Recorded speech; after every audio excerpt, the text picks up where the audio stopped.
And with that, we welcome you back to day one of the World Cup 2023, coming at you live from Vienna, Austria, as we have reached the second part of the day. Hope you enjoyed that session break. We went and got some schnitzel, me and Boz Rosendahl, by the way, Kyle Montgomery in your ear. Beautiful weather for a beautiful tournament. Again, we're going for gold here in 2023. This tournament is a part of the road to the 2024 Paris Olympics, as the three medalists in each gender's category will qualify their country to the Olympic qualifying tournament. So this is serious business out here. Hope that y'all have been enjoying it. We have been enjoying ourselves, and we are going to continue to enjoy whatever the rest of day one brings us. We got Brazil and the defending gold medal winning French. This is in the ladies competition. Pools A and C in action today. We have moved to the Pool A groups. And as you can see, Brazil is getting ready, channeling their inner beasts, getting ready for what will be probably one of the most challenging games of the tournament, going against the defending champs. So how will the 2022 AmeriCup silver medalist fare against the 2022 World Cup gold champ? We find out in the next 10-minute sprint. Brazil does have a lot of talent on this team. We look no further than Sasa. She'll be making her appearance on the court here soon. She's the centerpiece of this Brazilian team as they come out in their yellow and blue highlighted jerseys. As one of the dark horses in the competition. No better test than playing against Team France, but Leis da Silva, Luana Batista de Souza, Thena Silva, and Vanessa Fausto Gonçalves. Sasa, there she is, joining her teammates as they embrace and get prepared for this battle with Les Bleus. There's one team that can make it difficult on France. It might just be dark horse Brazil, because they are physical, they're big, they're athletic. You know, they might be able to play up with France. Who knows? Well, you know, they play kind of a carefree style of 3x3. It's not so much strategy-based, but they play with a lot of heart, a lot of effort, and sometimes the ball seems to bounce your way. When you got talent to match that, you never know, you might find yourself in a winner's circle, even against a team like France with champions and Olympians like Marie-Ève Paget. One of the nicest people in 3x3, I must say. Much love to Marie-Ève Paget. The defending world champs also bring back Miriam J. Koundade, the mermaid. She has really, really gotten so good in the last 3 years. A U23 world champion, along with Hortense Limonson. And maybe the most decorated women's player in 3x3. One-time world champion, 3-time European champion, named France's basketball player of the year last year. That is the 26-year-old Leticia Guapo, AKA La Guapa, and became just the second woman to claim the Elaine Giles Trophy, which was created in 2015 by the French Basketball Federation. And men or women, she won the award last year after winning gold at the Europe Cup and winning gold at the World Cup. So well-deserved for Leticia Guapo. She's got a whole new goal in mind this year, and that is do what she did last year. Going for goal. All right. I like it. That's a good start. It's that schnitzel talking right there. That is the schnitzel talking. If y'all were watching the broadcast before we left, me and Boz vowed to get some schnitzel in the break. We had an hour, so we had to hustle. Our two officials are in place. There's Monik and Glenn. Calling the general, Glenn Tuitt. There's Sasa. Vanessa Gonçalves, she's the problem. You want to talk about the go-to player in the post. Gonçalves has got a myriad of moves, a versatile skill set. And on the other side, Leticia Guapo, 27, World Cup gold medalist, MVP of the World Cup 2021. And she's looking to lead this French team to victory yet again. France, who has been a perennial contender at not only the Europe Cup, but the World Cup as well. Here's what's going to be interesting during this game, right? Hortense Limousin will be the most physical player on the court. I'll tell you right now, she is the shortest player out here, or at least in this game. She will make up for that with a lot of effort, a lot of heart. For her, though, to be able to create some space, she needs to start hitting some shots from the outside. So I'm curious to see whether she can start this tournament off with at least a couple of two-point shots. Well, and kind of similar to what we talked about earlier with Claudia Pop, she's one of the smallest players on the court, but she's also routinely one of the top rebounders in their contest because she's so fast. They can't get a body on her, and she's able to sneak in there and get rebounds and second opportunities for her team. We'll see. This game is on and popping, ladies and gentlemen. Kyle Montgomery, a.k.a. the voice of 3x3, with Boz Rosendahl, a.k.a. the Mountain. You know him. There's some rain for you. Coming from the veteran, Paget. 2-0 to start for Les Bleus. Limousin. She got an extra gear. She turns the corner. Paget keeping her eyes up. She will find La Guapa. No money that time. Oh, Guapo misses the crib. You don't see that often. Then she gets hacked. But she forgot to make the layup there. She forgot to make She was a little surprised by how open she was. She's like, what is this? A wide open layup? So Guapo. I was going to say, that's not so common in 3x3 to get that wide open a layup, but good start here for La Guapa. There it is. The reigning MVP is going to add to France's lead. What an incredible year for Guapo last year with the pulling off the double, the European Championship and the World Championship. They won a classic in overtime over Spain in the previous edition of the World Cup. And they beat powerhouse Canada in the gold medal game last year. There's Vanessa Gonçalves. She could be a problem in this one.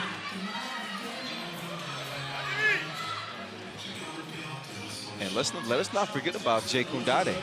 Jay Koundade was MVP at the Europe Cup last year. Yeah, she's long, she's athletic. Defensive mastermind. Oh, yeah. Really stepped up her game last year. Oh, Gonçalves off the mark. France also, part of their resume in the past several years, they were 2020 Women's Series champions. I remember it seemed like nobody could beat them that year. I think they won 5 stops. Yeah, and credit where credit's due, right? So they've been building from the youth teams on up. As you can see here, with Limousin and Jay Koundade being on the squad, they've come up from the nation leagues. They've won at every single level, and attest to how much effort they're putting into making 3x3 a success. Absolutely. Jay Koundade and Limousin, longtime teammates from the youth competitions. They start the ball movement. Paget's pass is slightly off the mark. I think that'll go off Limousin. No, I thought it went off Limousin. It went off Brazil. Leaves 0.5 ticks left to get a shot up. Paget falling away. No good.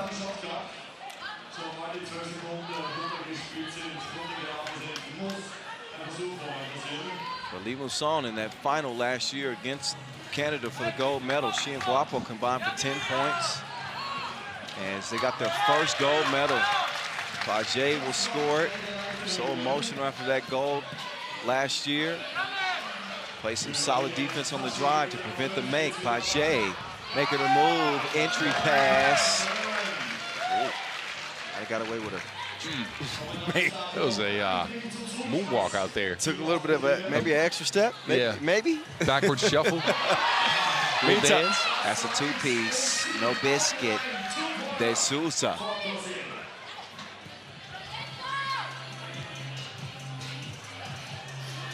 Good look there, Guapo to Paget, longtime teammates.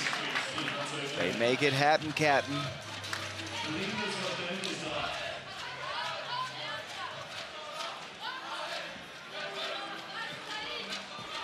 So both countries also field men's teams. We'll see in the competition as well as La Guapa. She drives more than your dad. I'm actually feeling that one. I'm a dad now, and I'm driving a lot. Well, in my experience, most of the time the dads are the ones that drive, right? The wife, I mean, she doesn't really drive when I'm in the car. Not that much, right? Well, look, when I'm out of the car, yeah, but when I'm in the car, I'm the one driving for sure. Of course. I like that. It makes me feel good to know that my little puns and references, they hit home sometimes. Yeah, I was a little surprised. That one caught me off guard, as you do. Sometimes I strike out, sometimes I hit home runs. We'll see. We got a long day still to go, boss. A long week even, with these kind of jokes. Our first TV timeout. And no shock to see France in front. Marie-Ève Paget. She got the stroking. Gets it to go from the corner. You could find her on the cut as well. One of, again, so decorated. She's had a Hall of Fame type 3x3 career. Once we officially have a Hall of Fame. An Olympian.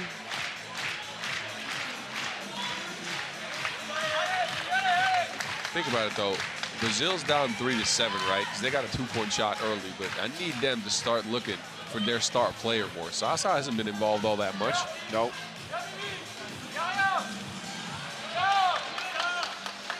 Here's La Guapa.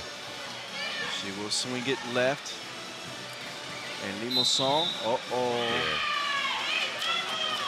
See a little dance out there. Yeah, she did the two-step. And the general's all over it.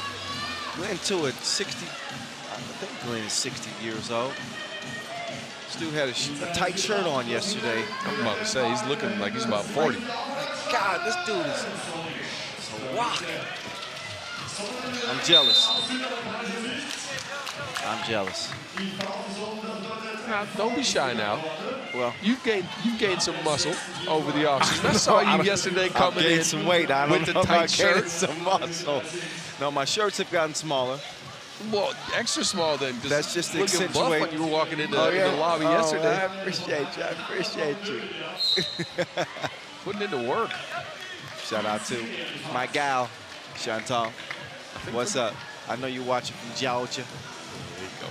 I think we can have a contest for the most buff referee, though. There's a couple out there that do some heavy lifting. Oh yeah, Glenn is up there. Oh yeah. No shade, Marik. You look good too, but maybe the muscles haven't appeared yet. They're coming. To be continued. One strong ref, one longevity ref, right? That's how you need it. It's balance. Yeah, it's about balance. Somebody messaged me earlier. They said that listening to us is like ASMR of commentary. I think it was DJ Mike Lewis. Yeah, I would put this on for relaxation as well. I don't know if he likes what we're saying or he just likes the sound of our voices. I'm confused. I'm gonna go with the second thing. All these jokes. I mean, who's gonna like that? I don't know. Okay, well, I don't know how I feel about that, boss. It's supposed to be more about what we're saying. We got to tighten up. All right, 7-3. Brazil needs to tighten up.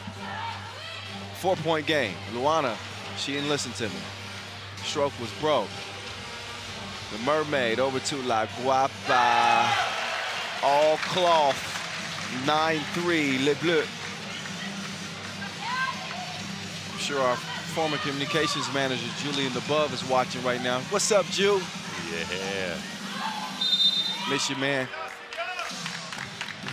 Brazil looks like they're getting frustrated with France's physical play, but that's what makes France such a good team. They can put pressure on the ball.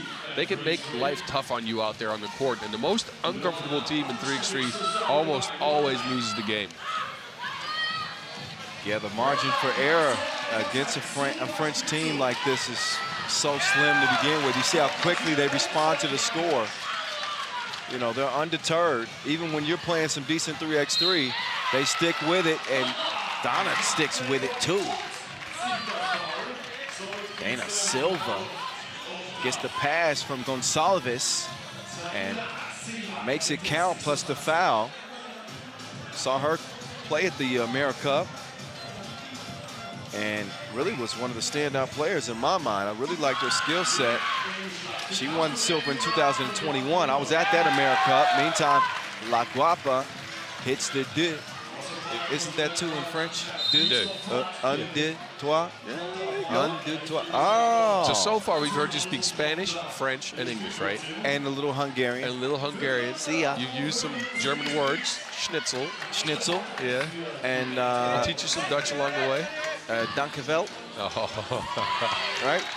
Linguistic talent out there. I'm getting there. 12-7. La Guapa. She's gone with the wind. Feel the breeze, baby. 4:46, and France are controlling this game like an analog. Yeah. I'll show myself to the door. 6-point game. I didn't mind that one. Well, did you get it? Like, yeah, no, it's good. I need to stop this. Oh, on the cut, but Hortense, she couldn't make the layup. Limusson now in hot pursuit of the Silva. She will try to hit Thana on the cut, and that's taken away.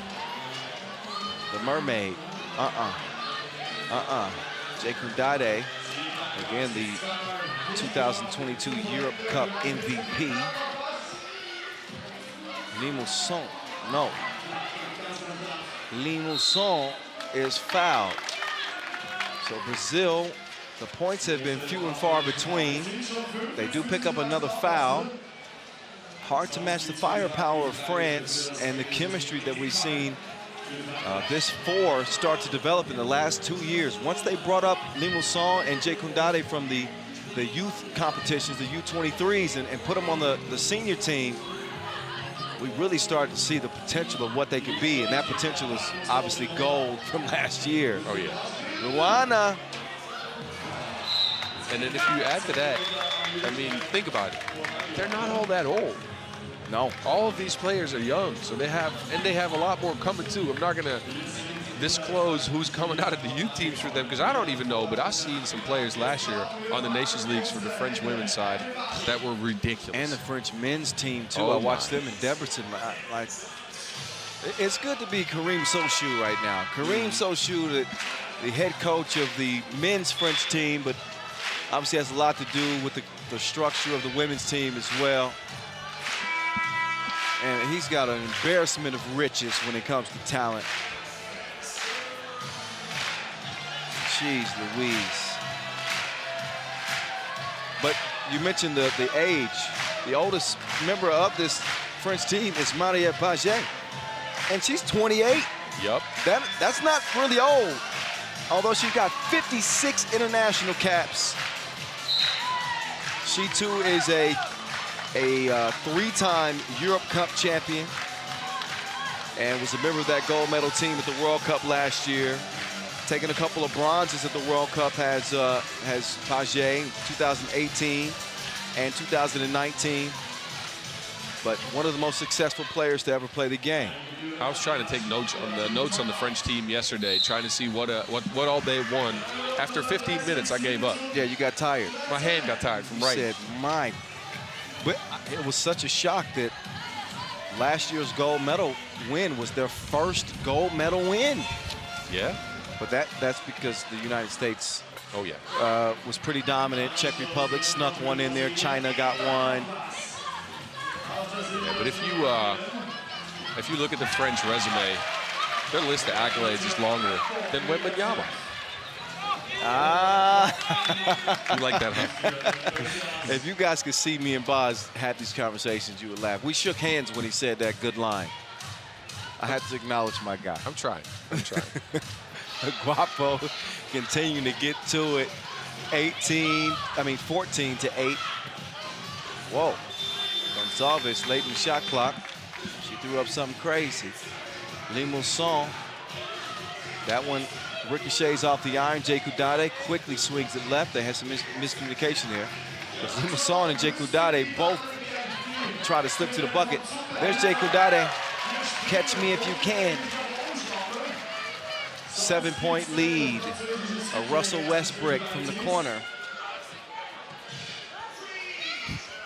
And that one's thrown away. France with the dominant lead right now, just off of their team play, their movement, as well as their motor.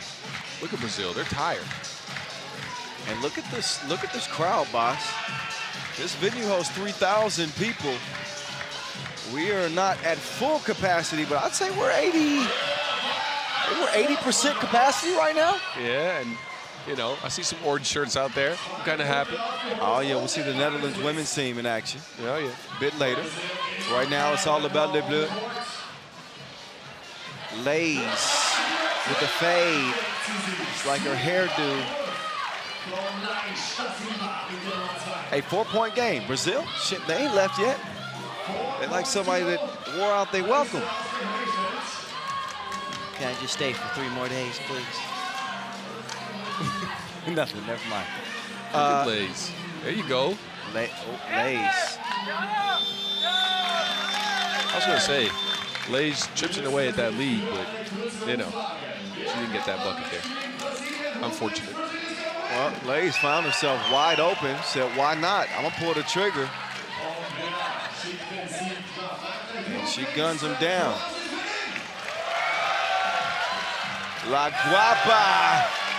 Keep the change, you filthy animal. She is shooting that thing, 17-11. With a $1:40 to go. Gonsalves, problem solved.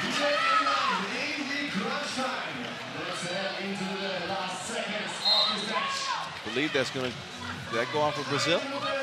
Looks like it went off of France, but I'm not sure. Look at that release from La Guapa. That's a quick shot.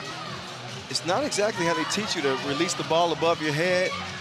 It's coming from the hip. It's coming from the hip. Slinging, though. Well, shooting from the hip. Yeah, there you go. It's like an old Western showdown. High noon out here. At sundown. I'll be your Huckleberry. You ever seen Tombstone? Yes. Oh, Doc Holliday, then. You know what I'm talking about. I'm your Huckleberry. Page does not make the reverse. Pena. Luana, no. There's just a French hand in between everything Brazil's trying to do. They are all over the place, and Brazil doesn't have the patience to actually make good reads on offense. They're trying to go at the basket quickly. They're trying to shoot quickly, and they're getting rushed. Yeah, that activity defensively, a big reason why we've seen some success, so much success from Team France. Last year, the Brazilian women managed 2 pool play wins at the World Cup. They got them over Austria and New Zealand before losing to Belgium in the play-in game. So not exactly how they had planned it in 2022. And I don't think 2023 is going to start exactly how they had hoped. This is looking like it's going to be a French win unless there's an improbable comeback or turn of events. 4-point advantage. Let me not talk about this game like it's a 10-point game. It's very much within the reach of Brazil, but they need the ball to fall their way in a couple of different ways. Jekundade. Oh, nice move from Jekundade. She threw it in reverse. Oh, the poise to go at the basket with 3 seconds on the shot clock. Baena goes right back at her still. It's a 4-point left game in Brazil. Yeah. 2-possession game, 28 seconds to go. Hey, I love this game too. Good shot. Well, that's not such a good shot. The guy's phone is in the way of the layup. I spoke too soon. La Guapa. Trying to get to the baseline. She whip it out to Jekundade. Jekundade scored twice now. When game's on the line, has some poise, hits the shot here. A little unorthodox looking release though. Shifting that ball over to the left when she shoots, but it goes in. Yeah, I noticed that too. Got the friendly bounce.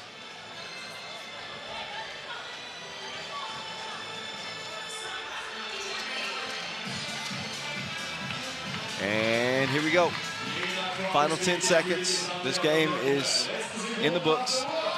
Will they get a final shot up? They will, but it won't go. And that is it, ladies and gents. It is Le Bleu victorious, 19-14. In the game, honestly, Boz, to me, never really was in doubt. I felt like that was... Yeah, this game was a foregone conclusion, but I will say this. Brazil did find something there at the end. They started playing more physical. They started slowing down a little bit on offense. It's still tough to get buckets on this great defensive team that France has put out there, but Brazil did actually find their poise down the stretch there, which is something to look out for. I don't think that Brazil is going to be an easy out. No. I do think that going up against France, they're playing against the best, the proven best. You know, this team earned every bit of that gold medal a year ago. It's the exact same squad that got it done, and that's that. Look at this. We got people dropping by the broadcast left and right. Royal Flush, Aaron Royer. Of course. Coming by, checking out the ladies' teams from the Netherlands. I always used to love saying, Royer, Royer, Royer, with a dab of ranch. That song was hot back then. I know it's old now. But at the time when Aaron Royer played, it worked. It's making me feel old now. Well, yeah, one of the many Dutch greats that we've seen play over the years. Once we get to the Netherlands games, we'll be gushing over the Dutch players. Well, we're here. Well, it's true. Bas Rosendahl is one of them. Yeah. Believe it or not, I used to call Bas's games for all you young viewers listening. That's how long we've been around. Long time ago. Oh my God, Bas was so thin. You know. You're saying I'm fat now? He was dunking on people. No, he's in decent shape now, but it was different back then. All right, action will continue, of course. We are the second half of the day. This is all Pool A. It was all Pool C to start the day. And now, here come the Duchess and the Netherlands. What an incredible performance that Natalie van den Adel had at the Europe Cup last year. As far as the World Cup goes, maybe not exactly what the Netherlands had planned. They won bronze at the Europe Cup. They went home medalists at the World Cup last year. But again, a new year may provide new results. So, Boz, these are your, you know these young ladies even better than I do. What do you think? What's the key to success? What do you think about the team, the roster? I actually think it's balanced offense. In the past, we've had to go a lot through Natalie van den Adel and her offensive game, right? I think with the current roster, they might just have a little bit more balance. They have Kiki Fleur on the team now, who has some offensive skills. She can shoot it. She also, as one of the shorter players in the field, very physical. That's a recurring theme. I also noticed they brought Yuritsa back this year. She was on the national team last year. You got to compete with the noise here, though. Oh, of course. It's because Austria is taking the court. The hometown favorites. Man, if they can manage a deep run here in their own backyard, that would really, really ignite this crowd. They are excited as can be right now. And we haven't even begun to play this game.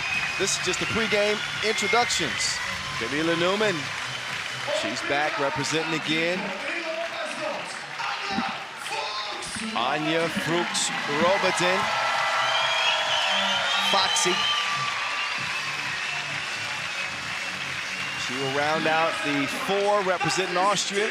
Sigrid Koizar, Sarah Sagader, Camilla Newman,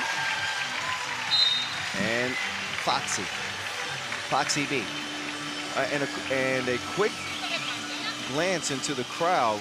I'll tell you more about this story later. It's one of the biggest success stories in in 3x3, you know, if you really want to be inspired by a comeback. But Becky Kalejiev, who was in a severe car accident in 2021, coming back from the women's series. I mean, she was on the verge of, it was life or death. She had a cracked skull. She had shattered her leg. Surviving that accident was one thing, but not only surviving, but coming back. She's not playing in this tournament, but I wouldn't be shocked if I saw her suit up for 3x3 again. This is 2 years removed from an accident that nearly took her life away. So, hello to Becky. Hey, Becky. She's in the crowd. She's cheering on Team Austria. And hopefully we'll see her back playing some 3x3 soon. And it won't be the last time we see her out here at this tournament. Right now, she's hoping that her gals can come out with a win here. Playing in their own backyard. They got this crowd screaming for them. They did play France pretty tough in last year's World Cup, but didn't find themselves making it to the quarterfinals. It feels like these Austrian women have gotten close a couple of times, right? And they've just fallen short. I like their team. I like Neumann a lot. Yeah. She's good. She got good game. And Fuchs Robertson is nice too. Yeah. So they've got more and more experience. We're gonna see if it translates to any type of success as this one's underway. Kyle Montgomery, Boz Rosendahl, we here with you in your ear as Florin misses the initial 2 attempts. Here's Sagader. Sagader gets it over. Koisar faded. Arkela unfaded. Nice touch on the fadeaway. Here's the Duchess, Vendonato. That one is missed. Our 2 officials in this one. 2 Olympic officials, Edmund Ho, Cecilia Tot.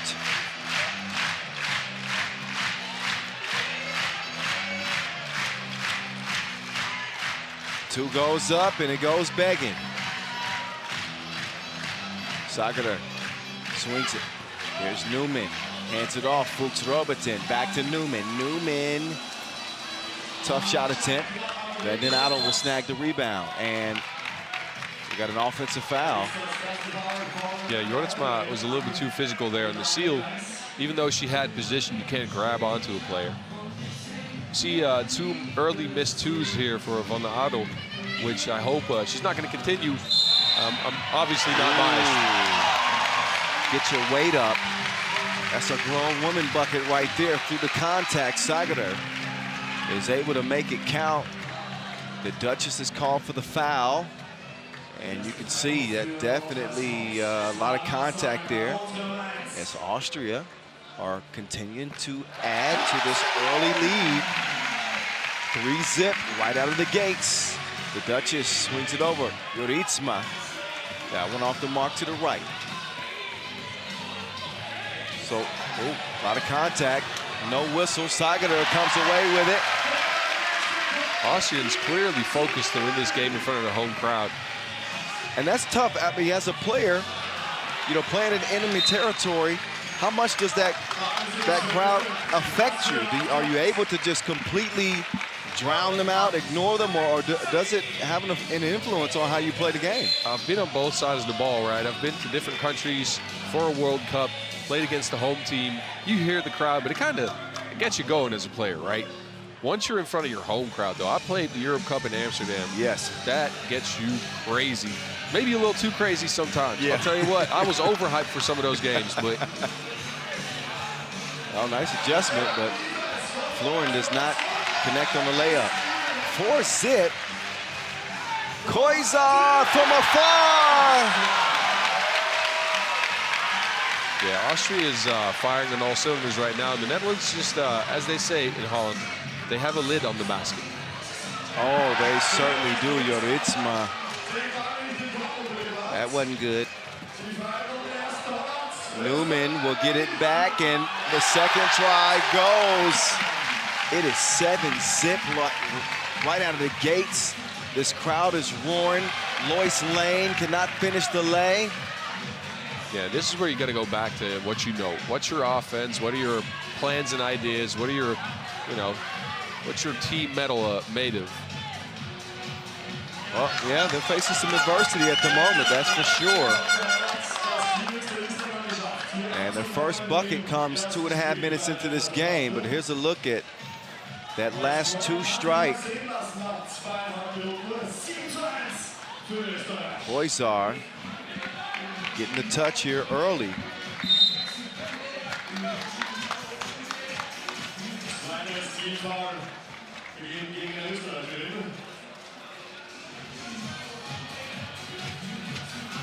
Back to it in the 6-point game. Good defense here. Fuchs Robertson with no Fuchs given.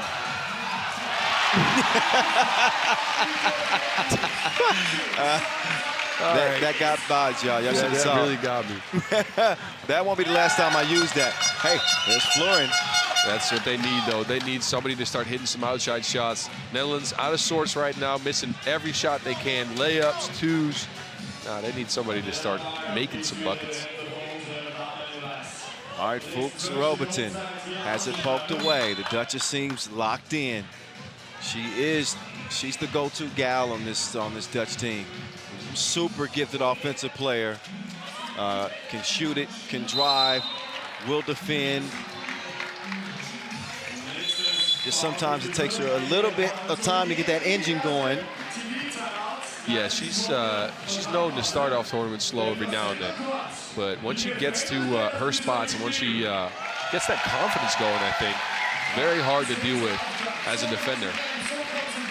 Right now, though, they need to go back to what they all agreed on, what their system is, kind of stuff that made them, you know, medal winners in the past. Yeah. Silver medalist at the Europe Cup 2022 and 2018. The Dutch have a history of success. And to me, a medal is success, even if it's not gold. Think about it, the amount of teams that you have to go through to earn a gold. As Juritsma, she's defended well by Fuchs Robertson. Fuchs Robertson making her way around, and she's fouled by Lois.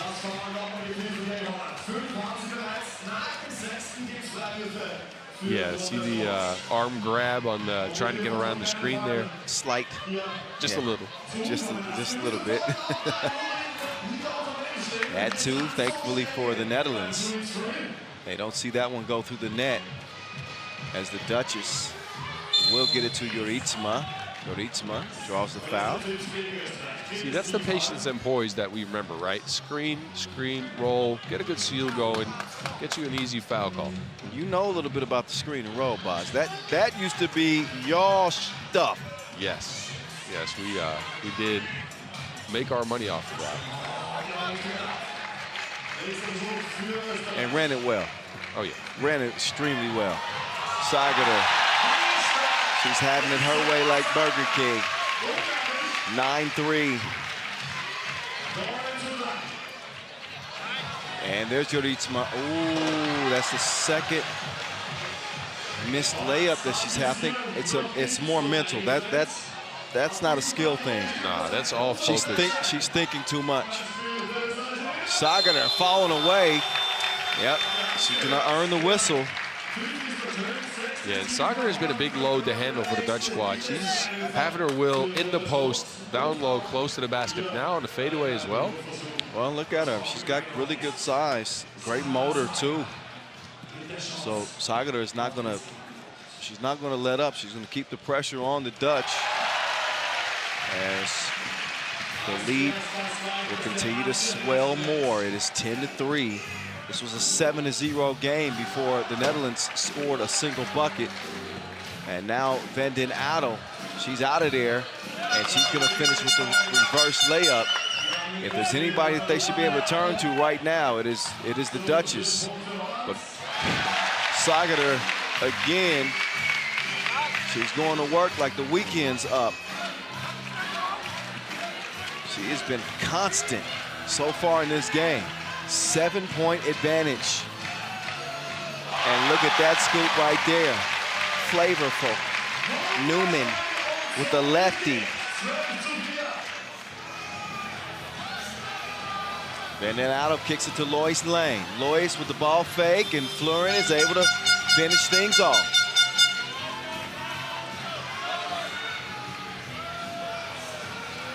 On that long ball, still flying. No new shot clock on that. That was definitely, that didn't catch any iron. And I didn't hear any shot clock horn either. But look at Camila Newman. Yeah, the Austrians are getting everything they want right now. Inside shots, outside shots. Just more physical, more poised than the Dutch squad right now. Well, they're riding the wave, that's for sure. 4:36 remaining in this one.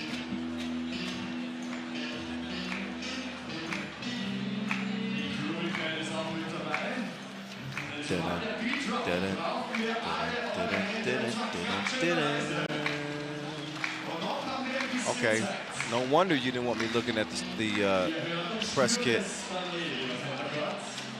I'm looking at the standings. The World Cup last year, 10th for the Netherlands, 18th for Austria. So at least you. Yeah, we got that. We got that one. Although I would have liked more than 10th, though. 10th means you were right there. Just weren't able to quite get there, but Austria, your 17 seed, Netherlands, your 8 seed in this competition.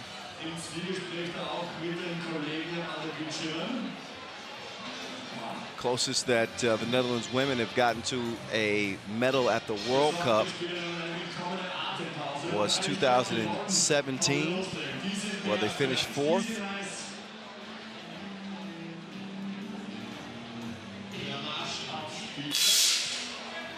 So they got a chance to rewrite history for themselves, maybe make a new history.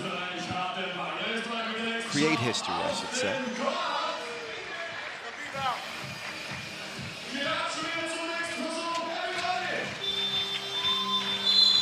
Okay, had to force that one up late in the shot clock. We knew that one very likely was not going to work out, and it did not.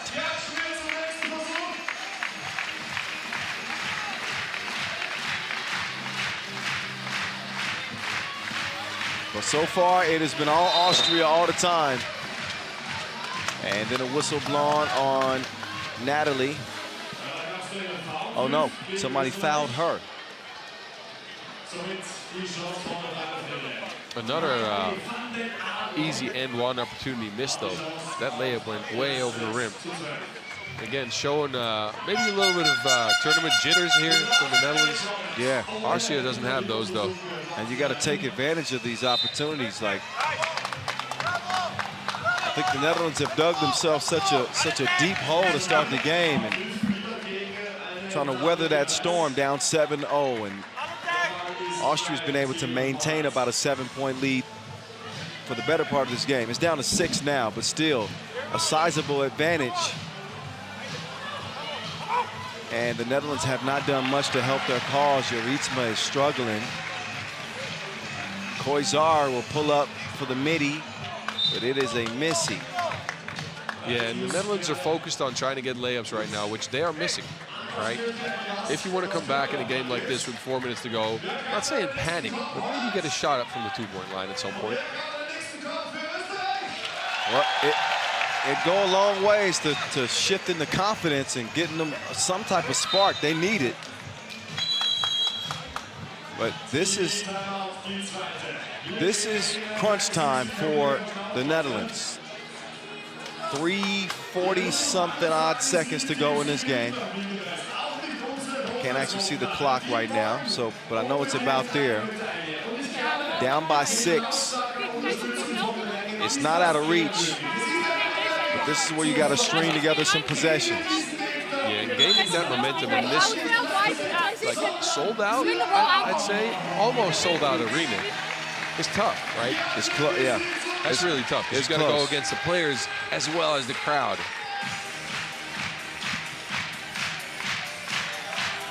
Yeah, they're in it. The Austrians are in it. Oh, yeah, they're going to get loud now. Newman on the cut, lays it up. Back out to 7. The Duchess. She's gonna fight them tooth and nail into the end. She understands just how much this team relies on her. Every game, she can't be quiet offensively. No, as I started the game, you know, I thought there was going to be some more balance, which I think in shot attempts there is, not in makes though. Yep, it makes it what matter. This might help. Again, not biased. Of course you're not biased. No, not at all. 3:31 in a 6-point contest.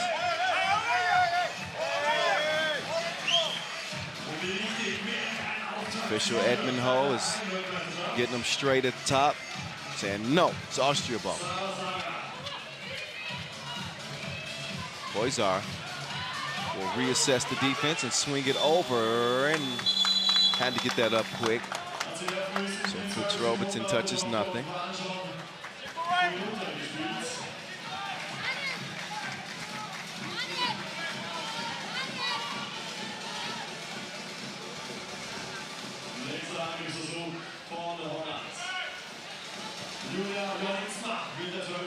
Handed off to the Duchess. And she got too much on it.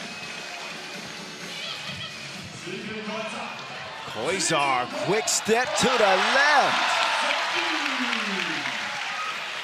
Joritsma, like to see her get one of those to go down just to get her confidence. But the hustle, you see, Austria want this game. Austria want this game more than the Dutch. They got more focus, more poise. They're getting all the 50-50 balls too. Yep. Bandinato does score, but they have run into an absolute buzzsaw with this Austrian team. Here's Camila Newman. Oh, yeah, she faked her like a Gucci bag at 16-8. Long range attempt, no.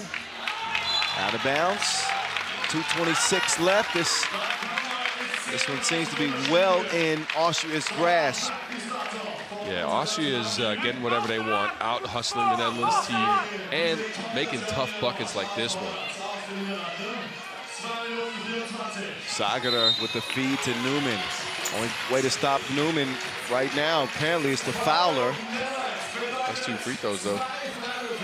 2 free throws. That's the 7th on the Dutch. Camila Newman.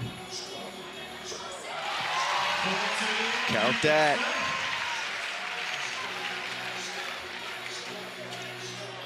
You're watching the 8th edition of the World Cup. This year coming at you from Vienna, Austria. And the homestanding Austrians enjoying a 9-point lead. Oh, Joritsma, nice fake. And she will finish that layup. Yeah, she needed that one to go down because she's missed some easy layups and some open 2-point shots. Netherlands kind of grabbing the momentum right now, but it might be a little too late.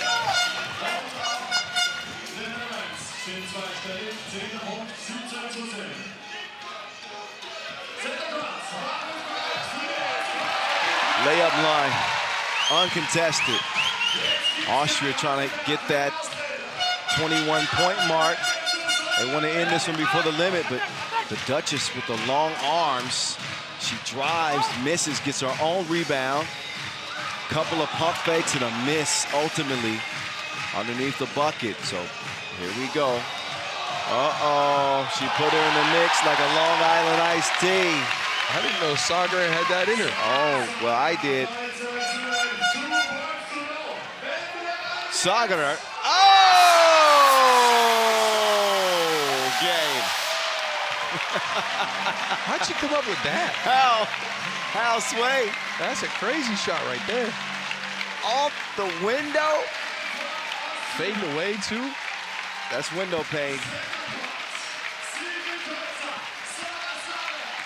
Sarah Sagerer with an incredible 2 to end it. And the Dutch will have to regroup after a 9-point loss. 21-12, Austria. Hey now. Yeah, Austria just came out stronger. Look at that shot go down. That's a crazy shot right there. Yeah, way to play. And also, you know, there's a lot. They got the crowd obviously behind them. but they're playing with plenty of motivation. And, you know, I'm not saying that they're a team of destiny or anything like that.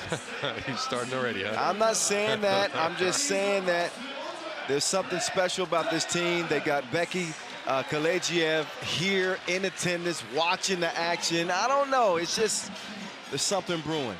Anyway, we will step aside for a brief moment for an entertainment break. Our next game is scheduled for 6:15 local time with Germany and Brazil in the men's competition. So that gives us, is that 20 minutes, boss? Well, about so. A 15-minute break. All right, so we got about 15 before we get back to it, ladies and gentlemen. Please enjoy these highlights from a dominant Austria win. And we will be getting back to it again with Germany and Brazil for a men's action, 6:15. Be there a few minutes early.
FIBA 3x3 World Cup Spiel hier am Marktplatz in Wien.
Basketballfest mit sportübergreifendem Publikum. Ich weiß jetzt gar nicht, ziehen Sie es noch oder machen Sie in einer Pause? Da gibt es einen Generationenwechsel im Volleyball-Nationalen der Herren. Da geht sie mit Peter Wohlfahrt, steht da und Pico Kreuz sitzen völlig entspannt. Sie geht sehr gut drauf. Sehr gut. Der Sportler, der auch was für euch nehmen. Ja? Körpergröße, der Rekord für den Pass bei Pico, der kann hoch springen. Na gut. Aber es ist immer schwer im Leben, sage ich immer. Aber schön, dass ihr da seid. Und vor allem habe ich auch schon gesehen, Rebecca Peggy-Karatsche, mit ihrer Story, die ihr nicht kennt, jetzt mal auf Social Media, was da alles passiert ist und wie die wieder zurückgekommen ist. Jetzt fast sogar noch jetzt unter die Vier geschafft hat, mitten und so weiter und so fort. Unglaublich. Also, jetzt haben wir noch eine Pause, jetzt mal ganz gut, um runterzukommen, weil Swing sowieso orthodox hoch 5 in positiven Szene. Und das Ganze jetzt einfach mal ein bisschen sacken lassen. Was für ein genialer Auftritt von unseren Ladies. Unglaublich. Dann national schlagen hier bei Nation. Das ist natürlich die Salz und das Super auch noch nicht. Das Salz wird gebraucht und ohne einen Start zum Bundesturnier schaut es genau das aus, die jetzt kommen heute. Ich wünsche das Gefühl ein für das nächste Spiel. Im Fußball füllt es jedes Stadion. Im 3x3-Sport auch in Kürze heißt Bühne frei für Deutschland gegen Brasilien. Bei den Herren.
Den österreichischen Account zubringen.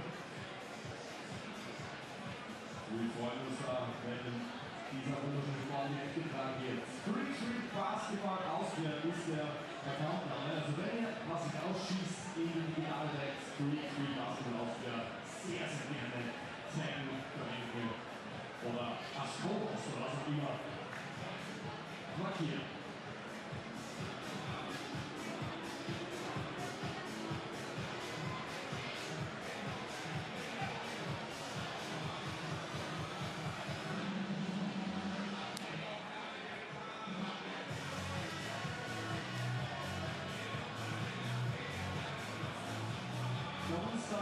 Wir haben eine gute Zeit. Hand nach oben, wir haben eine gute Zeit heute.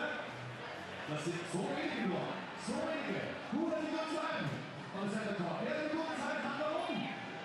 Jawohl, so nicht anders. Das wollen wir haben. Bei den FIBA 3x3 World Championships.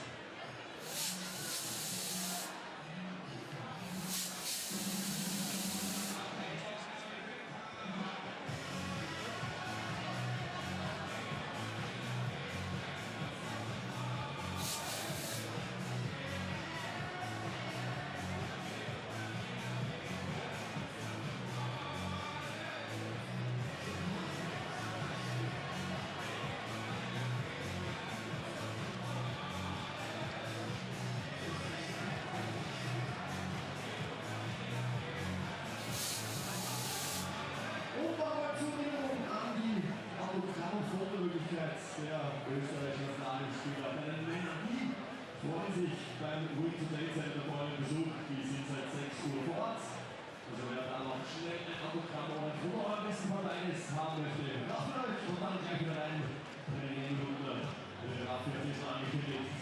Deutschland gegen Brasilien, ein Schlagersport. Egal, ob beim Fußball, beim Basketball, beim Mix-Free, das ist immer ein Flügel.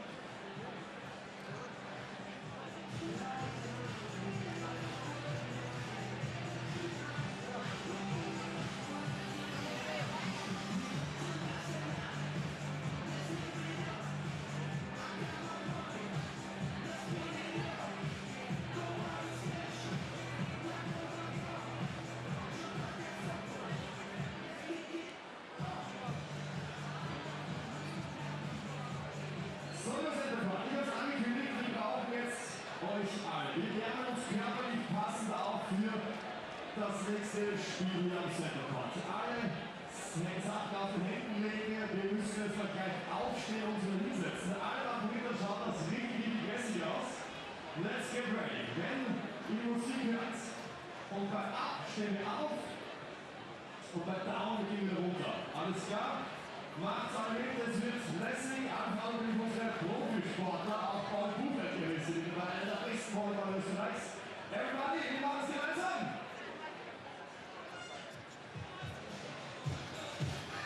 Hoch und runter, auf, runter.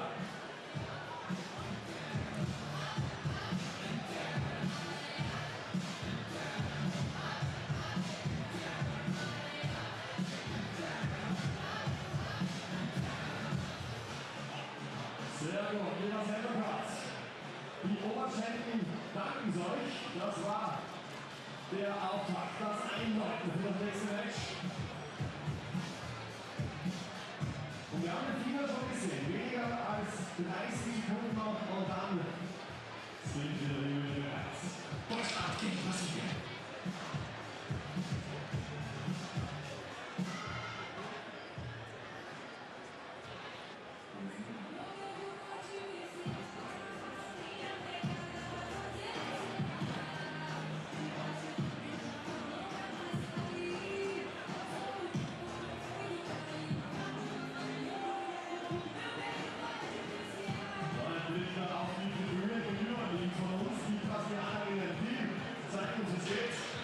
All right, that's our cue to hop back in and get ready.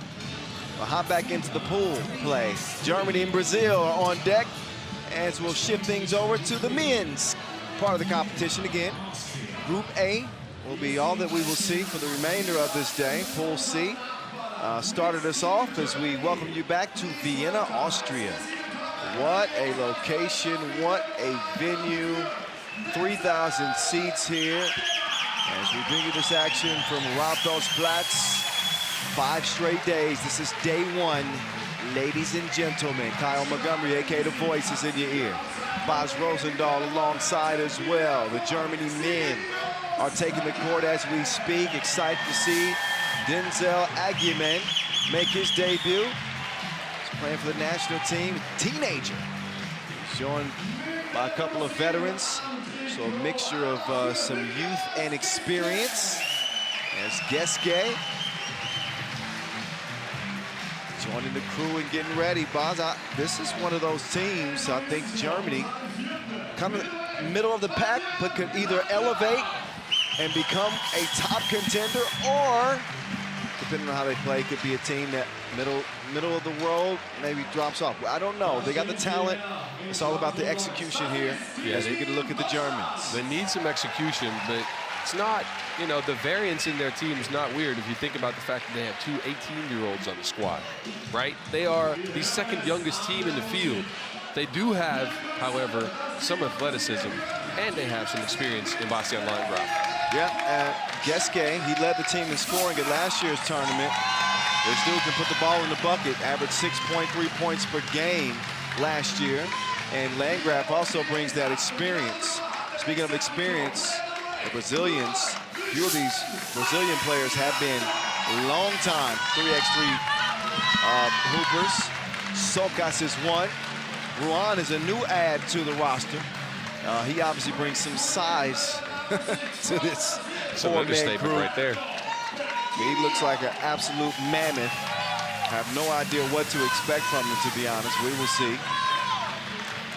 Branquinho, he's played hero for the Brazilians, who also won a silver at the 2022 AmeriCup. Donatas Melo. Brazil's got legs like tree trunks. Yeah, this dude, my knees still hurt from playing against him 5 years ago. Oh, dude, one of the strongest players that I have seen in the game in the post. And hearing from players like you who aren't short on size, nah, and that tell me how strong this dude is, that only, you know, reaffirms what I think about him as a player. He's a beast. And look at him to be active, sealing people from anywhere on the court, right? He's got good hands. He's got a very physical body, low stature too, built pretty wide, I'd say. He's a wide load, yes. I would agree there. So for the people at home that aren't watching the screen right now and just have us on in the background, this dude's shaped like a mini fridge. He's loaded. Oh, me? You see the bounce from Agiman? Agiman. This is what I'm talking about. He's 18 years old, and he could be a highlight waiting to happen. Jefferson Sokas, the 32-year-old, 2021 AmeriCup silver medalist. Love his game. He's given us some incredible highlights over the years. A player that the moment is never too big for him. Always seems to rise to the occasion in one way or the other. So, and there's the Brazilian women's team, Sasa. They're always dancing, Brazil. They need to teach me some of that. I gotta be honest, I don't want to see you doing any type of dance. Certainly not a dance out of Brazil. That's unfortunate. I'd love to go carnival out there. Man. I'm gonna skip on the outfits though. I'm trying to erase this vision from my mind. Big 7-foot box Rosendahl doing the, what's the name of the dance they do there in Brazil? I'm not even sure. Yeah. Somebody hit me up at 3x3 The Voice. Yeah, don't be shy. Tell me some of the cool stuff that they do in Brazil to help me out with the broadcast. It'd be nice of you. Geske trying the backdoor cut, but that one's broken up. You know, they've seen it all, this Brazilian team. It's going to be hard to employ some of that strategy against them. Yeah, very physical squad. Savvy. Active too. And again, they're playing against athletic guys, but you know, Agiman and Bekaime are pretty young. Yeah, and you know, I'm not angry. I like youth even at this level. You know, I think that there's a certain level of youthful ignorance that comes with being so young, but that also doesn't allow the pressure of the moment to overcome you. You're just young and you're just playing your heart out, you're jumping and running fast, and sometimes it ends up working out for you. Geske. Ooh, that one is stolen away. Sokas picks the pockets, and Lon is going to work. Now, I wouldn't want to have to guard that dude in the post. Yeah, here I was thinking Melo was going to be the big physical dude on the Brazilian team this year, and then they brought Juan out. I saw him in the hotel, and I thought he was about 7 foot. That is not a fun experience. No. I can already tell he's a bruiser. Better get the ice packs ready. Branquinho, slick move. Slowed down the pace right as he got to the rim, is able to lay it in. Landgraf will take the package in the corner, turns it quickly. Landgraf threw it in reverse.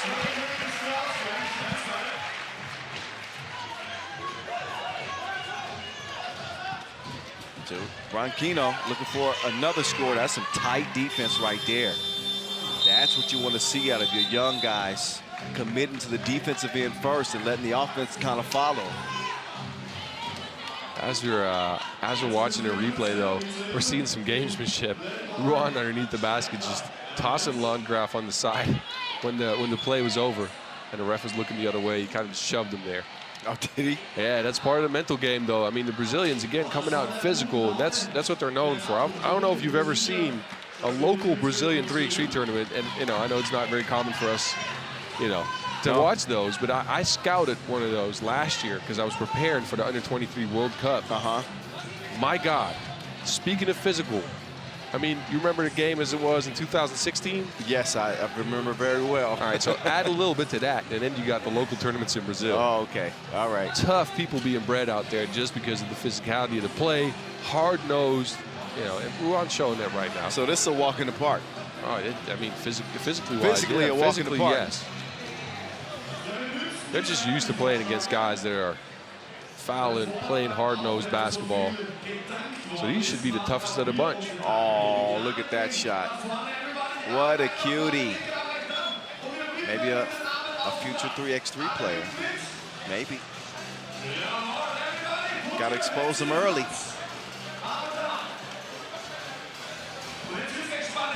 So you guys are probably wondering what the holdup is and why they're doing a layup line. Apparently, we have a power outage issue where the scoreboard has left us. So while we get that corrected, I want to make sure the players stay nice and warm so they'll get a chance to get some shots up and kind of keep the blood circulating. You missed it, man. Aggie-Man just threw down a two-hand window. I know, I actually did see that. I couldn't yell out because I was in the middle of a sentence, boss. Okay, but I did see it. That was me. I want to see it in the game. Yeah, this dude is like stallion. Look at him. You have no idea. You do, but these 18-year-olds have no idea how fortunate they are to have that youth and that energy and that bounce. I wish I had my 18-year-old bounce. Oh, it's effortless with it. Mind you, at the time, I was 7 foot, probably about $160. Oh, 160, 7 foot. Oh, all arms and legs too.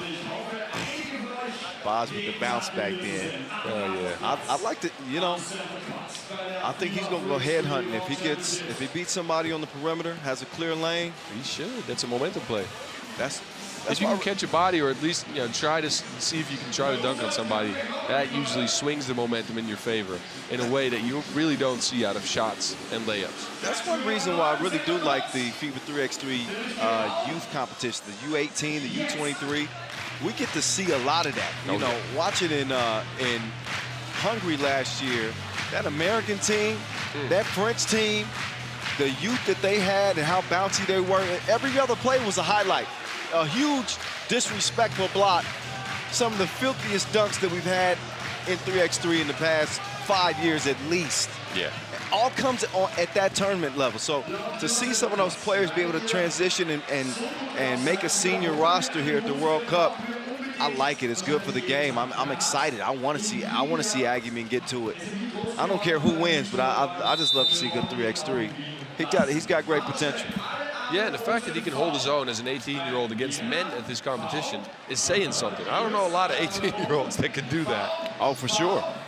But also, you know, one of the downsides is that he's got to deal with that grown man strength. So while he's athletic and strong and bouncy, he might get caught in the switch and have to guard Melo in the post or Ruan. Wow, that's gonna hurt.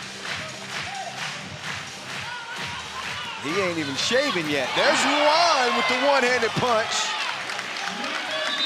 Ruan's showing he's got some hops as well. He said, why are you talking about youth players when you can talk about me? Well, that is true. Ron Michael Marquez Miranda, we're talking about, he is youthful. He's 21. He's 21, yeah, I forgot about that. Dude, and he stands 206. Looks a little taller than that too, standing next to Landgraf. Look at that. That is not a small dude right there.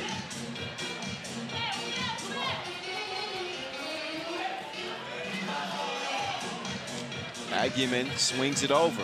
Geske gets it back to Aggie-Man. Aggie-Man, lefty release, missed. Melo, he will corral the rebound. Shielding land grab. Sokas trying to get fancy with the dish, but he had the wrong ingredients. They'll kick it out to Ruan. Ruan, see, this is what I was talking about. Getting caught in that switch. Aggie-Man having to defend Ruan. Ruan started that post up outside though, and that's not a smart move. He's so physical, he's so big. Just get position on the block. Get your physicality going there. Melo and Rakino. There's a whistle, a push on the outside.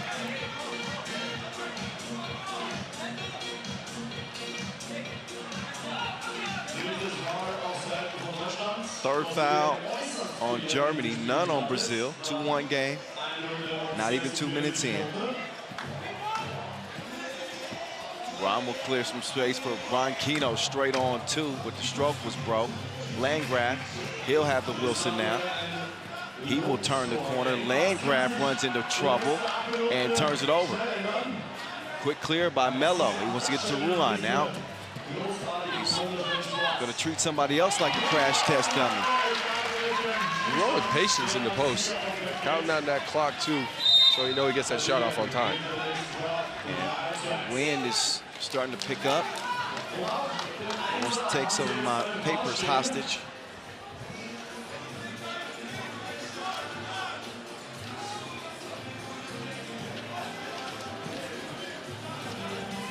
Geski's been kind of quiet, right? Because he was the leading scorer for the team last year. Yeah. Haven't seen much out of him.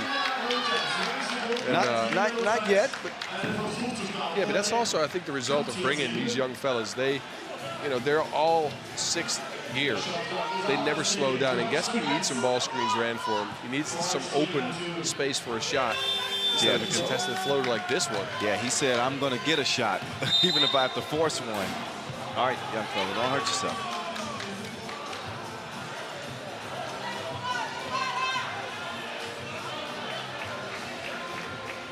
But this type of tournament that forces you to grow up as a youth player.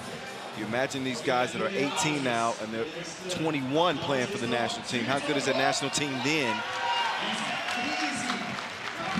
Not much to do by way of stopping that drive.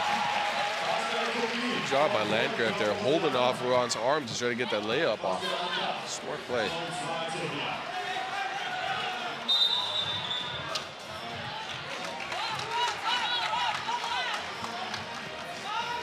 Germany's having trouble with the physicality of the Brazilians, right? Look at Landgraf grabbing Ruan's arm, holding him off for that layup attempt. But the 4 early fouls for Germany spell some trouble here. Sometimes it's a bad matchup. You may have a team that player for player may be more talented, but Did you see Melo boxing out on the sideline there? He almost had Landgraf over the sideline. that's all he does. Snag rebounds, box people out, and absolutely pulverize you in the post. It won't be a fun time. But not to Melo, a proven 3x3 vet. Look at Gasquet. He's elbowing me. Play ball. That's a crazy girlfriend eyes right there. Yeah. At Like least some positive emotions from Geski, who really needs to get loose for 1 or 2 easy buckets here. Like you said, set that man some ball screens, get him some good looks. Ronquino slows down the pace. That time he's gonna miss it. 2-point game. Oh, beautiful spin move. He put his own spin on things. And they don't get a quick response from Brazil.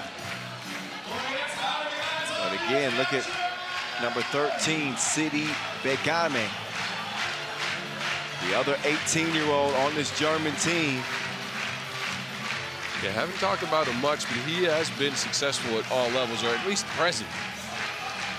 Long, can drive a little bit, hit some shots. Tough take, Sokas.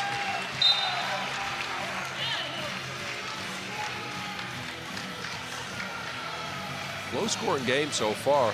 Again, a lot of physical defense on both ends, actually. I think Germany's answering the bell. They're getting pushed around a little bit early, but they trail it by 2 here, and they've kind of got a taste of how physical this would be. That's certainly a foul. Yeah, all kinds of contact didn't allow the shooter to come down. So that whistle on the 2-point attempt. Oh yeah. Yeah. He had the Not nerve even a question. He was looking at the ref too, like, Right. did I foul him? It might not be a foul in Brazil. The It might not be a foul in Brazil, but it is a foul over here. He just body checked him when he came down. Geski, though, not taking advantage. Gasquet, well, splits a pair. Not too shabby. Ruan spins free. He's still got to add some touch to his resume. He's a brute, but that. We know what hand he wants to use. He just gave that one up. Yeah. In the sense that He wants to use that left. he wants to come up with the right. He spun, and he spun it back with the right hand. Yeah, true. He doesn't want to go to his left, so now Germany knows should be forcing this guy to the left. Agyeman put on the brakes, ski skirt. 5-5.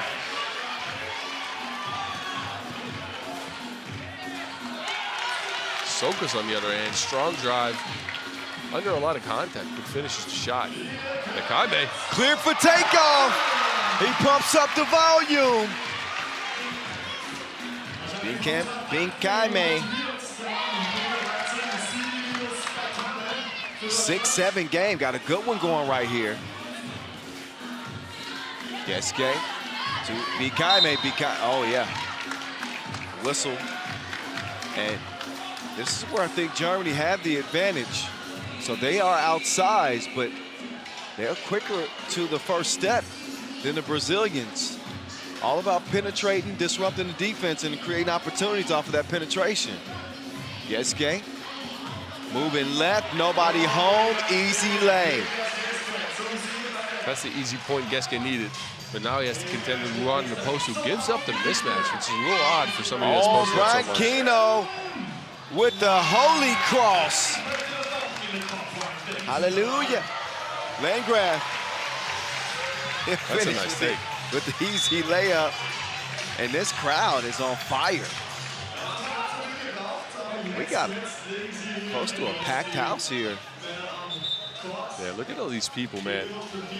Big stadium, almost filled up. So good to see the game growing. I remember playing at the first couple of World Cups and tournaments, and it used to be a small stadium. Now we're big, man. Well, the game is growing, and the Olympics are a year away. Melo. 9-8 Brazil. Aguiman. He's fouled on the way up. This is the mismatch that Germany should be looking for, right? Melo, even though he's a strong dude, he's a little slow-footed. Yep. Aguiman is way quicker than him and more athletic. Nothing Melo can do but foul. Yeah, Brazil have certainly earned their place among the contenders. Made an appearance at the World Cup last year, but didn't make it to the quarterfinals. They did shock France in the pool phase last year. Melo to the crib. Ruan, I'm bigger than you and ain't nothing you can do about it. He just treated Geske like an intern. He just misused him.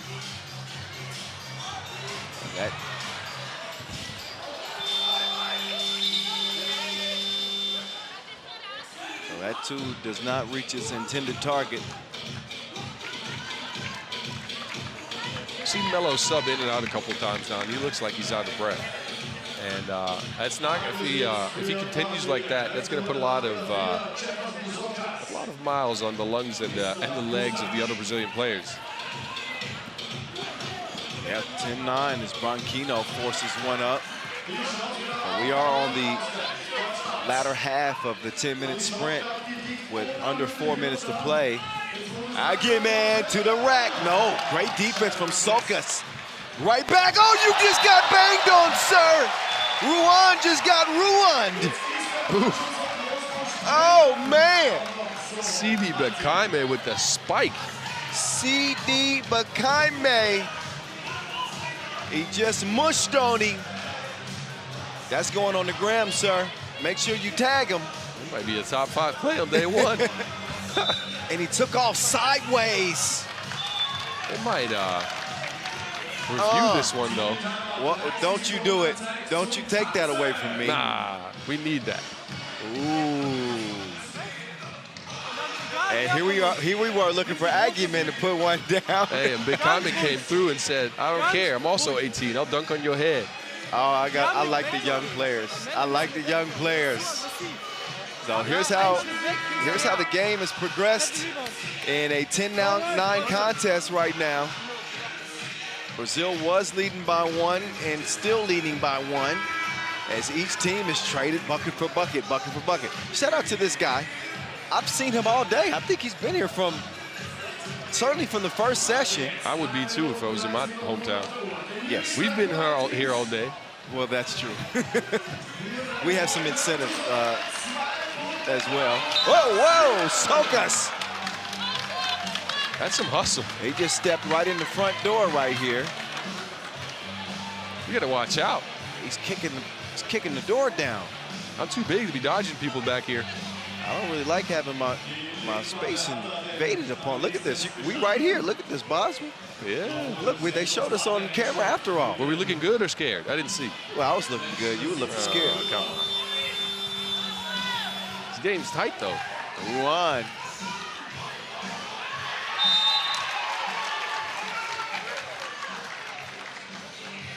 Teams aren't giving each other an inch. I mean, what do you always say? Game is tighter than some leather pants? I don't know. Something like that. I don't know. Tighter than aerobic clothes, tighter than 80s jeans. There's a few. Argument.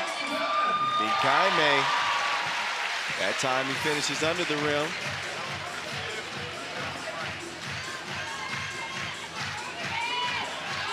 Branquinho, tough shot, falling away, grazes the rim. Bikaime has it swiped away. It's Jeff Sokas. Jeff with the floaty, no. Geske setting up a two-man game. He wants a screen, he's gonna get it. Feeds it down low, Argument! 2 hands for safety. Told you Aggie was going to come through and at least spike on the rim. I want to see him windmill that next time. Oh, yeah, we saw him do that in warm-ups. But he's got plenty of bounce to spare. That was the Bikaime score, and then the easy feed to the young, bouncy German.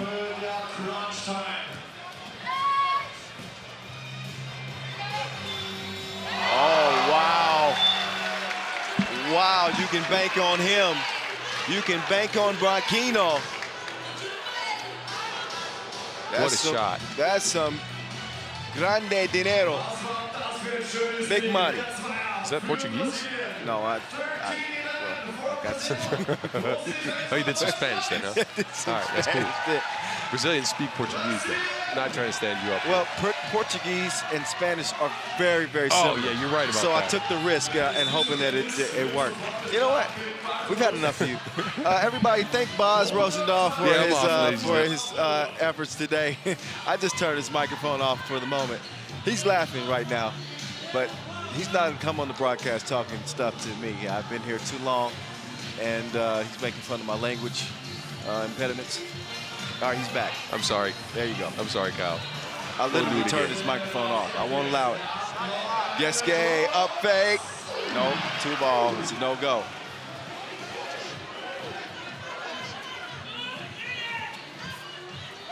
Oh, that's a foul.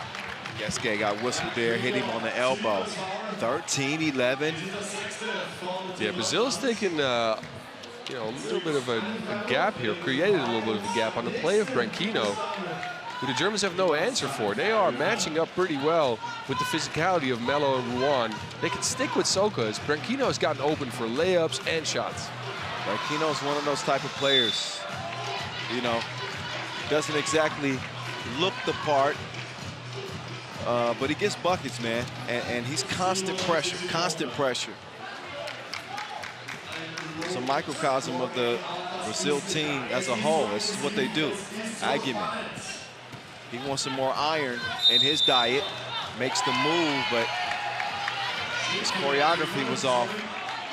1 step too many. Call for the travel. As the game will stay where it's at for now. 1:30 to go. This one is intense. Oh, Sokas had the defender on his hip, and an easy layup for the Brazilian. Geske, oh, wait a minute. An offensive foul called. They wasted possession. Yeah, look at that great take by Sokas, and then an offensive foul by Germany. 1 minute left to go. See if they can come up with an answer. As Sokas scores again. And he got that flotation device. Oh, that's a foul for sure. Branquinho impeding the progress of the offensive player. All hands, but look at the slick move from Sokas, man, behind the back, and he elevates immediately. Feathery, soft touch. Also credit where credit's due, right? Brazilian teams in the past have had the tendency to Well, let's put it nicely. Foul. A lot. I have seen Brazilian teams reach 15 fouls before, maybe even 18. That's a lot. That's a lot. Yeah. And this team has been very calm, very poised, kept their hands off of players, very mature. Discipline. Yeah, Okay. I think that was a compliment. it was. It was. Especially for, again, a team that's known for getting to the bonus at least once every game. Well, Brazil, they lead by 4, but they aren't out of the woods yet. They ain't safe. Not quite yet. This helps, though. Landgraf slipping out there. Yep, Landgraf loses his footing, and that obviously will not help their cause.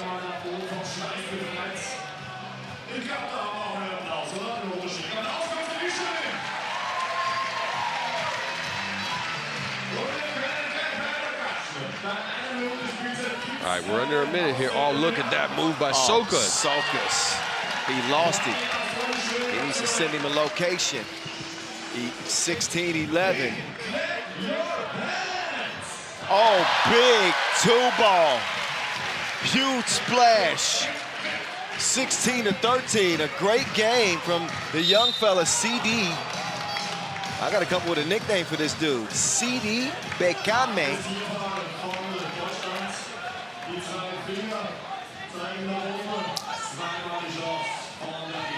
Yeah, the young fella's really showing out this game, right? We're not getting much from Geske here.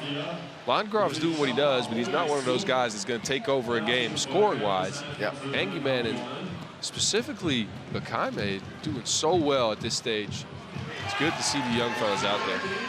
Young dudes are carrying the torch. They're carrying the way for Germany, although they do trail here. And a big free throw coming up for Jefferson Sokas. And, oh, he missed it, but Melo! He's gobbling up those rebounds like chocolate chip cookies. 17-13. Aguiman with the step and the yammy.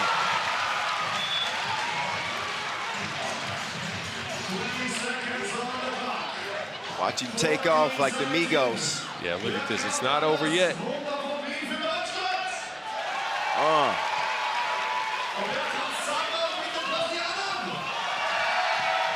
Melo, get out of the way. He doesn't convert the score, but with 11.6 seconds left.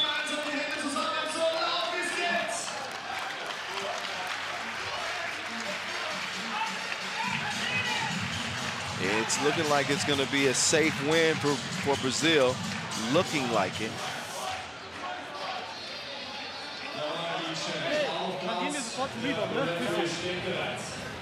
Offense weiter, so offene Würfe nehmen. Wir nehmen auch den Einer. Wenn wir jetzt treffen, müssen wir faulen. Ja. Yeah, that's too fast for me. I can understand some German, but I couldn't get that. I don't understand any. Maybe you could help me out. Well, again, my German's not that good. If they speak slowly, then maybe.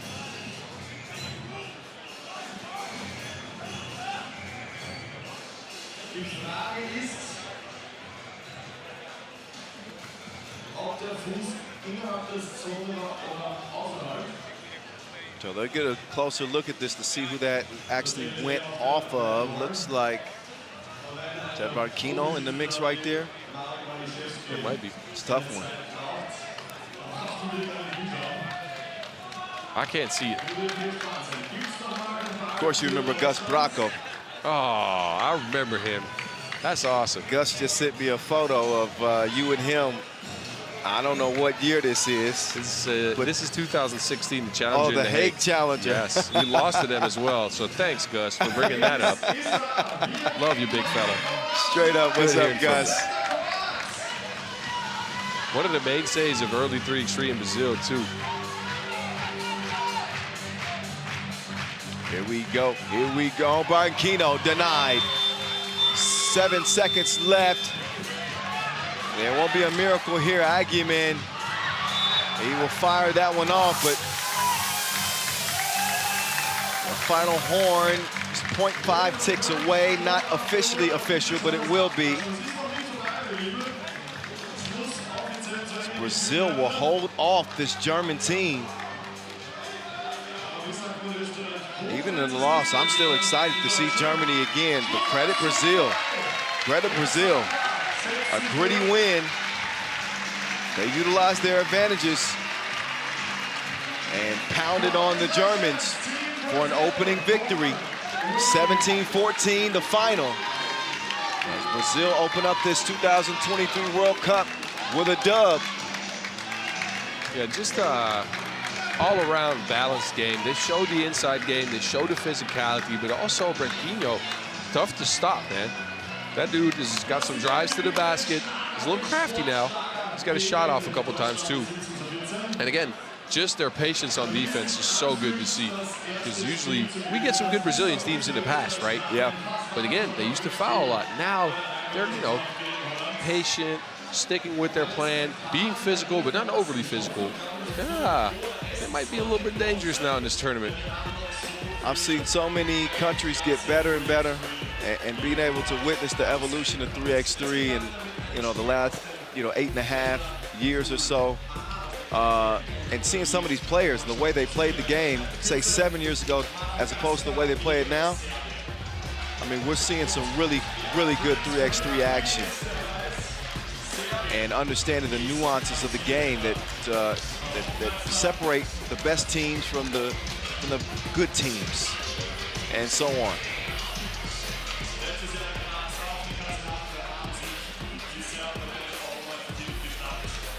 So a narrow victory for Brazil. But a win is a win is a win. And it did come with some high-flying action. Most of the highlights belong to the Germans, to be honest. But the win belonged to Brazil, and that's what matters most. 3-point victories. We play down the second half stretch of day one, 20 games on the slate. We get ready to head into our 14th contest of the day. And Madagascar will take the court for the first time, making their first appearance at the World Cup. And they will play against Serbia. Yeah. Good luck with that. 2023 Vienna, Austria. Ladies and gentlemen, take the Platz. Wir holen deine Teams auf das Feld. Wir beginnen mit den Männern aus Madagascar. All right, teams are getting ready to enter the court of play here momentarily. Madagascar will take the court first. Here from the city center of Rauthusplatz. Got a chance to see many members of this Madagascar team take a gold medal at the Africa Cup 2022 in Cairo, Egypt. I was there. I experienced it firsthand. I have an idea of the type of talent that this team possesses. And I'm saying right now that Madagascar can really contend out here at the World Cup. They certainly feel like they got a lot to prove. They aren't exactly on the 3x3 map. And no better place to prove their place in this game than here at the World Cup. They've been developing their game, though. I went to Southern Africa a couple of years back, and they were out there trying to build. Now they're here. I want to give a shout out to Mahari Randriana. She was a big part of that. Yes, I know her well. But here's the squad right here: Livio Ratianarivo, Fiari Johnson, Rakatonarina, Eli Randriamam Pionona, and Alpha Solendrani represent Madagascar. There you go. We need some nicknames for these fellas. Yes. Yes, we do. I'm going to work on that. Hit us up. We need some. I'm working on that ASAP. We don't need nicknames for, though. No, These fellas. no, we know these guys. They are staples in the game. Olympians, champions, World Cup defending gold medalists, a 5-time, 5 gold medals in total for Serbia. Dejan Majstorovic has been a part of 4 of them. He leads his team out with Marko Brankovic, the beast, who hit the free throw to seal it for his team last year. Mihailo Vasic, who represented on that Tokyo Olympic team, along with Dejan Majstorovic. They took a bronze medal. And Strahinja Stojic, the world #1. We call him Dr. Strange. And it ain't just about that mustache. His game is strangely spectacular. He's really growing that thing out, too. Man, committing to that stash. He's got as much hair above his lip that he has on his head. I don't care, as long as he's hooping. Hang out there looking like a broom. But Serbia, in case you didn't know, wait, did you just say looking like what? Like a broom. Like a broom. I can't even say what I need to say because of your comedic antics. But anyway, I was saying in Serbia, they've been the gold standard at this event. 5 titles. Like always, the bullseye is on their back as we get a look at our officials. The General Glenn Tuitt and Marek. I don't want to butcher Marek's last name. Nah, you're good. Malashevsky. No, that's not it. We're going to call him Eli. He was the MVP of the Africa Cup. This dude's got some real skill. They're sleek. They know how to get to the cup. They can finish through contact. Watch out for Arnaud. He's got sneaky bounce. I saw him bang on a couple of dudes in Egypt last year. Strong post player. Obviously, he's going to be battling with the manimal, Mihailo Vasic, and that's a different type of fight than what you would see at an Africa Cup. No disrespect to the Africa Cup, but this team is going from playing against the best in Africa to the best in the world. And Serbia have proven that. Marko Brankovic is shooting the absolute lights out on the World Tour for Team UB this year. He's knocked down 48% of his 2-ball attempts this year for Team UB as they've won the first 2 events of 2023. They're hitting on all cylinders. And Serbia are certainly the favorites, winning 5 titles in 7 years. They return the exact same team who not only won gold at the World Cup last year, but won gold at the Europe Cup. So, you know, you add Mihailo Vasic to essentially UB's team, and that's what you have here for the World Cup team. And Tall task for the team from Madagascar, especially because they are, on average, the shortest team in the tournament. They're giving up 4 inches on average to these Serbians. You know, it's oh my God! Arnaud came out of nowhere and just volleyball spiked that. Did you see that? I told you the man is bouncy. Look at that. Oh, that's a kill. That's a kill. Dr. Strange in the lane doing his thing.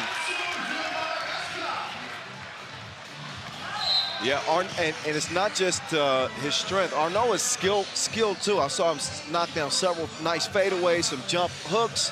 I mean, the dude was in his bag. I'm just still confused about that spike. That's mean. Yeah, he took some air pressure out of the ball. And Stojic wanted that to count. Strahinja has been playing well here in 2023 as well. Coming off his 2nd straight MVP from the Manila Masters. He wants the 2-piece to count. It won't count. And we got a scoreboard issue again. Somebody pulled the plug out, apparently. I think it's too much fun. I think the neighbors are complaining about all the noise here. 3,000 people making some. I think we're about at capacity now, boss. Yeah, it looks like it. It's a full house. We got 2 seats next to us where everyone wants to come out here, but besides that, that's about it. There's Vasquez. He wants to get it up top to Dr. Strange. Oh, he is marvelous. Get it, Dr. Strange, marvelous? Yes, I like that. Arnaud! Ooh, he was already hanging on the rim in his head. Smart play from Vasquez because he knew that big boy was going up. Yep. Yeah, you see him getting his steps together. He was coming out there with some mean intentions. Vasquez's a vet. He's like, nah. That highlight's gonna have to come another day. That's what I was talking about earlier, though. Vasquez knows that if Arnaud gets that dunk there, his team gets the momentum and they get hyped. You don't want them to get hyped early on in the game. You don't want them to hang with you. They're the 20. This is the 20 seed versus the 1 seed. Oh, Vasquez, don't do him like that. Oh, we knew that was coming. He put him in the blender. Without giving away his secret, but if he puts his left foot back like that, you already know it's coming. Livio, again, MVP. Oh, no, not MVP, but a member of that gold medal team. And the short-range jumper will go. Brankovic will get it over to the Manimal. The beast to the Manimal. That's a hell of a combo. Majstorovic misfires. He's the most decorated Serbian 3x3 player of all time. Nobody's scored more points in World Tour history and won more medals than Dejan Majstorovic. Oh, Branko, swish. He has switched gears. Think about how long Majstorovic has been good in this game. I was unfortunately part of 2 of his World Cup wins, where we lost to them in the quarterfinals in China in 2016 and in the finals in 2017. We could not beat them. 2018, you know, I wasn't there. But the teammates, they went, lost again in the finals, though. Yeah, he's won 4 European crowns. He's won 4 world titles, and he's won 4 World Tour final titles. It don't get much better than that. It's just, what can you do? 5-point difference. Oh, he's in the book of Eli right now. You don't get the scripture. I like it. That's a good one. That's a very good, smart reference. Awesome. Stojicic to Vasquez. Count that. 5-point game. Wait a minute. Majstorovic is called for the foul. He and Vasic last year were just ridiculous together. They combined for 87 points in that run to gold medal, to a gold medal. There's Eli, not that time. Maestro comes around. He gets it down to the block, the beast. See, they play the game differently. He's slick with it behind the back. Majstorovic, 34 years old, and still playing this game at a high level. He's doing that to young dudes. He had him reaching out for help. You see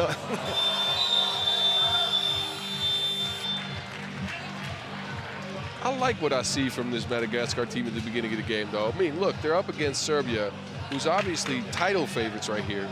They're not backing down, though. No fear. I wouldn't expect it, though. I don't expect it from Madagascar. That one blocked, comes back, and floated up and in. 8-4 game.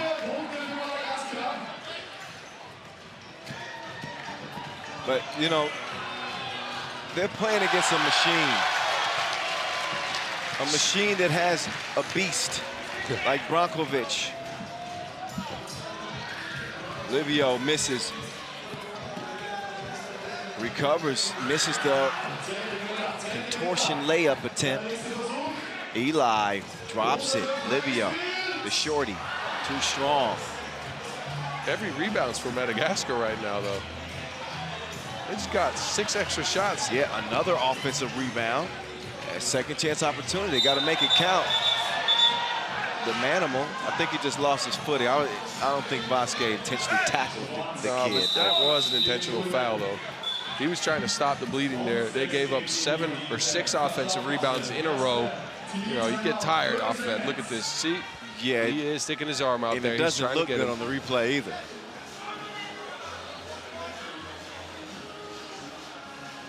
But this is Madagascar playing with a lot of heart and with skillful players. But, you know, Serbia is such a great balance of skill and talent, but system. These dudes play the game differently.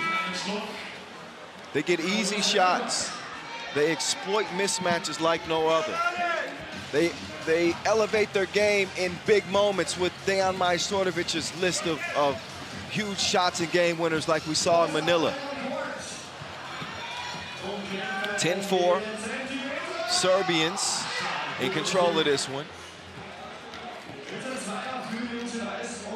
Now Dr. Strange is getting ready to operate.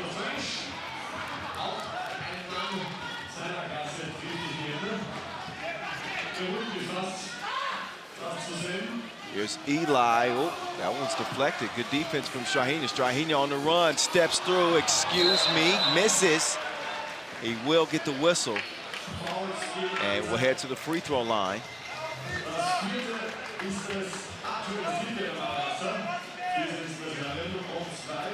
Well, look at Strange.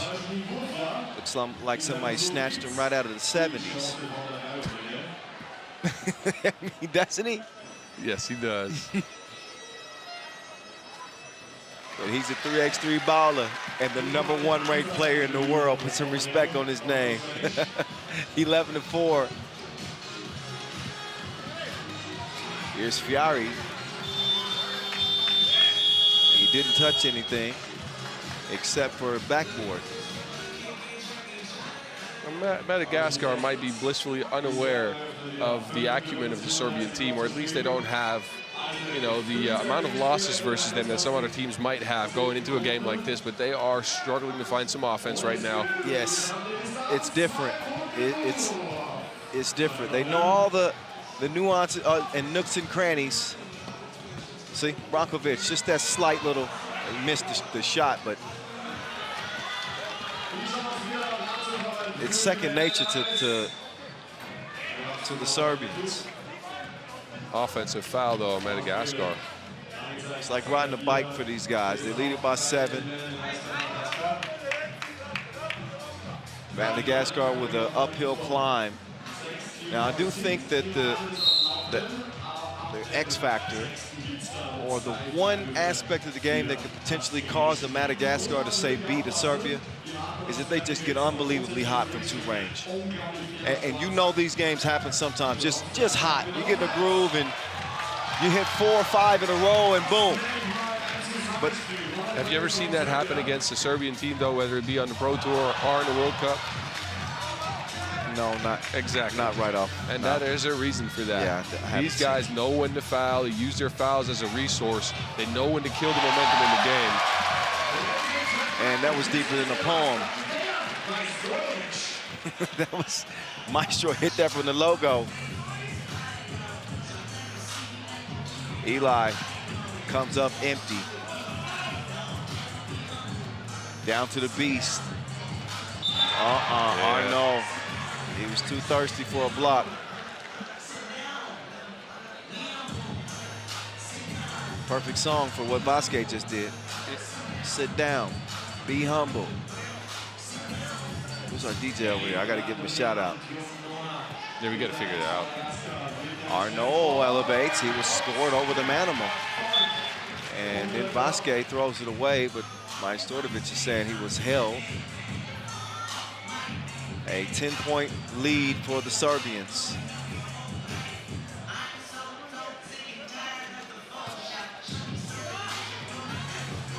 Nobody there. Got to put the shot up. Strahinja will sky for the rebound. He barks some commands to his teammates. Look at that action right there.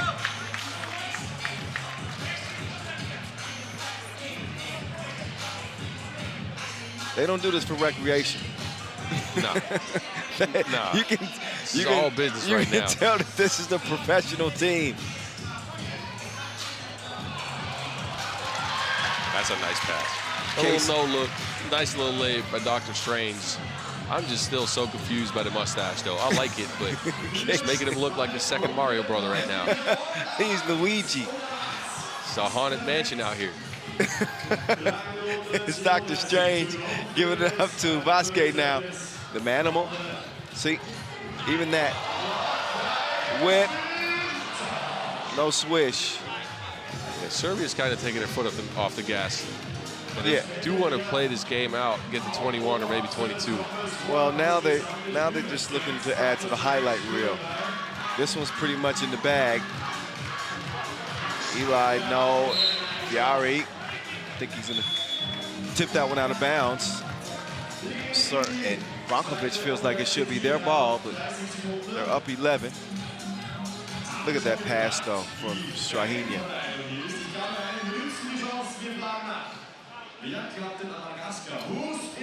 So does this one end before the limit, or?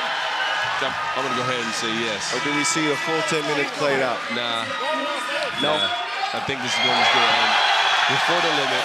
Although, again, Serbia has kind of taken their foot off the gas. You want to keep your focus high. You want to win these games easily. And you don't want to get any negativity on the team, right? And this is one of those games, excuse me, where you can get some, if you can get down on yourself a little bit, if you're not clicking on all cylinders, if you kind of let this game go and have a team score a couple points or not, not get to 21 or 22. So hope they re-up their focus here. I think with Dejan Majstorovic on the court, he's not going to allow the team to let their foot off the gas too much, because there's the maestro. No string music. Fires that one out of bounds. 2:51. Of course, we'll see Serbia play in a final game of the day, and we expect that one to be a bit more competitive. They'll be playing France.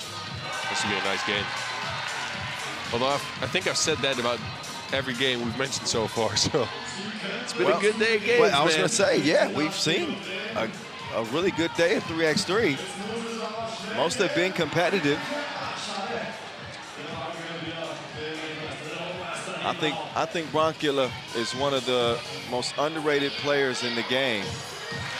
And Marko Brankovic, his journey to joining UB and becoming a world champion and having all the success that he's having now, we know that it always wasn't like that. This dude got cut by Lehman. Yeah, he got cut by Lehman, and I clearly remember, I think Majstorovic is the one that told me, he's like, I joined UB, Brankovic was in the gym all the time, and he was just angry. He was just mad at the world for being cut from the team, being no part of Serbian 3x3 for a while there. So they would go play one-on-one, right? And Brankovic would win every single game. He would out-defend people, out-shoot people. He would not lose. He refused to lose, and that's how UB kind of got started. Or at least that's what the stories, you never know with this kind of stuff. Yeah, but they picked up a gym. They picked up a gym. Brankovic, I guess we might have jinxed him talking too good about him. Yeah, you're right. He misses the free throw, but no real sweat off the Serbian's shoulder. Oh, he misses both of them. So, an uncharacteristic trip to the stripe, and Eli's going to answer with a 2-ball. Makes it a 9-point game. Maestro wants to get rid of this Madagascar team. Oh. Nice move. But $1 million move and a $5 shot. That don't add up. Yeah, that didn't reach destination right there.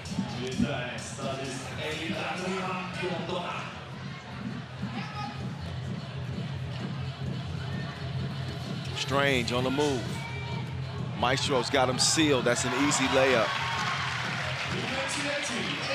Serbia 3 points away as Livio will finish with the lay. And Vasquez, he will get an easy score, continue to add to that lead and move closer to 21. So the Olympian to the world #1, and the 2 puts the nail in the coffin. They are all business like the front of the plane. Serbia, easy work against Madagascar. So they are who we thought they were. Straight killers. Strahinja Stojic, the world #1.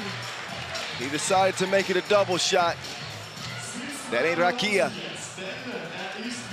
But it goes down smooth. 21 to 9. Wow. Yeah. That wasn't good.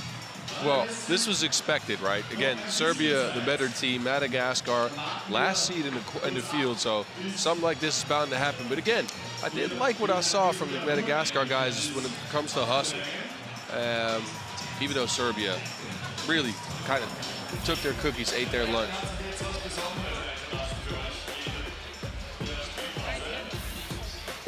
All right.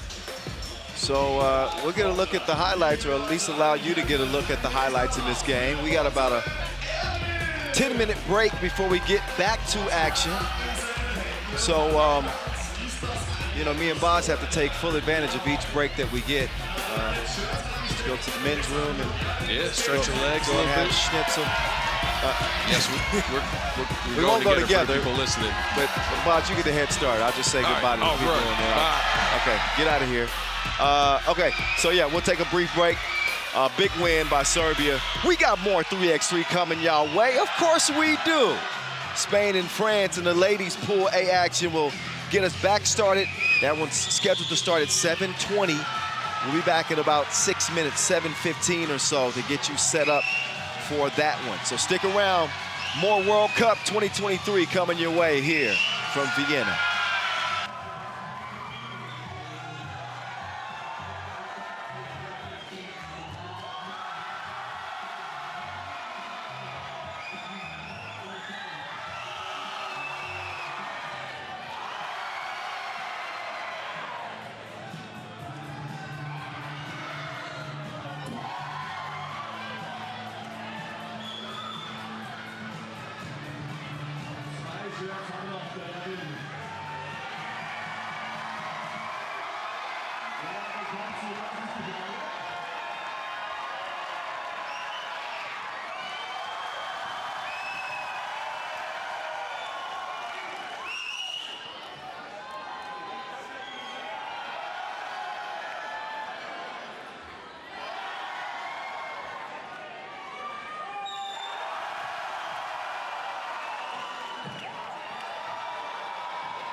Sieg gegen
Welcome back to, excuse me, wow, I need some water. Welcome back to Vienna. The voice of 3x3, Kyle Montgomery, Boz Rosendahl. We're rolling right to the next game, that is. We got 6 more left on the schedule today as we turn it back over to the ladies. Spain and France.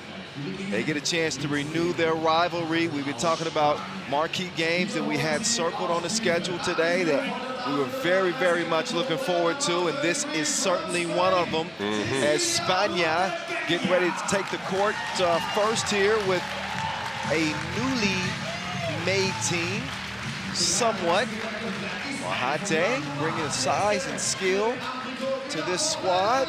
Vega Jimeno, longtime national team member. She's just continuing to ball and play at a super high level for Spain, who are still looking for their first ever gold medal at the World Cup, which is hard to believe. They've been so good for so long, but they have really suffered some agonizing defeats and weren't able to qualify for the Tokyo Olympics from an overtime loss that we saw them suffer in Graz, Austria, to Japan.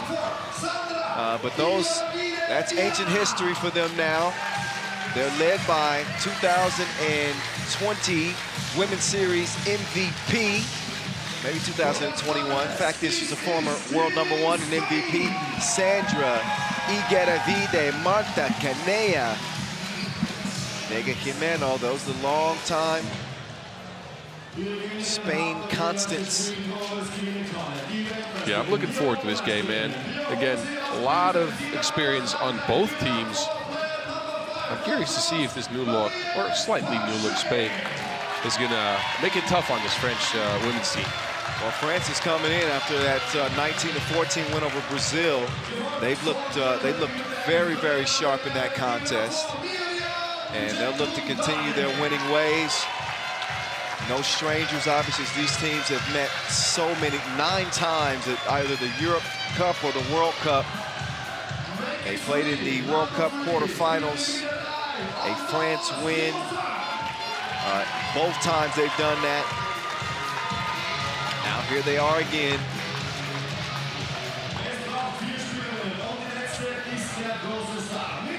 No Aidana Cuevas, who was an absolute force for Spain last year. She averaged 7.4 points per game, top 5 in player value.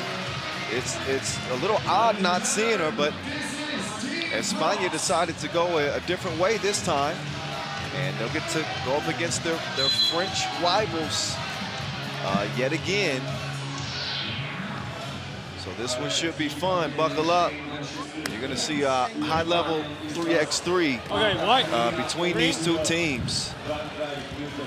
You better believe that. Moving into the evening hours here on a long but very, very fun first day of action. Cecilia Talk, Edmund Ho. They will officiate this one. All smiles, but they mean business like a shirt and tie. Marta Canea, the 28-year-old, so dynamic. Top-level defender.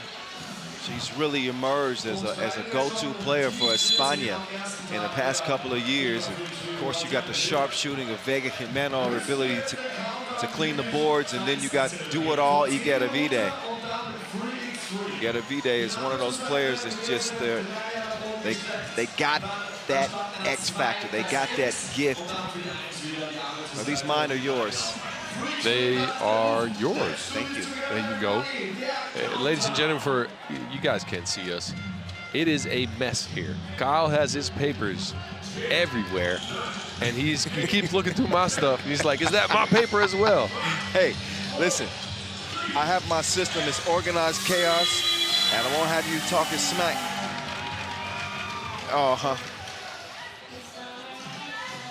All right, enough of that.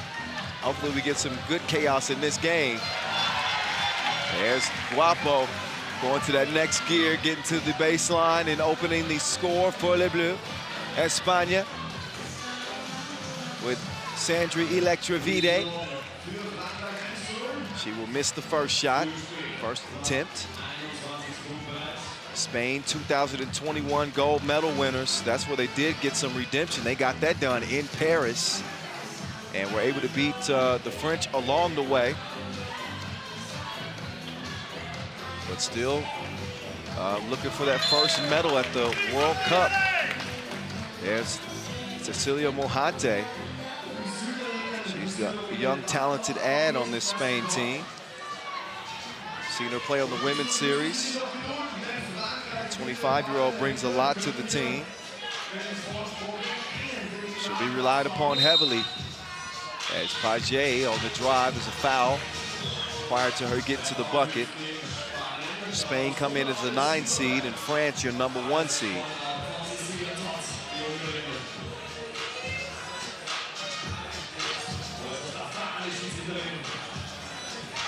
There comes La Guapa. Oh. It looked like a pretty clean block out there, but referee must have seen some contact, they're pushing it back or something. I think the contact is below on the waist. All right. So shot coming up for the defending champion and reigning MVP, La Guapa. Pretty stroke. Oh, Jay Kundade. She gets the quick steal on Jimeno. Guapo. Why not?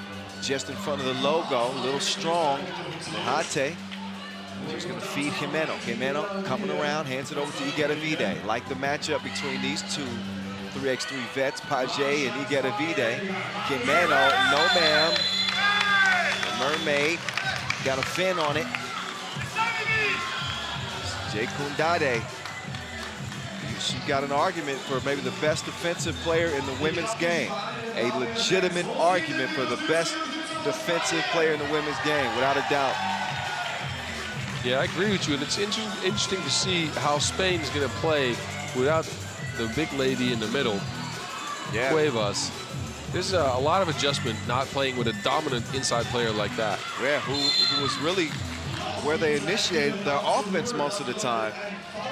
You know, Igueravide, former world number 1, the best player, but the most dominant was most certainly Aitana.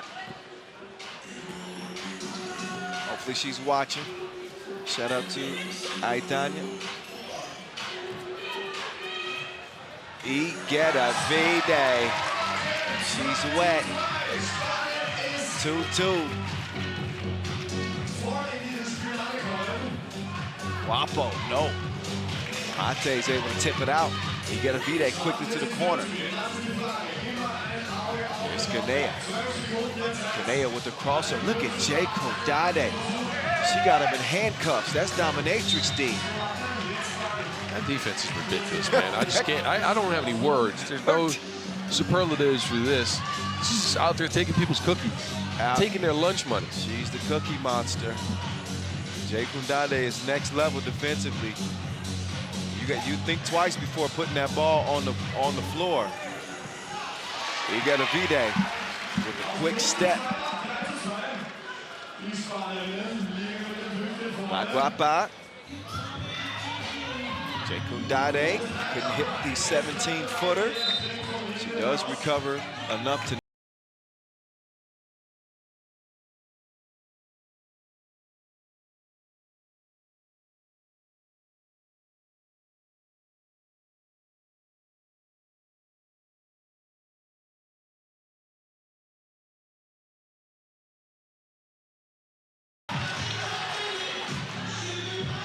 Limason to La Guapa. She backs down and kicks out. Limason.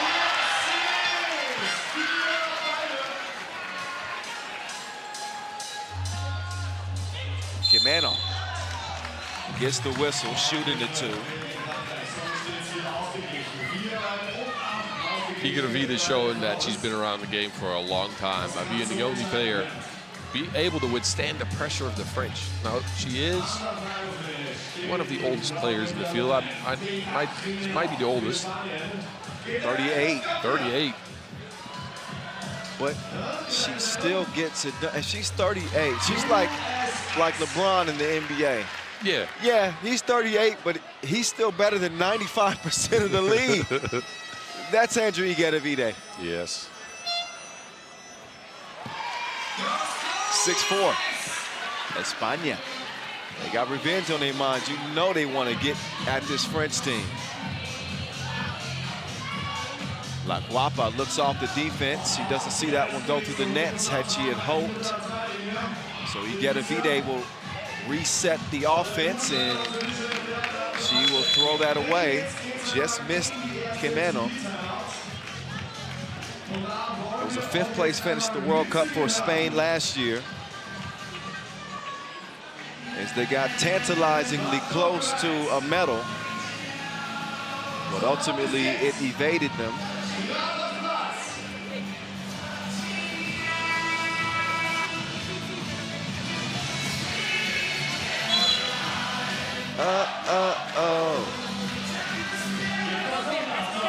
Yeah, last year Spain was undefeated all the way up until the quarterfinals. Lost another heartbreaker to France in OT to see their exit.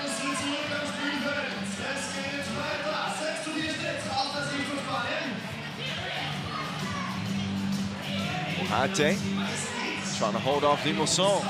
They get it to Jay Kundade. That's great passing. Sharon to Wilson. It's for the streets. 6-5.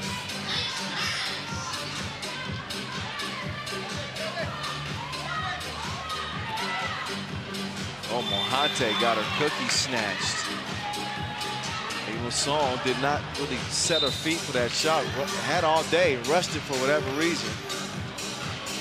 Yeah, and that's going to be, again, important for her. That's one of my points for game 1 as well. She can create a lot of space if she can hit some shots. And she is so quick, so fast off her feet on that first dribble that if she can hit one, you kind of have to stay with her there, and then she's going to beat you to the basket.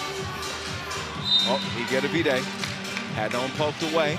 That'll leave 6 seconds on the shot clock. Spain, they have been the aggressors here early, despite some really solid defense from Le Bleu. They lead it by 1. Boy, Igueravide was open. And Limonson just too aggressive defensively. She gets Wilson for the foul. She'll check out, and that will allow La Guapa to come in.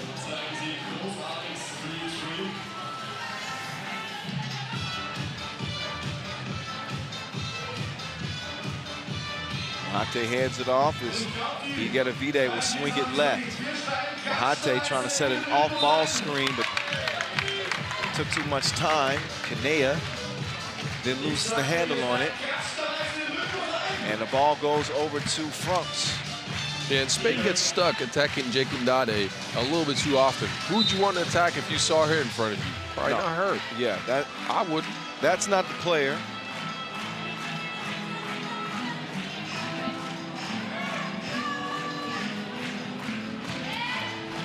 La Guapa.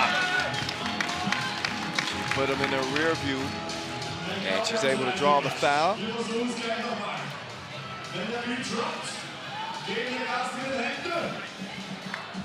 She'll head to the line to shoot 1. 3 fouls per team.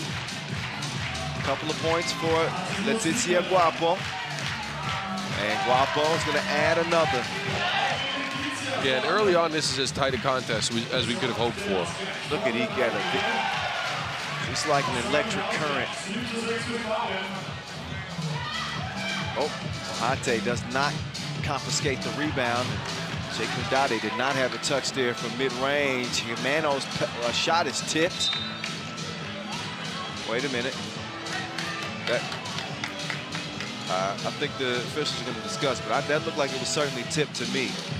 Vega Jimeno is not going to shoot an air ball like that. That was very short. Like, you can shoot an air ball that's just a little bit off, but this one was way off. Referees. Whoa. Okay, I think France tipped that ball, but in any case, the ball don't lie. I thought that Spain was about to get that rebound. Maybe the ball is lying a little bit. Limonson! Bottoms up. There you go. She needed that one. 2-point shot to go down. Now they have to guard her out there because, as you see, they're leaving her wide open. You talked about her 2-point shooting in this tournament and how that can change things majorly for France. Again, I think for France, she is the key player because she can create a lot of offense, be a menace on defense, but she needs that two-point shot to go down for them to really make a far run in this tournament, I feel. They are going to have to contend with some teams that are able to shoot and generate easy offense, so that's going to help. Yeah, Limassol decides to give it up this time.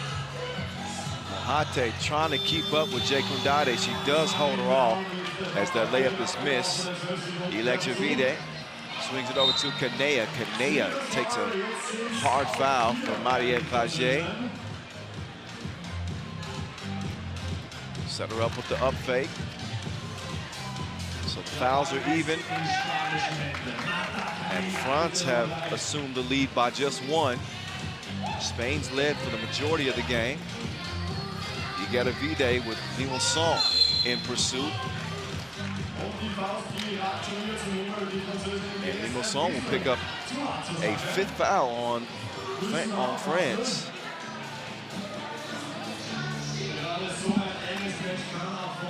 Hortense with the physicality there. Actually, Kyle, you know Hortense Limassol is from Biarritz.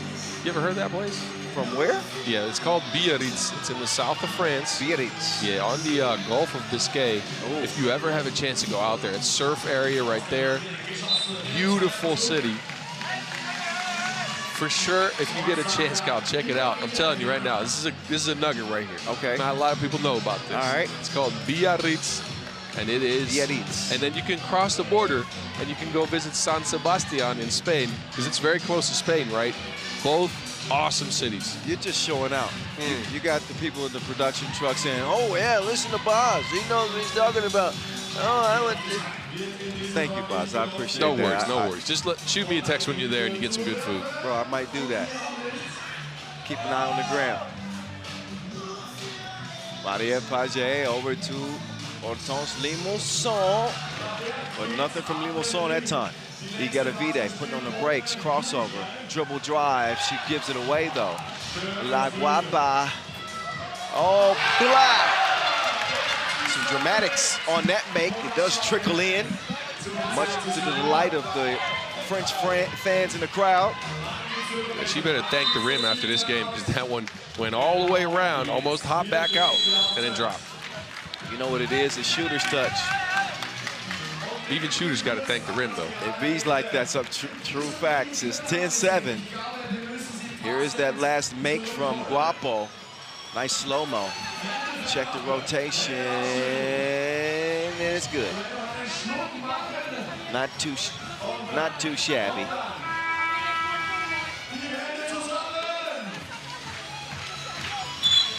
So we got a three-point lead, and we have some interestingly dressed fans here. That dude was dressed like a Viking hot air balloon. I'm not sure what that. I missed that. Is that a specific type of costume? I don't. It might be, but I Maybe missed. that's a character that I haven't seen on one of these shows that I don't watch. I wish I had the answer for you. Trust me, Boz, you didn't want to see that. Jekundade to Page. Page will get the cookie back to the left, Oh.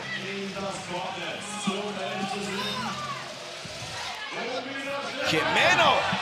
Oh, and La Guapa says no. Oh, yep. There's a foul called on Quimeno, maybe a little frustrated.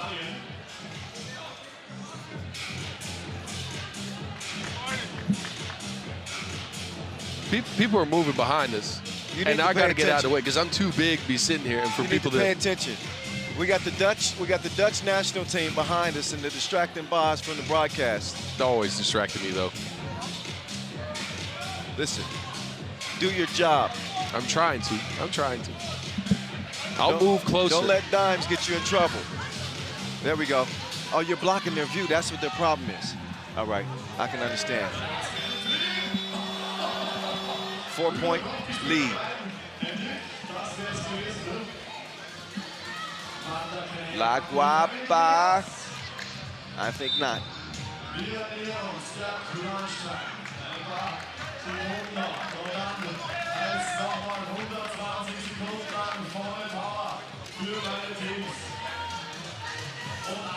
Oh, you just showed me the costume. 11-7. I'm disappointed. That's Obelix. What is going on there? I know. So wait, so look, there's a cartoon. I'm not gonna take too long with this either. There's a cartoon that's drawn by a French guy about a small village, and I think it's in Bretagne or Normandy, one of the two. And it's in like Latin times. Romans taking over the country. There's a small village that has some resistance because they got two dudes that drink a special potion. And the big fat one, it's called Obelix, and Obelix fell into a jar or like a big tub of that potion when he was younger, so he lifts like big-ass rocks all the time. The one next to him is Asterix, and Asterix just sips on the little potion when he needs it, so he can get real strong. Okay, so that's what they're there for. I didn't know who they were. It's a little odd to me as an American, but thank you for the explanation. Yeah. Nice little comic books, though. As Jekundade found the floor, unfortunately. Those are some nice little comic books for if you haven't read them. Never seen a costume like that, though, so, you know. They sell those at the mall? I mean, well, not where I'm from, so. Interesting. Meantime, we have an 11-7 game, and Guapo will fake the pass and make the splash with 1:20 to go. Spain's revenge tour against France at the moment is looking bleak as they trail by 5. You can see a big difference in this slightly new-look Spain team, right? So they got their defense on point. They can guard all 3 players on the floor, whereas in the past that sometimes was a problem. Offensively, though, they are missing some easy buckets down low.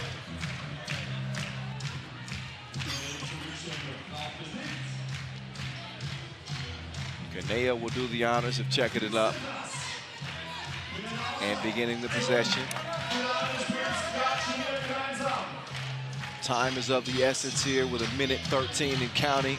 Vega Jimeno gets the step off the up fake. Beautiful move. So France will look to make the most of the shot clock and get a look. Guapo stays with it. Look at La Guapa. Ooh la la.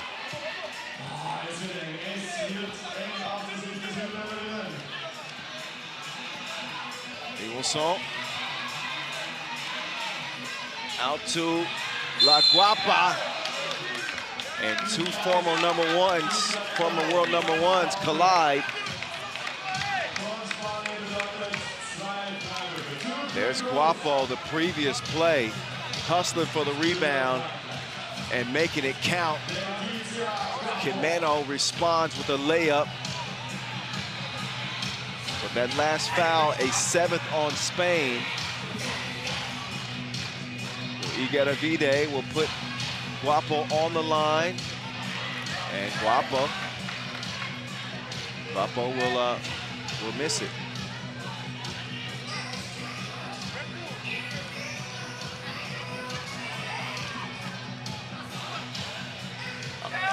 And Guapo cashes in. That was an astute observation. Bogdan. Jekundade, the pressure defense on Jimeno. And you gotta be quicker than that. Wow, runs out of time. So Jekundade is indiscriminate. Whoever she's defending, consider them locked up. They might need a lawyer soon. 14-8. Jekundade, can she get some offense going? Not that time. It's a miss. And blue ball.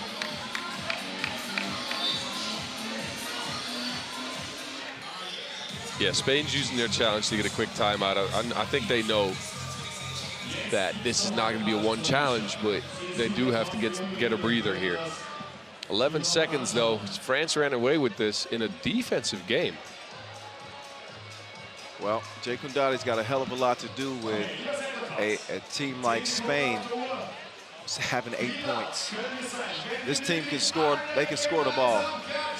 They are a different team without Aitana Cuevas, make no mistake, but 8 points for a team with this history, this pedigree, to me that says a lot about France's defense. I think so too. There's the former Hungarian national team player, Cecilia Tot, turned official. Looking over this last play. And we will find out what the decision is going to be. Challenge is lost. So the call on the floor will stand.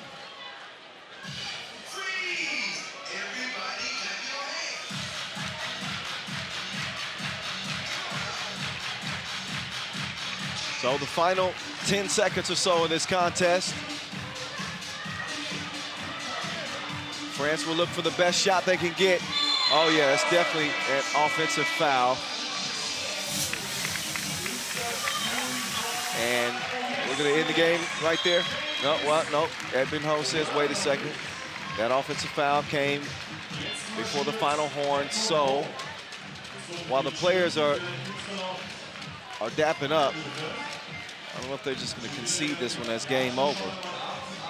But it might. It'd be weird if they had to go back out there now. Well, I think there was still probably a second or so left when the offensive foul occurred. And you just never know. It comes down to a tiebreaker scenario. Maybe Spain hits a 2 in the final tick, and maybe that's the difference. So I think a good job here. Yeah, they're going to go back out. Crossing the T's and dotting the I's. You just never know what may happen. A lot of 3x3 to be played, so, and you never know how it may be decided. 0.7 seconds on the clock. Again, opportunity for a quick shot here. Gimeno. Oh, got it up there. Does not get it to go. So in the end, France, they start their 2023 campaign exactly how they had hoped. 2 wins. 14-8, the final, as they top their rivals again. We'll get to see Spain again a bit later, but they'll get a chance to regroup for now. So hopefully the next time they come out, they can manage to manufacture some offense, because the buckets were few and far between against Le Bleu. Yeah, tough game for Spain if you think back on it. Again, they lost some easy points under the basket. And in the beginning of the game, they couldn't really handle the pressure that France was putting out defensively. Only Igravida got loose for a couple of layups and a shot. All the other 3 players have to step up. And their newest addition, she was real visible this game. I need a little more out of her. Mohate. Yes. Yeah. Didn't see much of her. Again, that's it's not weird considering the other 3 players have played together for so long and have been to so many tournaments. She is going to have to step up for Spain to make a run here. Without a doubt. But that's for later. As for now, let's see what do we have coming up here. We got Netherlands and Brazil on deck. Women's Pool A action continuing.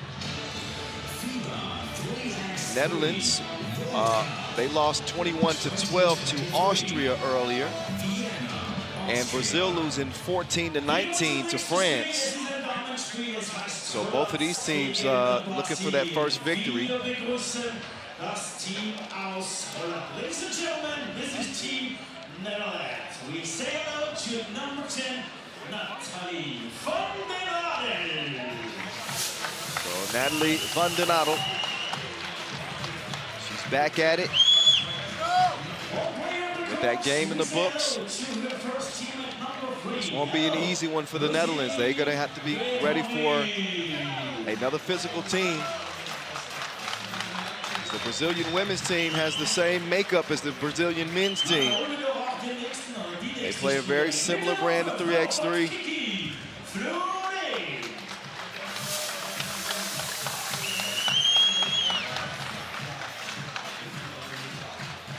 Damit wir 3x3 spielen können, brauchen wir 4 Spieler. Hello, welcome. Last player number 12, Julia Jorisma.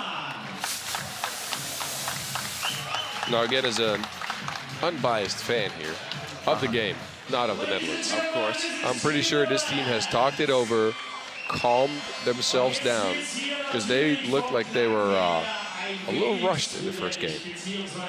Yeah, I mean, look, this is the World Cup. You know, sometimes you can get overcome with the moment. Hopefully they had somebody come and talk to them after that game and settle them in. Both teams, again, are coming in hungry. It's never a good feeling to wrap up your first set of games 0-2. Unfortunately, for one of these teams, that is going to be the case.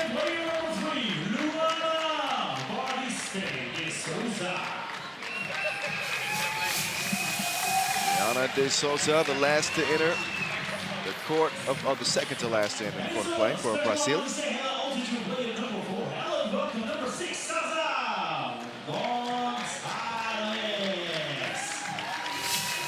And Sasa Gonzalez. She will be the centerpiece again. Brazil, the 20 seed, Netherlands, the 8 seed. America Cup silver medalist in Brazil and Europe Cup silver medalist in the Netherlands. Neither have reached the top of the mountain at the world stage. And again, if you did not know, once we get through 5 days of action here, our 3 medaling countries will secure spots in the Olympic qualifying tournaments ahead of the 2024 Paris Olympic Games. Marek Malashevsky, Glenn, get to it. I got a couple of nicknames. I'm working on those too. Even the officials get mad at me when I don't give them nicknames. Now I got to, not only players, I got to go to the officials. I can help. I'll try. Okay. The general is, I mean, for Glenn too, it won't ever change. Former serviceman for the United States, so it just, yeah, you're right. It fits. Marek. That's a tough one. Yeah.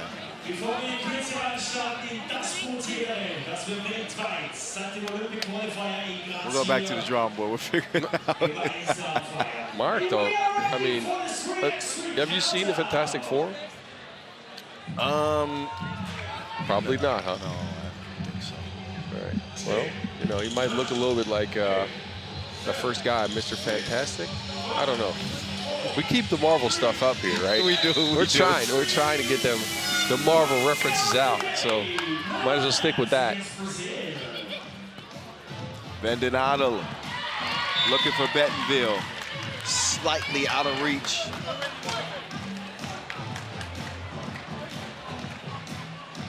Get a look at the crowd here. I said it was capacity. And I'd say we're about 85%.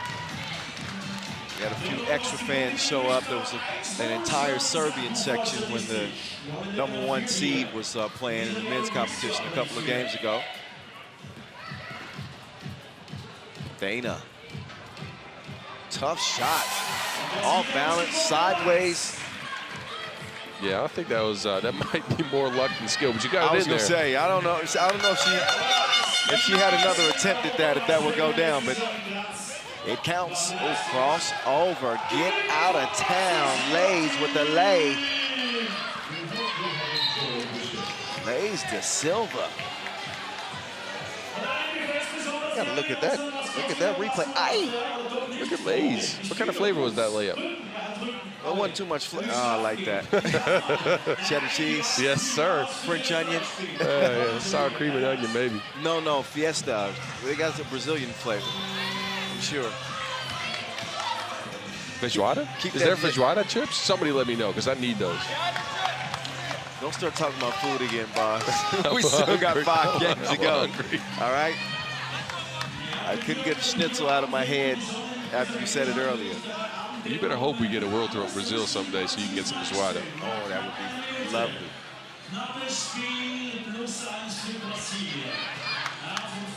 That was a good look, too. Smart play by the Netherlands. Van den Adel ran over the screen by Joritsma, who got double teamed off of that. She just couldn't make the pass. Trying the same play.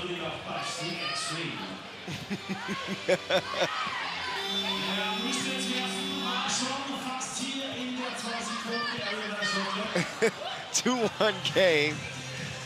Oh, man. The messages I get. Carlos Las Manos. He ain't watching this game, but if he is.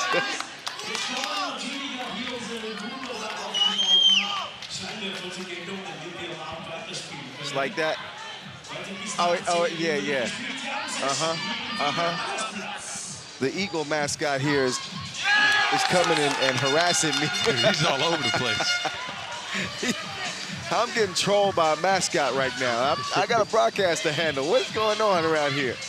Lays, shifty, swishy, 4-3. How about Lays? Yeah, Lays couldn't get any space in their first game. Now, though, he's getting loose for some quick buckets.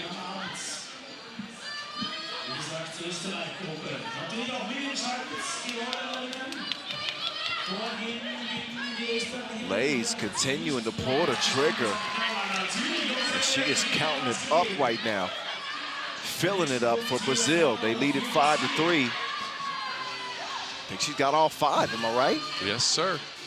Luana, turnaround, no. No, actually, she has 4 out of 5. Yeah, Dana had that miracle shot. Yeah, 4 out of 5. True facts.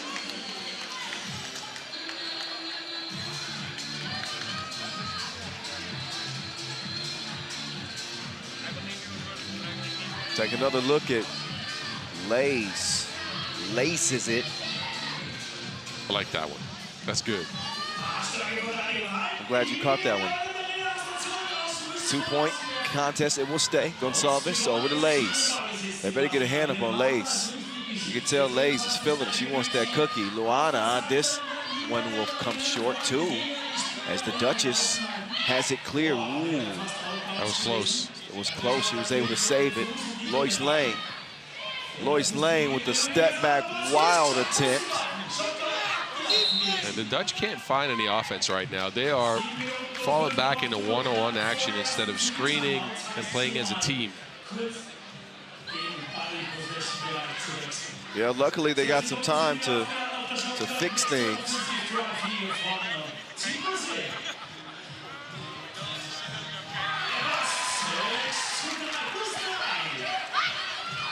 There's Florin. We'll hand it off to Joritsma. Joritsma.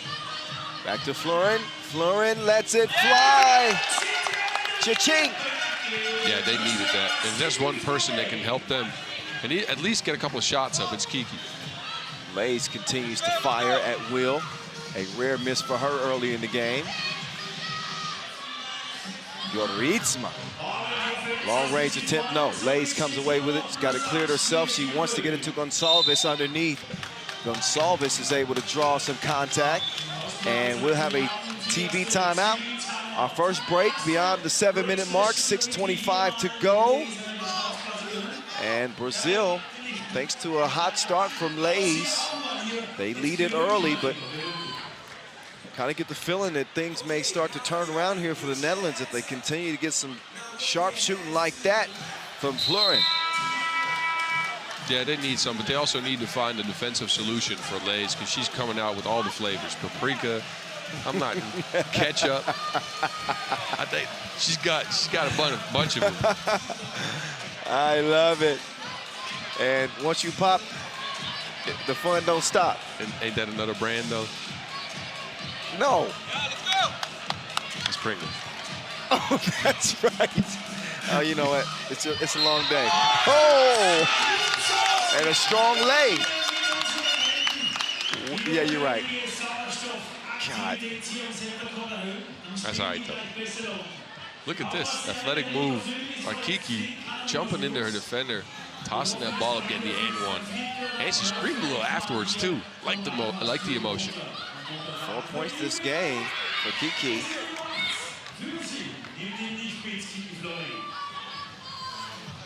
6-6. Sasa with the shoulder fake. Drop step, missed it. The Duchess will clear it. Florin in the corner. Bendinato. She's going to draw the foul. That will be the 3rd on Brazil.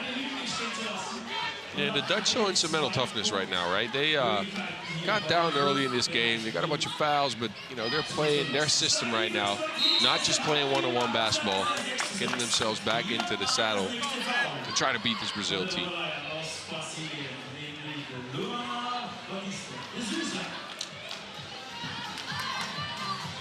Florin will open it up. Good. That's some action we haven't seen. Leads to an easy score. Joritsma connects on the layup, and Netherlands go up for the first time in this game. Gonçalves, great awareness to find Dana. And Gonçalves caught with the reach around. No bucket on the floor before the shot, the 5th on Brazil. One more foul to give with 5:27 to go. 7-7 tie. There's Vanessa.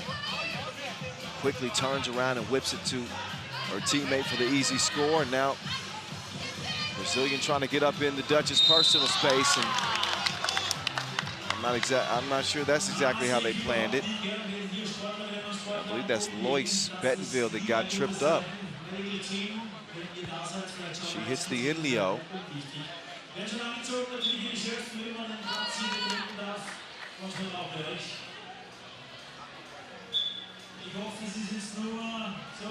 And taking some time here. She's a little shaken up. Yeah.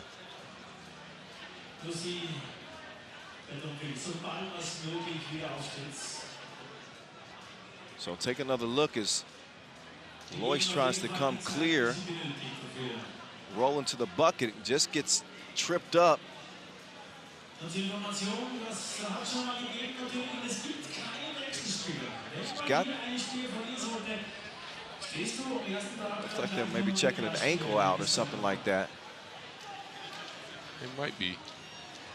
Might have just rolled that going down, or maybe the Brazilian player landed on her foot. You never know. Slow to get up. Walking a little gingerly there.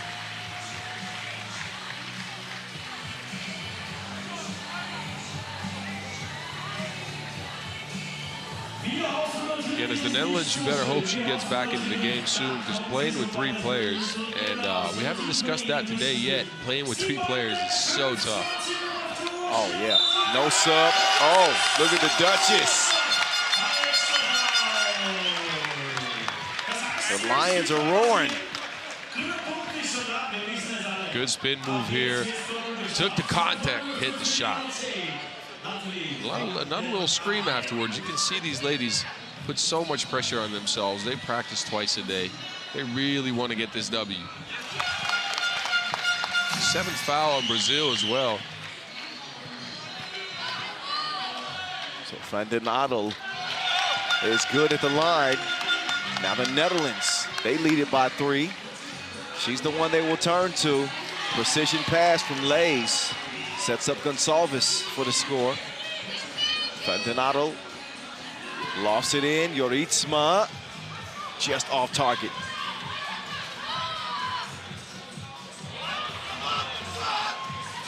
Yeah, same play on the side of the Brazilians, right? Ball screen, quick roll, and this time wide open for a layup. 1-point game. So Brazil have answered with a 2-0 run. Leys misses everything that time. And Lois Bettenville, by the way, is still being attended to by the medical staff in the meantime for the Netherlands. Bendinato, no ma'am. Leys has got her on an island, trying to operate here. Leys left to right, right to left, kicks it out to Luana.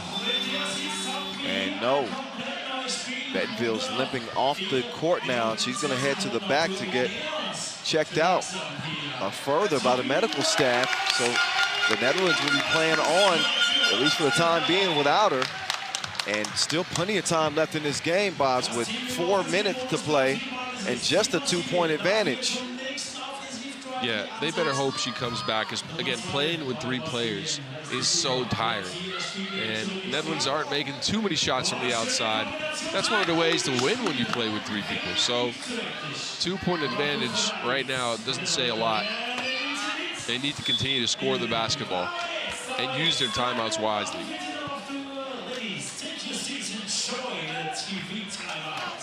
So TV timeout time. Score 11-9 Netherlands, but they are without one of their very best players in Lois Bettenville, who suffered a bit of an ankle injury. And obviously we don't have any news on just how severe that injury is. So the only thing we know right now is that she's out here momentarily.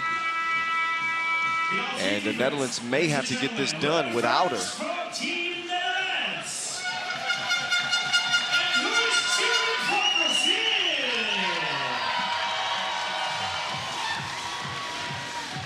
Nice crowd here in attendance. You can see it's lit here in Vienna. It's Luana.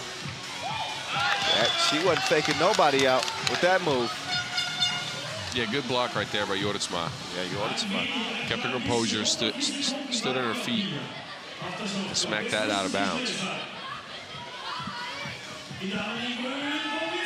Oh, Lace. Laces it again. What a game. What a game from Lace da Silva.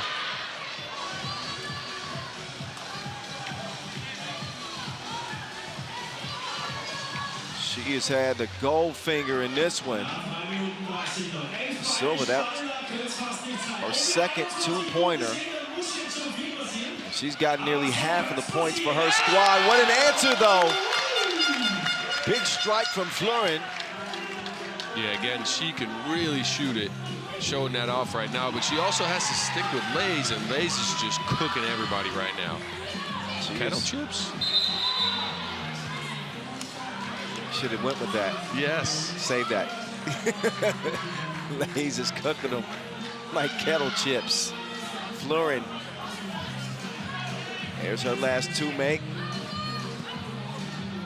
As Luana will miss that lay. Well, that was a wide open layup, too. yeah, I don't understand that. She missed everything. Florin gets no help. The Duchess, she's got to get it up. She does. Florin. She out-hustles Gonçalves. She's all by herself. And now she got reservations for 2. Gonçalves looked like she slipped on that play and is limping off the court right now. Yeah, Gonçalves now is shaken up. So the Dutch without a player, a key player. And now Gonçalves is going to be down at least for a bit for Brazil. Hey, this is the way the game's meant to be played, right? As we see Bettenville coming back to the bench. But this is 3-on-3. No subs, just whoever doesn't get tired first, I think. The drive and the layup. Stena will inch Brazil closer. Still trailing by 2. Florin, we know she can shoot it. She can pass it like a valedictorian as well. 3-point advantage for the Netherlands. Yeah, and they only have 4 fouls, so this was an intentional foul to stop the play, stop the layup. They used those last 2 fouls to their advantage. Might come away with a win here. Good to see Lois Bettenville back. Joritsma, faker.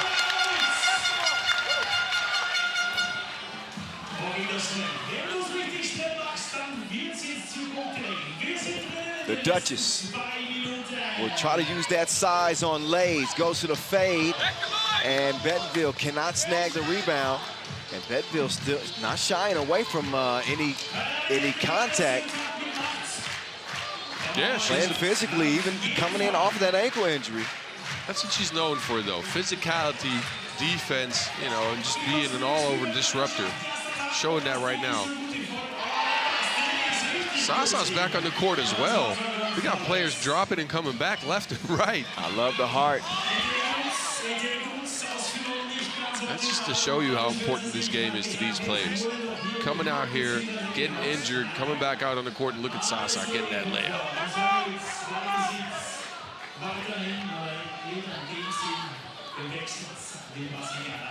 Buck 30 and counting.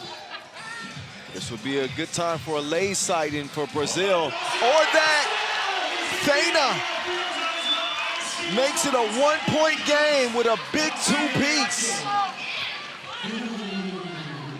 That's Luana.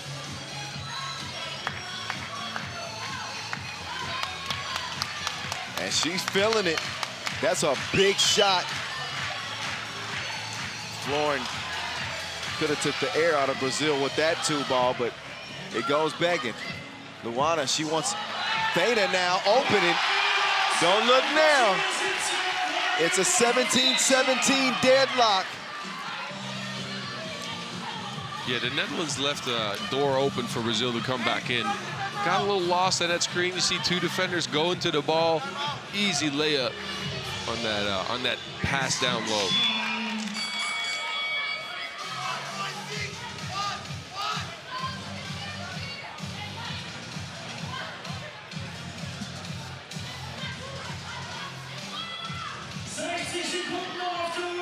Joritsma, long ball, and does not reach the destination. 55 ticks remaining.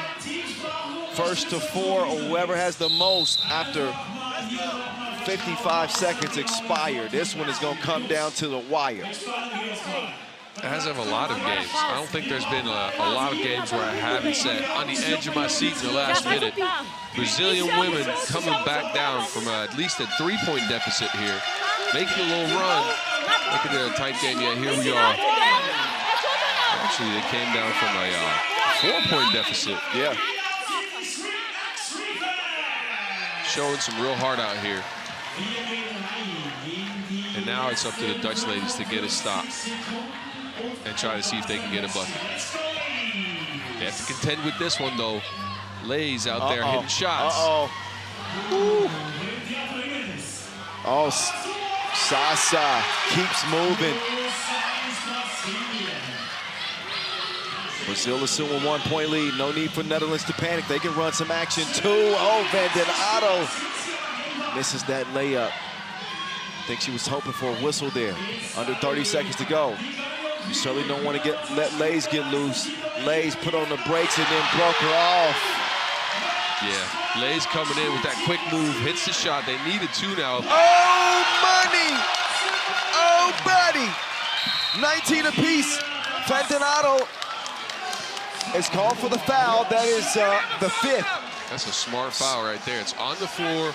Brazil gets a reset.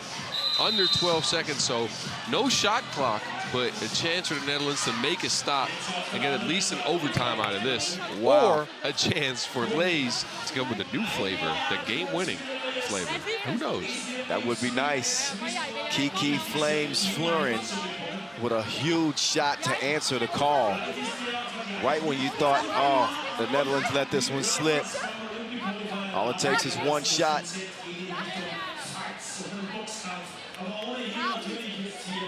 Geen twee, geen eentje. Ze moeten gewoon die scoren hebben. Hard erop. Als ze scoren op, gelijk eruit. We moeten snel. What are they saying? So they're talking about the fact that they need to give up no points, right? Not a 1, not a 2, but if they score, they got to get a quick shot off. So they're trying to say where to go, right? Maybe run to the corner for a quickie, but I don't know. 12 seconds to go. Let's see what they do here. Of course, Brazil's going to give the ball to Lays. Got to. I mean, she's been a bucket the entire game.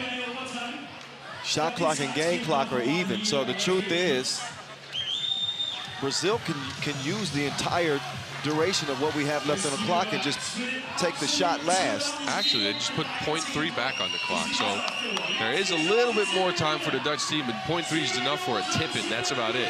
Lays swings it. Feina has the lane. And Vandenado gets caught for the foul. Joritsma is not happy with it. We get a look, and you can be the judge for yourself. I'm going to go ahead and say that looked like a clean block.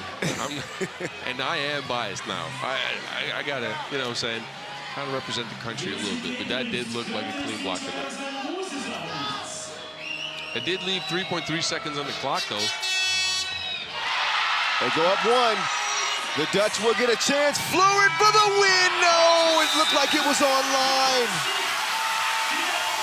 20-19. A heartbreaker for the Netherlands, who seem to have this game in their grasp with a 3-point lead late. But, you know, one big shot deserves another.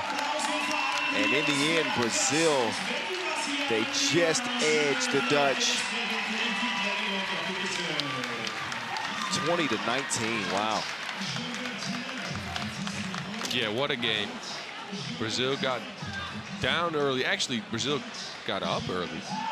Yeah, they started out. They started out strong. Lace was the catalyst to get them going. And the Dutch ladies kind of ran it back as we're looking at the highlights right now. Dutch ladies came back just playing methodical basketball, screening and rolling, getting their confidence up, hitting some shots from Kiki. Came up in the game, played some good defense. Lost a player, though. That might have had something to do with it, too. Royce Bettenville out there disrupted and being all over the place with rebounds and such. That was needed, and they didn't have that for a couple of minutes. Yeah, they missed her for a couple of minutes of game time, and Royce was playing well, and it impacted their ability to close out this game. Just tough, but again, I was talking about that motor from Brazil earlier, and that they never see themselves out of a game. Now I did think when this was 17-14, 17-13, I was thinking, okay, this is going to be the Netherlands win. But you can never count out the heart of a lion. The Brazilians had that in this one. They fought back, and they snatched one by one. So credit to them. Well, we're getting set for our next contest, which will start here in about 10 minutes of play. 10 minutes of play. 10 minutes of real time. 10 minutes of time for us Don't to run to the judge bathroom. me, that's right. Brazil and France, men's action coming up at 8:25 as we will head into our last 4 games of the day. We'll be back on at 8:21. We'll see you in 10 minutes from here in Vienna. 7 minutes.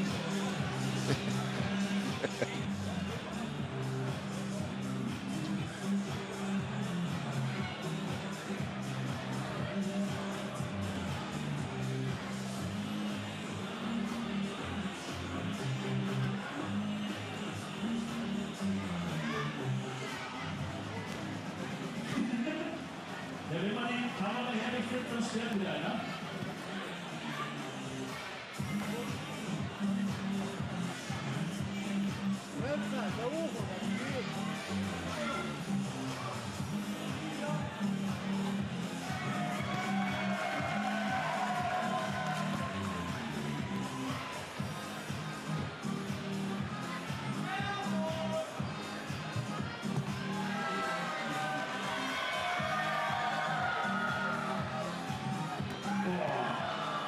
Aber ich glaube, der braucht einfach nur ein bisschen Anfeuerung, dann funktioniert das auf jeden Fall. David? Komm mal. David, trau dich, komm. Komm mal. Such dir die Position aus, Doppelwürfel ist dann. Und dann will ich von dir mal einen erfolgreichen Wurf sehen. Ja, von da kann es ja jeder. Na komm, hör auf. Na komm schon. Den hinter, den triffst du wunderbar. Aber stell dich mal da hinten aufs FIBA hoch, stell dich mal hin. Der Doppelwürfel ist schon da, komm on. Klatschen die Ärmel an, das schafft er. Come on, come on, come on.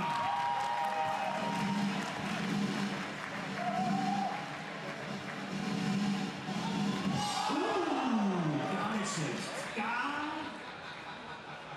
nicht schlecht. Nicht böse sein, beim nächsten Mal funktioniert es da. Aber lass mal die Techniker hier mal ihren Job tun, sonst wird die Kamera hier verrutscht. Motivationsbusse gibt es oben dran. Und dann heißt es in Kürze Bühne frei, wenn wieder alles perfekt repariert und präpariert ist. Um 8:25 Uhr, in knapp 5 Minuten, Bühne frei für den Intro, für die Teams der Männer. Brasilien und Frankreich.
Das nennt sich der Tanz der Nationen bzw.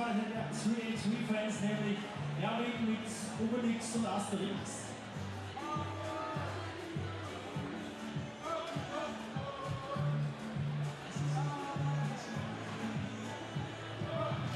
Und wer glaubt, das war's heute schon, ein ganz falsch gewählt. Und alle österreichischen Fans, bitte unbedingt 20 vor 10. Alle Freunde, Bekannte, Verwandte noch einmal herholen.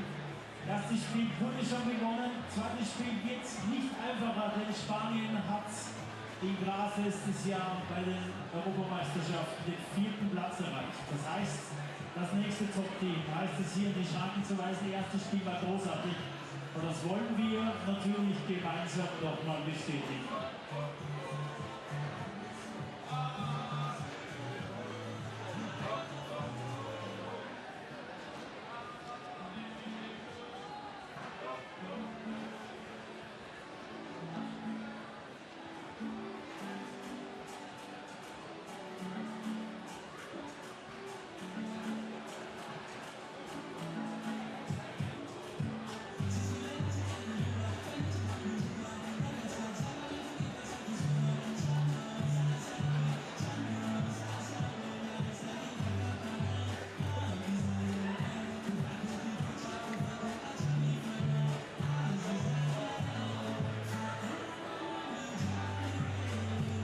In 6 Minuten heißt es hier im Countdown, davor natürlich den Intro. Wir werden die Kürze begrüßen. 2 Teams. Bei den Herren. Es ist der Pool A. I'm here.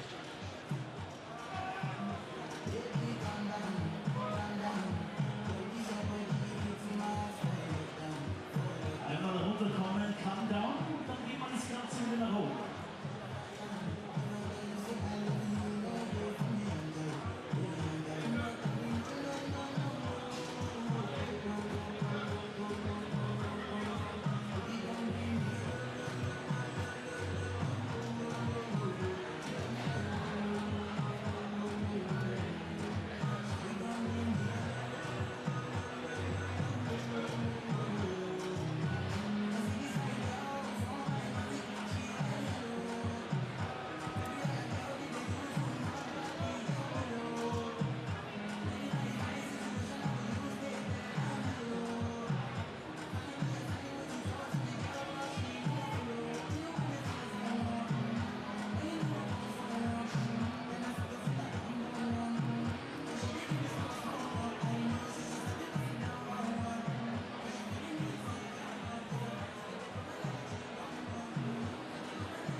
Spiele haben wir noch. 3 Herren, ein Damenspiel.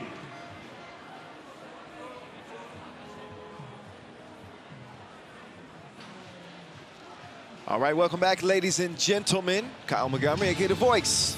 I'm with you.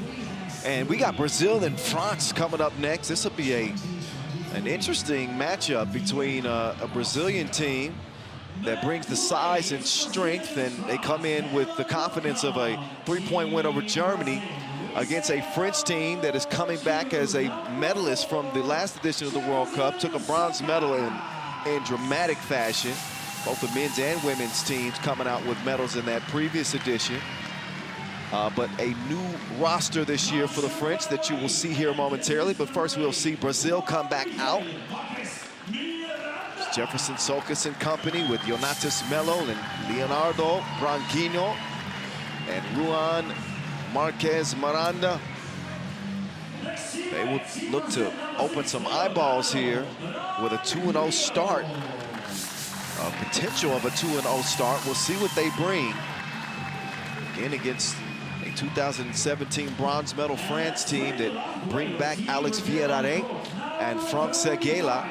Their 2 new adds on this French team will be Jules Rambaut and Vincent Fauché.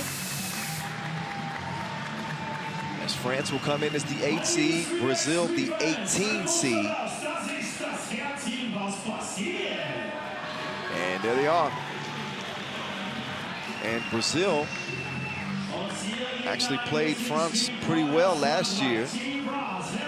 More than pretty well. They shocked France in the pool phase with a 16-15 win. And they'll look to repeat that effort here in 2023.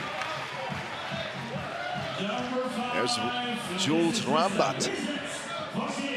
Hope I'm pronouncing that properly.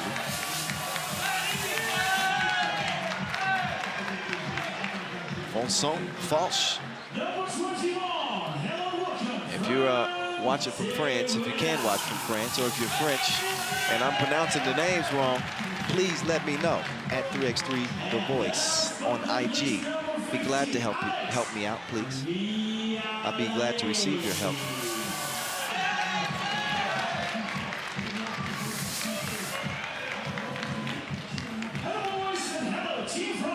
Team France. Our first look at these dudes this year. Coached by Karim Sochou. Feels pretty confident about his team's chances this year. Led by Alex Vierare, who plays with Team Paris on the Pro Tour, and Franck Seguela, a member of that squad as well. 11 international caps for Vierare, as well as Seguela. We've seen Rambaut now 6 times. He was not on the World Cup team a year ago.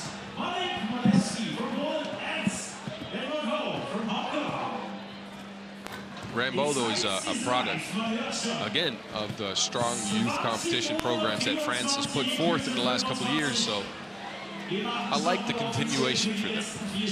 They have some young names coming up, and they're going to surprise you, Kyle. Trust me. We will see. No surprises from Jefferson Soares. This dude balls almost every time I see him. He's got more than a decade into this 3x3 thing. And, you know, Brazil's going to bring it to him physically. If France can meet him on a physicality level, then I think they're going to have a good chance. Rambaut looks like he's built for it. Yeah, Rambaut's got a tough task ahead of him, though, because Brazil did not only bring 1 fridge, they brought 2, Ruan and Melo. 2 big, strong dudes out there looking to catch at least a seal or a post-up.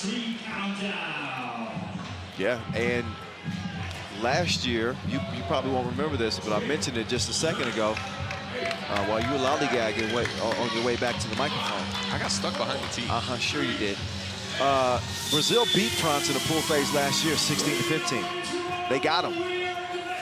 Now, France is the one who got a medal at the event, but still, there's Melo. Oh, no bucket there. And that's one that Melo usually makes. And you can see he ain't happy with himself because he knows that that's normally a bucket. Gotta have a short memory. Forget about it. Oh, look at that pass. Agela set him up, but Vincent could not finish the lay. Now Ruan. You're gonna need some bubble wrap down there. Gets the scoring started for Brazil. Step back from Villarreal. Villarreal is going to be the X factor for the French team. He's expected to do big things, shoot big shots. Oh, Villarreal has really improved his game in the last couple years. He was second on the French team in scoring last year in Antwerp. Scored about 5 points per game. Saw him in 2 Masters last year. They finished runners-up in Utrecht, as you will remember. I clearly remember. Oh, Melo, that's easy money right there. France lost to Lithuania in the semis last year and then beat Belgium in OT to get that bronze medal. What a memorable run for them. As they had Anton Ato, who got injured in the semifinals against Lithuania, and they ended up winning that medal with 3 players. It was epic, that run for France. That bronze for them, let me tell you, I know it felt like a gold medal for them.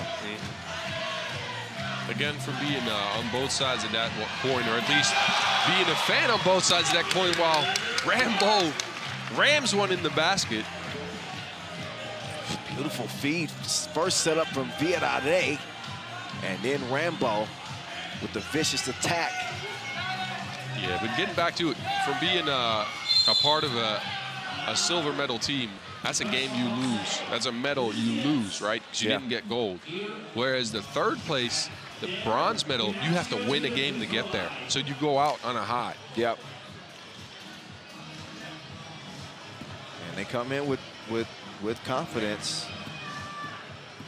They believe they're amongst the best teams in the world. They proved it last year. Shout out to the Joker, Paul Joko. Joko's watching the action. Unfortunately, Joko's injured this year. I think he's got an ankle injury. Hated to hear that news because Paul Joko was a problem last year on the Pro Tour. Was he? And seeing him on the national team as well. I expected to see him this year and just heard the news yesterday that he was injured. So get better soon. He told me, he gave me the pronunciation. He says it's Jules Rambo and Vincent Fauché. Fauché, yeah. Fauché. Yeah. Okay, I got it. Rambo, he scores it underneath over Segela. Franck, he will elevate for 2, and you can count that 2. High scoring affair here early on. Both teams hitting a bunch of shots. I like it. I like it. 2 minutes in, 7-5 game. We've seen some defensive games in the last couple ones. Now some offense. Fast and furious start to this one. Pool A, action in front of your face. You're watching the 2023 FIBA 3x3 World Cup, brought to you by Win Today. Villarreal will clear it, but maybe either a little impatient with Fauché and just not on the same page.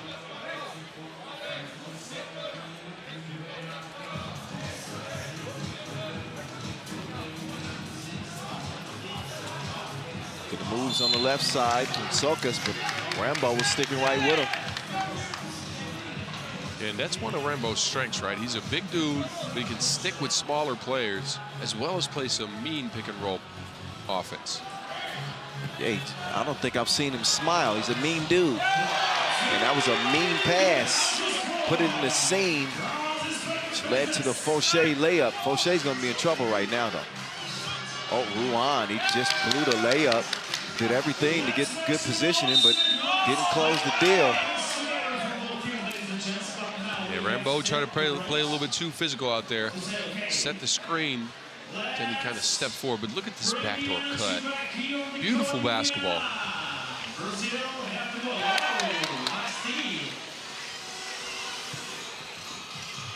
Oh, Rambo, yeah, wrapped up. That's an easy whistle. Ronquino trying to get back on the same page defensively with his teammates. So right now they're holding off France by a single point. Seguela, same spot, different result as Melo. We'll see that rebound fall right in his lap. It's a good box out. Took care of business. And again, good seal to Melo. Screen and roll, easy layup.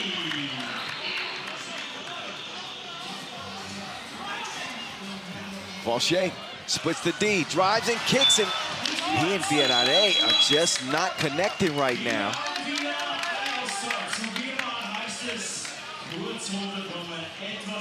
Otherwise, that would have been a wide open look for Vienna. He's a knockdown shooter.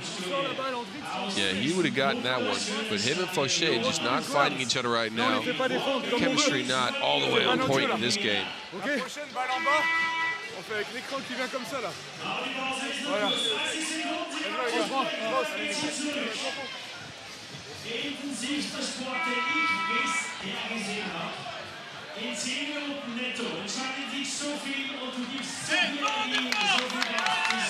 All right, everybody's still having fun in the crowd.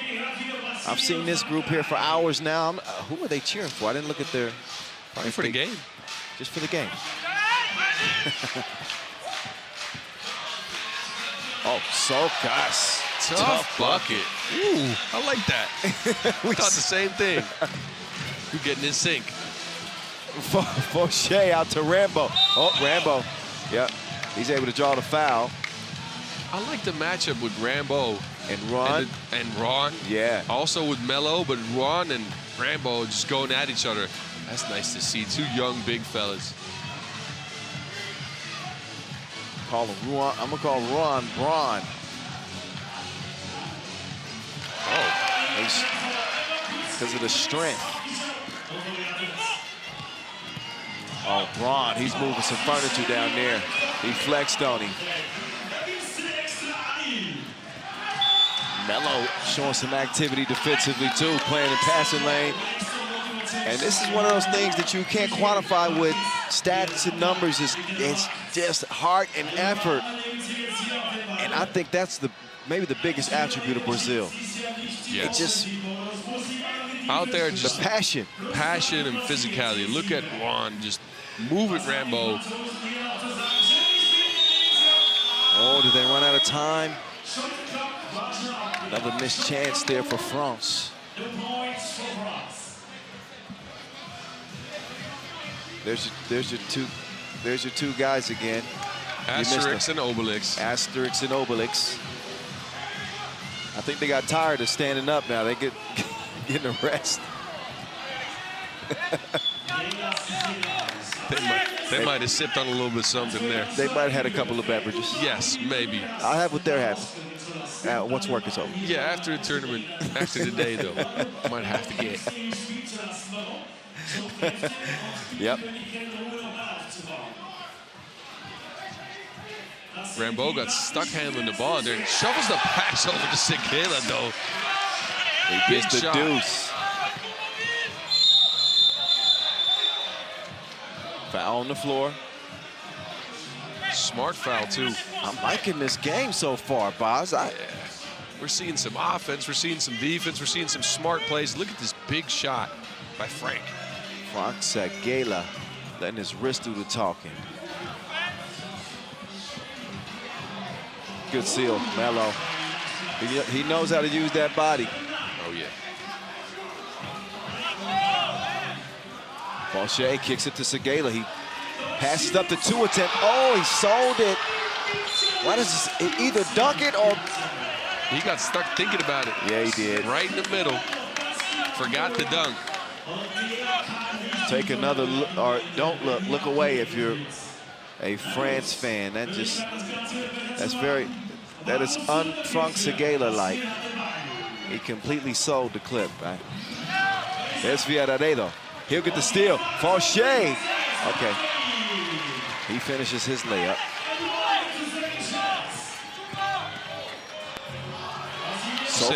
You're saying we should have a little segment on missed dunks and missed layups called Shaq in a Voice? Not quite. Not quite. We got to work on the name, but that would be a good idea. We can.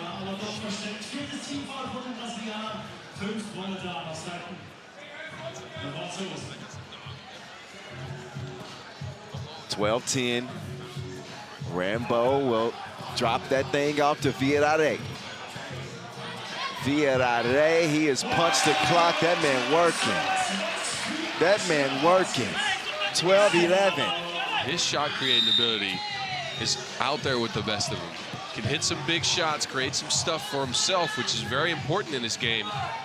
Villarreal's been at it for a while, man. I've seen this dude in the court since 2016. He's crafty. Yes. He got moves like Julien Deboeuf. I think he played his first pro tournaments with Team Bordeaux, if I'm not mistaken. Yeah. That's when I remember playing against him. This is a long, long time ago when he was still getting started in the game. Rambo, oh, nice passing. Oh, yeah. The pass leads to the splash. 14-11.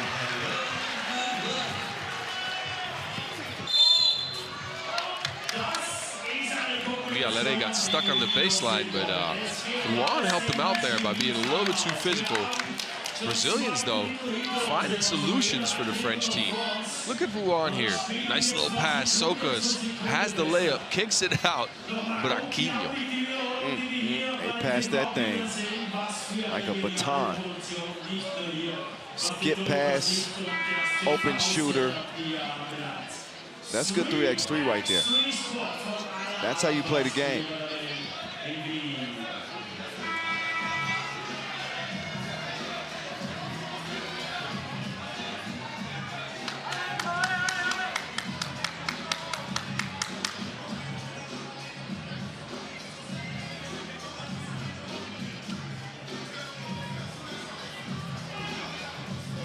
Villarreal, you can't let that man shoot. He's gonna shoot the lights out. France back within one.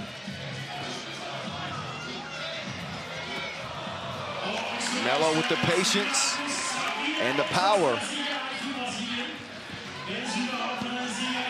This has got to be a matchup that Villarreal likes. Yep. He left him like a bad relationship. 1-point contest, Brazil, as Frank Seguela will end up with it. Rambo cuts, and Villarreal will set up shop from the top of the key. Villarreal to Seguela. That is his hot spot, but that time he fails to connect. Melo, oh, Villarreal trying to sell a foul. He's lucky he didn't get called for a technical there. Yeah, and I told you, Melo, he sealed him on the three-point line and took like 5 seconds to keep him on his back. That's a skill right there. Got an open layup out of it. Nothing you can do but try to sell that foul, though. Well, I think Villarreal was gassed, and he was just hoping for a call. But, again, I think he was fortunate not to get a tech there, because that was bad acting. Yeah. It was great shooting, but bad acting. 2-point lead. Brazil still in front. Oh, good defense there from Seguela. Forced a rush. Rondo with another quick foul. Brazil close to the penalty, as is France, by the way. Kind of sold out, though, because that pass wasn't going to get to Rambo. Each team with 6 fouls, that is. Seguela lets it fly, but the stroke was broke. Nobody there to stop Juan with the one-handed poke. Rambo threw up some mess right there. Yeah, and then Fauché followed that up with a sort of tipping attempt.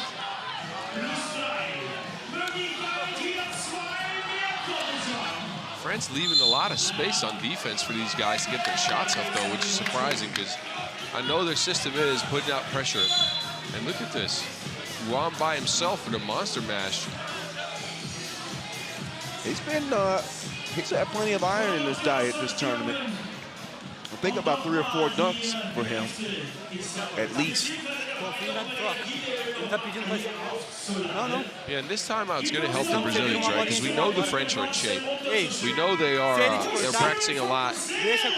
Brazilians, though, I saw them get a little gas in game 1. So this timeout's going to help them get their stuff straight for the last stretch of the game here. But they want to hang on to this lead of 3 points. With 2:20 to go.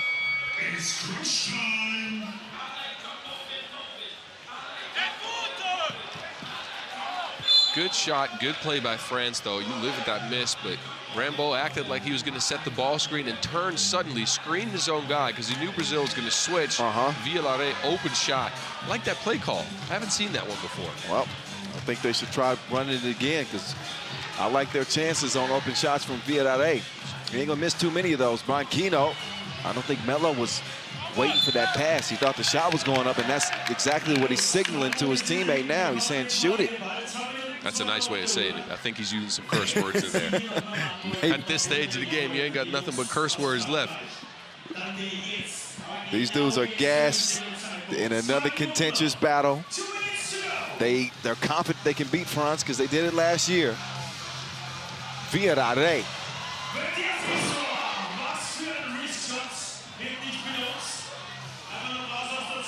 Off the miss. Brazil will get a chance to set back up with a 3-point lead. Melo takes the package. Can he deliver it? No, he cannot. Now he get another chance. Melo, no. How about the interior defense from Le Bleu? France just picking up on the physicality right there. Look at Villare, one of the shorter guys out here, and he is just trying to get in between anything right now.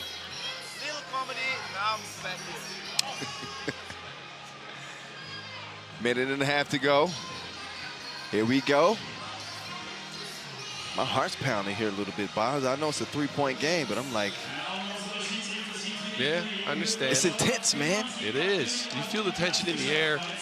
Feels like France has kind of grabbed the momentum a little bit, even though Brazil's up. But I don't know. I might be mistaken. I'm not out there on the court. 90 seconds for Brazil and France. Who will be the winner? Interesting to see what Brazil does for a play call here, but they could just get Branquinho loose. Oh, Branquinho. That's the type of layup that really would take the air out of France. Now, any score here makes it a one-possession game. Big steal from the big man. Ron, he's on the left elbow. He's letting Branquinho and Sokas go to work. Surgical. Two-man game, precise.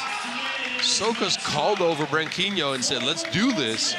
Gave him the ball, set the screen, and look at this. Easy pass, not a good defensive switch there by the French. Surgical precision on Brazil's end.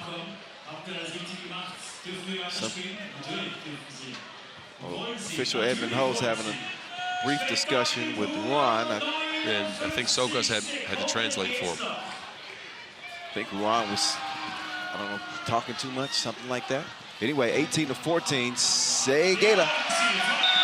They will get the lefty score. We're under a minute to go, and Brazil cross their T's and dot their I's. This should be a win for them. I think they might be looking at the shot clock here. I'm not sure. See, Melo threw up that challenge sign. It also might be get some air, though. I don't know. Bucket counts. That's the signal from official Manek. Ladies and gentlemen, clap your hands together. Come on, Vienna!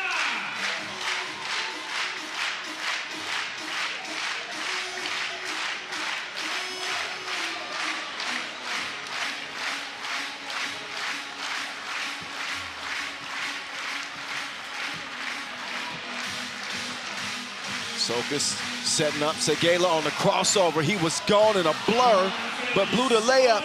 Braun showing the muscle, too strong, and Sokas can't finish it. 35 seconds to go. Villare navigating through the defense, and he scores it. It's a 2-point game. Brazil is not out of the woods yet. Sokas. Quick shot, he's leaving the door open for France. They should have just gone back to the pick and roll. Out there with the two big guys right now, too. They need Branquinho to step on the court. Oh, Villare. Maybe an ill-advised two attempt right there. Maybe wait for a screen or something. But great footwork to get through the lane for that score. Now France. This is smart play by Branquinho, right? He wanted to call that timeout about 20 seconds ago, or Sokas did anyway. Sokas went to the bench, said timeout. Branquinho said, you know what, take it easy. We'll wait until the play starts, then call the timeout. That means we have 20, 25 more seconds to catch our breath, get back into this game. That's a veteran making the right decision at a crucial moment in the game, and where every win is, again, so important. To start off group play 2-0 in this pool for Brazil, I think is monumental. We kind of nabbed them yesterday, though, when we were out talking before the tournament. As one of those teams that can make a weird run, because we know they play a brand of 3x3 that's physical, explosive. They always bring some big guys that are good. Yeah, we did talk about that yesterday. So not a huge shock, but you know, to see it come to fruition in their 2 games today against, you know, a Germany team that by no means will they consider to be a favorite, but particularly against France, who I do think considered a favorite in this group. This is going to be a signature win for Brazil. Yeah, Brazil looking to make their way to maybe the 2nd place in the pool. I am looking forward to their matchup against the Serbians, man. Oh yeah, that's gonna be a crazy game. Yeah, that's gonna put the Serbians to the test.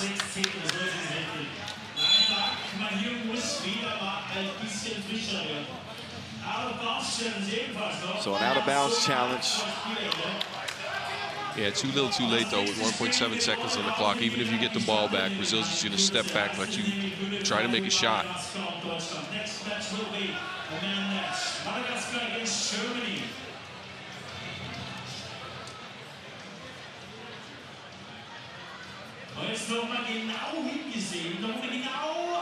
That last 2 just spit out. Could have made things a bit more interesting.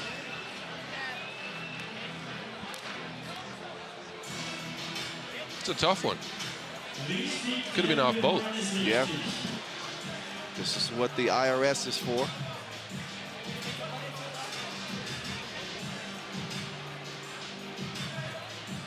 I think that's off for Brazil. Ain't the IRS also the tax stuff? In the U.S. I was confused for a second. I was like, what does taxes have to do with an out-of-bounds challenge? And then I figured it's a replay system. I was a little confused on that one. Of course. He's like, I didn't get that joke from the voice. I'm just gonna pretend like I didn't hear it. Nah, I just had to check that, man, because I was confused. Brazil, though, coming away with the statement victory here. Going 2-0 the first day. Last place, our second to last place team in the field, too. Surprising. So Brazil waxes Germany, and then the French as well. 2-0. What a way for them to start their 2023 campaign. They are brimming with confidence, smiling for the cameras. Donatas Melo is taking all the drinks available on the court before he exits. He just grabbed, for people that didn't see, he just grabbed about 8 bottles. No, he had more than that. But wow, what a performance here for Brazil. Yeah, crazy games. Melo and company, they'll be celebrating briefly tonight. Vienna did his best to keep them from getting that W. He had a hell of a game. But again, it's that brute force that the Brazilians bring. Not to say that the Frenchmen had some brute force themselves when you see the Rambo throwdown. But not just the strength, but the ability to knock down shots from outside. Saw some finesse finishes on the interior. I'm going to guess they were Brazil fans. Credit Seguela and Viadare, though, who both knocked down a couple of really big 2-pieces. But the pressure from Brazil was constant, inside and out. And they end up taking it 19-16. wrapping up their day as a 2-0 team. And France, we'll get to see them again to close the day. France and Serbia. So that one will be fun too. Yeah. Coming up next, we got Madagascar and Germany. They will take center court here. Germany a loser to Brazil, Madagascar a big loser to Serbia. That's expected though, I think, if you're Madagascar, right? But all the other games on the schedule, you kind of want to get close. You want to be competitive. You want to grow in this tournament. You know, it's the first time for them being at the World Cup. You want to learn something, and you want to kind of improve going on to day 2. Exactly. This is a good test for them because they got a German squad coming up with some young fellas. And I think they match kind of athletically too. Or at least somewhat. Somewhat, I would say, yes. Yes. I think you're thinking about the athleticism of Arnold. And a big fella that can fly. There he is.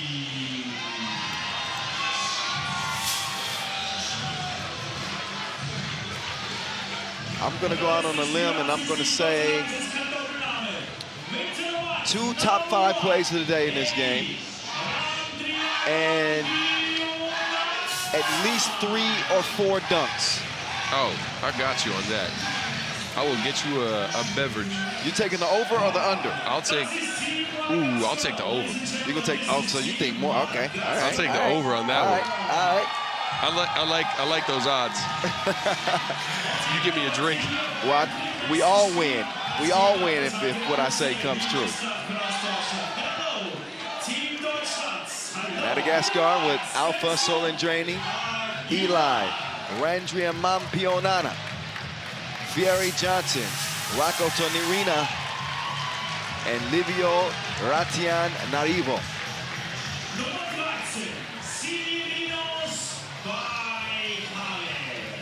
Germany back out with Bastian Landgraf, the 2 18-year-olds, and Denzel Aguiman and CD Bikame, as well as Nicholas Geske. We'll see if the Germans can engineer a victory. Yeah, I'm looking for them to get Geske going because he wasn't all that visible in the first game they played, right? Leading scorer in the tournament last year. You want to get him some easy looks. We know the young fellas can play. We know they can dunk. They need to play in a system, though, to try to get their teammates involved as well. Yeah, I'd like to see them run some of the action that you see from the Latvias and even the Belgians with the alley-oop action when they set up Augustinian or they set up Batman. You know, they have that type of athleticism with Germany. You get this young dude in the air on a oop, on a nice screen or something. Look, Aguiman is who's jumping up there and contesting those dunks. Well, Arnold might. Well, true. Arnold spiked one out of the gym out of the arena in the first game. What a meeting that would be at that altitude. Can we just kind of engineer this at some point? Have 2 players go, one can try to dunk, the other can try to block it. You know what? I've actually proposed that as an add to the dunk competition because in any dunk competition, you know, the NBA has tried to redo it and make it more interesting. Why don't we add a round where the dunkers try to dunk on some of the best shot blockers? So the dunk on competition, yes. That's what you're trying to say. People love to see people get dunked on. So, well, who's going to sign up to be the shot blocker in that, though? Maybe you got some dudes that take pride in defense, and they'll sign up because... I'm going to go ahead and take a business decision on that one. I'm out of there. Do it. But you incentivize the shot blockers, and they get a certain amount of points for blocking shots, and maybe if they stop the dunker from dunking on, maybe they win a money grand prize the dunkers win. Look, there's ways that you can navigate this. What do y'all think at home? Y'all let me know. Is that a stupid idea? Is that cap, like the young kids would say? I hope not. Let's just hope we get one in-game this time. We will see. I think we have a shot here because you know Aguiman and Bikame can pass up their defender right. And Madagascar being, well, not as experienced in 3x3 on this stage. They still play a little bit of help side, so Arnaud might move over and try to block one of those dunks. I'm hoping for it, man. Oh, me too. Here we go. Germany, Madagascar. Meeting obviously for the first time as Madagascar makes their World Cup debut. Your Africa Cup 2022 winners, who I think have a legitimate shot in this game. Germany being the 10 seed, but having some youth, but some inexperience at the senior level here. There's Eli. Eli with the cross to the crib, missed the lay. So Aguiman, he will clear it himself. Aguiman directing traffic. He'll kick it. Geske turn the corner. Yeah, it looks like they made a point out of getting him the ball early. He might have demanded it to Geske as he goes down. I believe he, okay, it looked like he might have hit his head, but he's okay.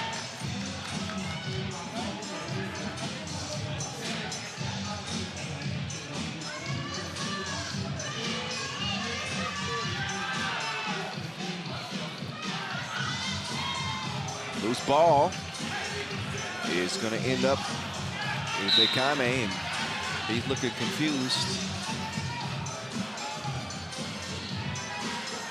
These dudes are 18. They're 2.5 years older than my son. Get him out here soon. Oh, yeah. He'll be a monster in 3x3. Eli, guarded by Landgraf. He will step back and create some space. Livio. Good rebounder, a good sense for that ball. He wasn't gifted with size as that score goes underneath.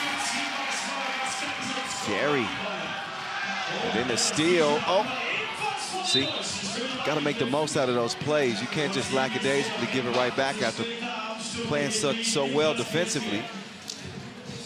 Yeah, 3x3 is a game of momentum, right? A steal like that will get you momentum. Tossing it away will lose you more, though.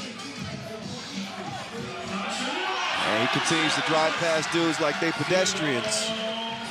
Eli with the quick step. Geske with the step back.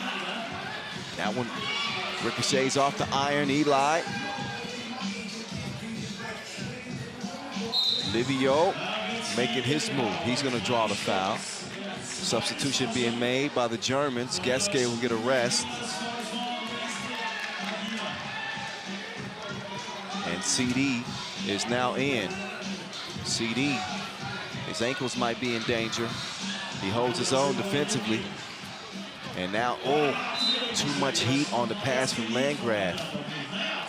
Missed a chance for what would have been a good opportunity to score on the inside.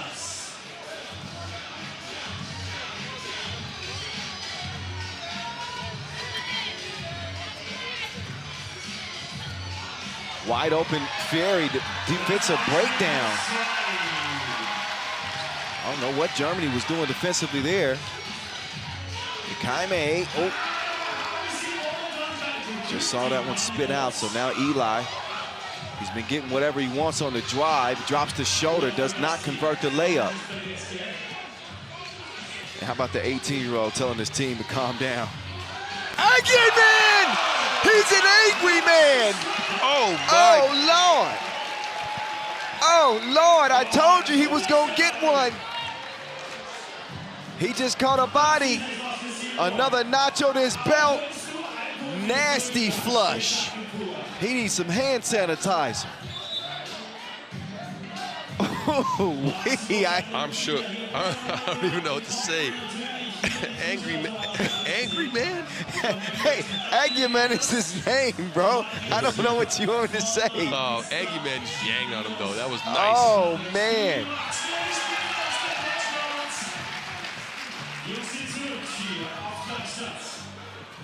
Fieri trying to redeem himself, though. Yes. This won't get you all the way there, but... That won't get you on the highlight reel, but that's okay. A bucket is a bucket. Oh, foul call. 2 minutes in. And we're keeping count here. I said it would be at least 2 top 5 plays of the day in this game. We got 1 so far, and we're not even 3 minutes into the contest. Bikame, bottoms. Eli, oh, stroked it. Shot it all in his eye sockets. 6'4". This is the same type of play that I saw from Eli in Egypt at that Africa Cup. He's a special offensive player. Kind of one of those quietly confident dudes that just get buckets. Another one? I'm about to say he had another step back, left that one short though. Oh, he wants another one. Aggie, man.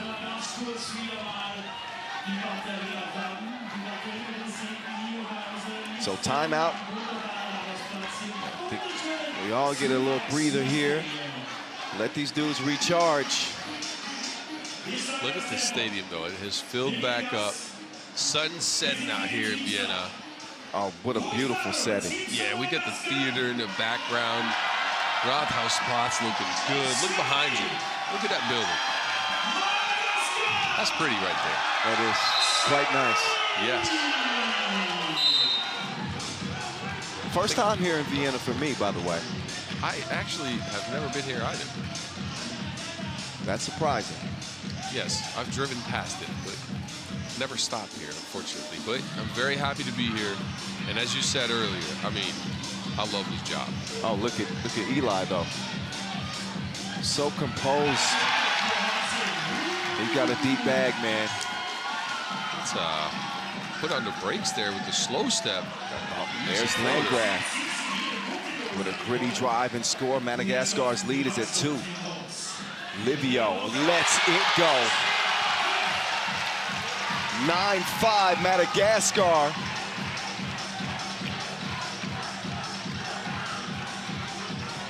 Madagascar really showing out in this game. I mean, you know, first game against Serbia, always tough, but look at these guys. They got ability, man. Rewind the tape. You'll hear what I said about him earlier. Don't throw a oop to Landgraf. Come on. We gotta kind of brush up on our French, you know. We gotta help the people at home in Antananarivo, Madagascar, understand what's going on here. Their team's doing well. Look at that stroke from Livio. Contested, hand up, so what? Great game so far for Madagascar. Landgraf drops it off. Oh, we got another body. Just count them up. I'm close to getting my drink. That's all I'm saying. Here lies it. Oh, man. That's the second body Bakaman caught today. The first one got waved, remember? The first one got waved? Not on this one, Oh, not on this yeah. game. In the first game they played, he caught one. Jaime's now getting in on action. Both of the youngsters, they out here head hunting. Fieri, he will miss the layup. 9-7, Aggie man, trying to get to the baseline. Fieri with some good defense, though. He's defended well that time.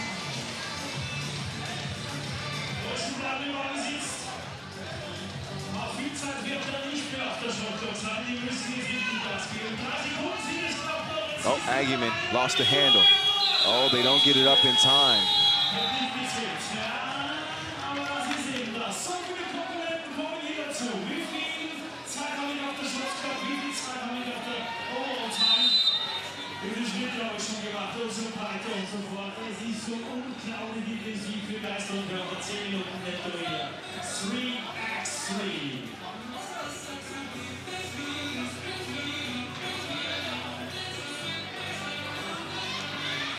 Eli, whoa, creative pass attempt to Livio. Now will chunk the deuces. Offensive foul. Yeah. Offensive foul called on Madagascar as their 4-point lead is now down to 2. And you can see Fieri. Yeah, he trucked him on that screen. Yeah, he was moving on the screen. Loving Ellie's game, though, or Eli. This guy, he's a little unorthodox, right? Yeah, he's he a little is. out of rhythm. Yeah. He's throwing some crazy passes. He's got some weird little step backs. But that's why he's tough. Oh, it's nice. I like it. I like people that play at their own pace. Yes.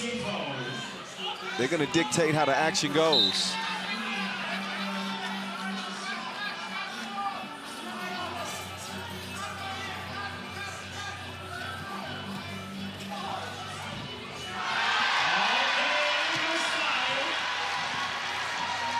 Another bucket here. As Anguman lines up the 2. He did not have any legs in that shot. And the Germans need a way to generate some offense besides the 2 young fellas to go one-on-one. Fall away from Livio. A rebound still finds its way back to Madagascar. Livio will track it down. He's got 8 to shoot, no need to panic. And he's got Landgraf in defense. And great defense there from Landgraf. He said, no suit for you. Uh-oh, wide open. Oh, missed chance. Missed chance. He was probably already dunking in his head, so he forgot to catch that pass. That was tough. Yeah, look at this. Pass goes up, just out of reach for Bekane. Im Offensivmodus durchsetzen und wieder Punkte.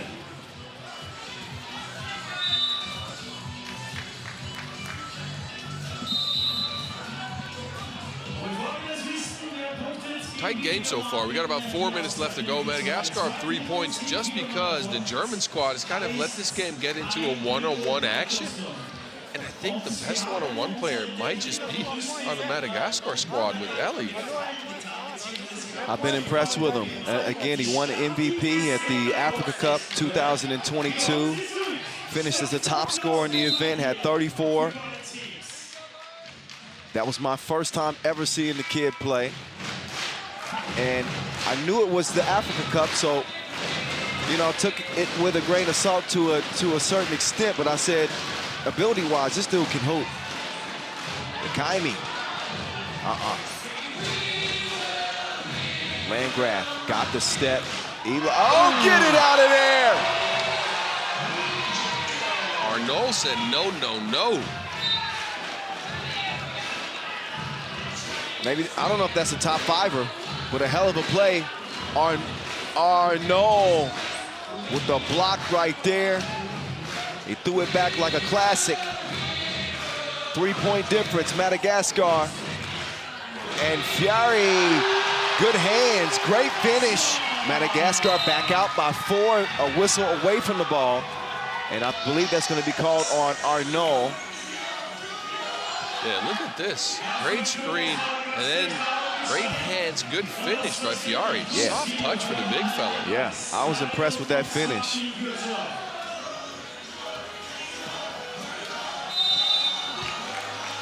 Whistle on that drive.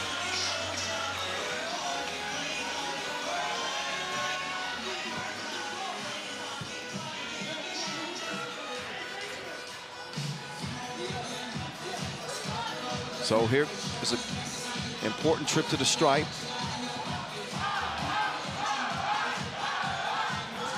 Oh, and Bekane could not connect there. He will drive and kick, though. He's got an open shooter, and Geske, he unloads. It's a misfire. Bekane, that time he's denied by Livio, but he sticks with it and makes it count on the second attempt. Now, Eli, baseline, attacking Geske. I'd shoot the ball. Why not? Tough shot, but at least they don't get the shot clock violation. Landgraf will drive and kick. Bekane from long range. Nope, Landgraf. Big offensive rebound for him. Geske, that has not been his hot spot to this point, but he does get the 2 to count. And a foul underneath on Eli. So the 2 will count.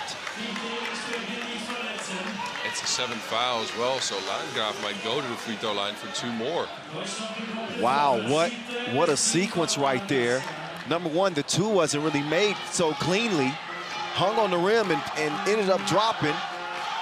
A foul called subsequently that will put Landgraf on the line, shooting 2. This could be a 4-point play. And Germany, who was just down 11-7, could complete a 5-0 run. Right now they do. And they reassume the lead. Eli cannot answer. How about Livio? Oh my God, he gives up a lot of height, but he gets his hands on every rebound. Now Landgraf with the lefty stroke. Great game. Germany up 2. Yeah, Eli's shot just got touched there. Ball went out of bounds, about 8 seconds left on the shot clock. I'm curious to see what Madagascar can come up with. They raced out to an early lead, held on to that due to some good passing. Now they've kind of gone back to playing one-on-one, not really sharing the ball with each other. And as you see, he's left the door open for Germany to come back into this game and take the lead. A slim lead, but a lead.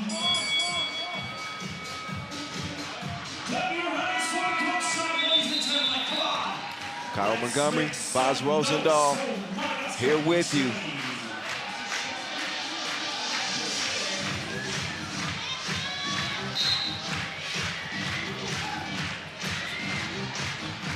(14-12) game.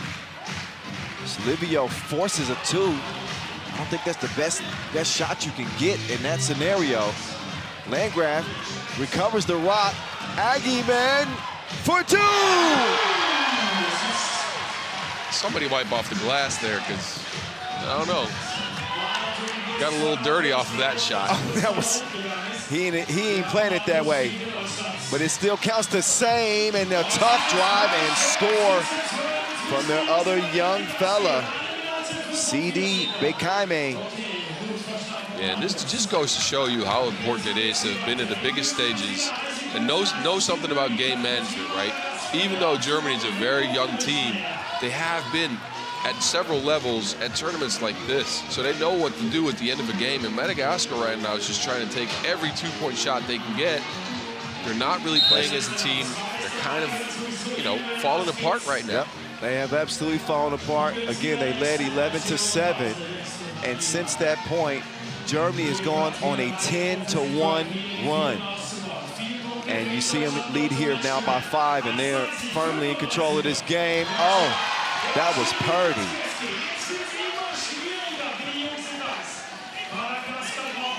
Oh, wait a minute. Yeah, that's Fiari put Geske down.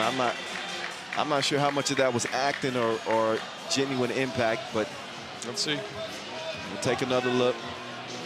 He was moving forward.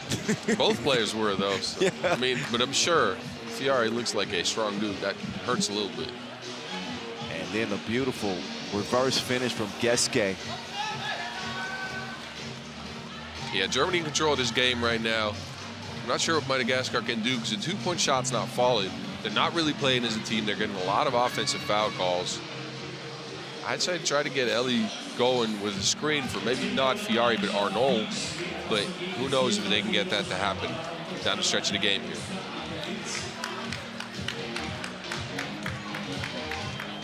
Yeah, I think this one's over, boss.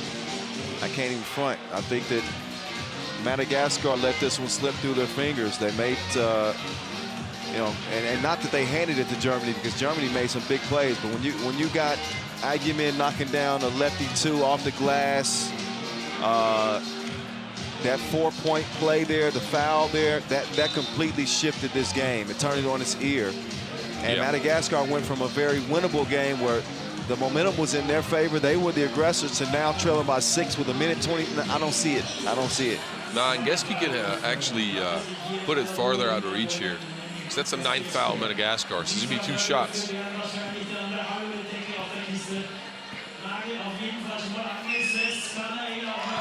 Geske will continue to add the finishing touches to this game as Germany moves within 1 point of putting this one to bed. Game point, 8-point lead for the Germans.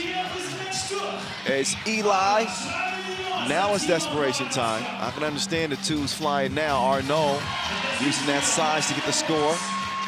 But one more score will put it away. Aguiman kicks it out. CD. No. Livio.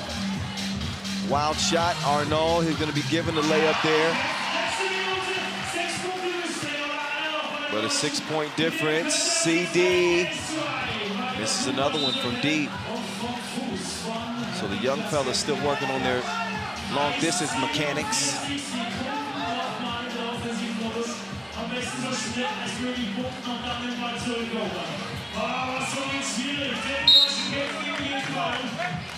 Look at the hustle from Landgraf, too.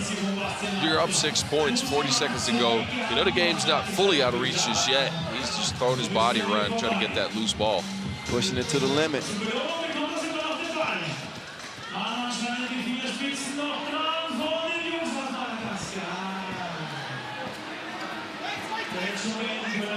Livio. Oh, no, couldn't squeeze it. Final 30 seconds in this one. Landgraf, argument, he's going to end this one with a bang. No. Landgraf can't hold it. And they're saying off of Germany.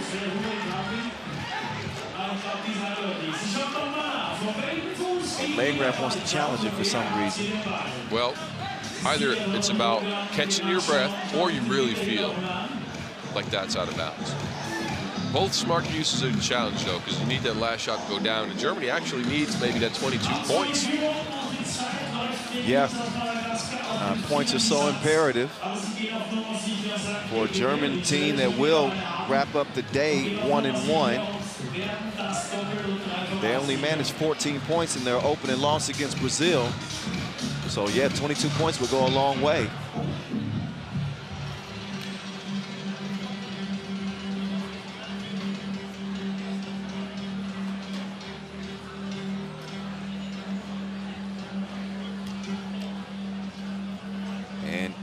That, to me, it does look like it went off Landgraf's leg.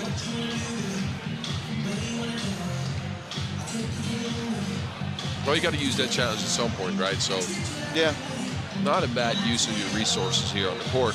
Might as well. This gives you a little chance to talk it over with the team as well. Try to see what your next action is going to be out here on the court.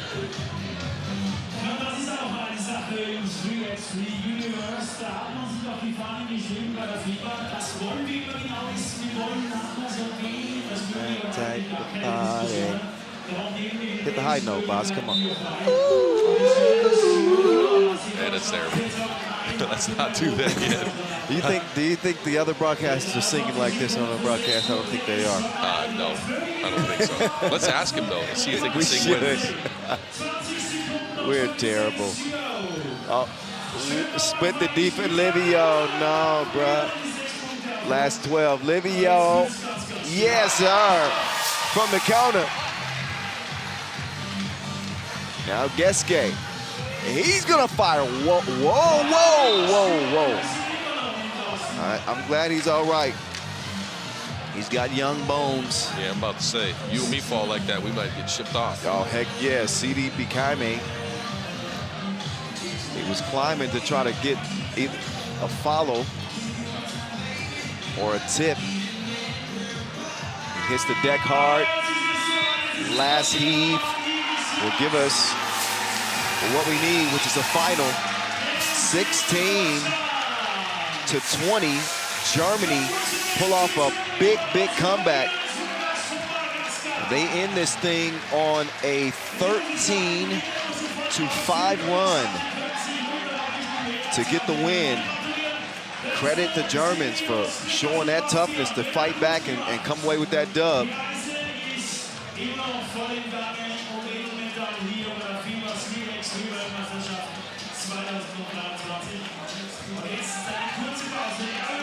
(20-16) is again the final, as we are 18 games through of 20 here on the opening day of play.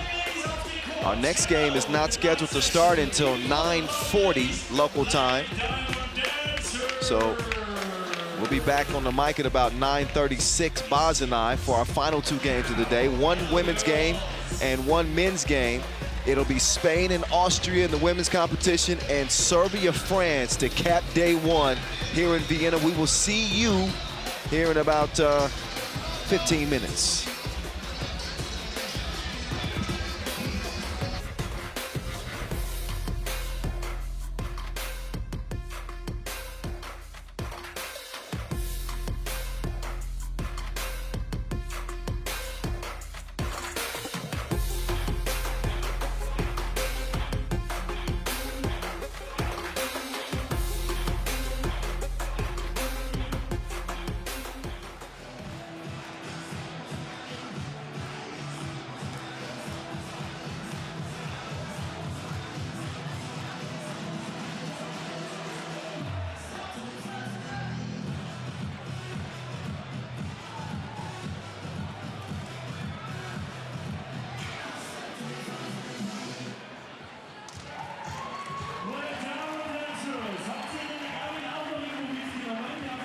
Den wollen wir noch sehen. Holen wir den raus?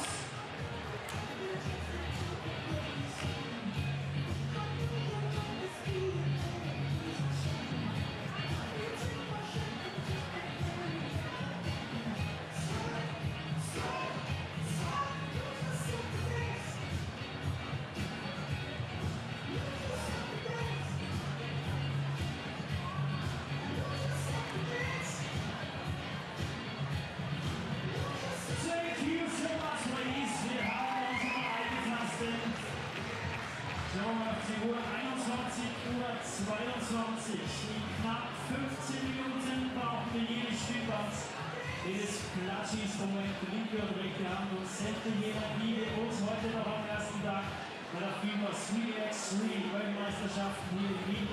Man schaut bitte mal nur auf unsere Video und was für geniale Bilder hinten vom Burgtheater mit der Kamera hier Richtung Madagascar geschossen. Wahnsinn! Das ist die Stimmung, die unser gesamtes Team hier einfangen wollte. Über Monate das Ganze hier geplant und aufgebaut. Die letzten 8 Tage hier mit sehr viel Energie, Schweiß und vor allem mit sehr viel Einsatz. Was kommt da eben dazu? Straflose Rechte. Und jetzt haben wir nur noch 2 Spiele am ersten Tag und der erste Tag, ich muss schon mal sagen, vielen lieben Dank für den großartigen Besuch. Das war schon mal ein richtig guter Start. Wir haben ab morgen noch 5 Tage vor uns und so viel 3x3 Sport vom Allerfeinsten.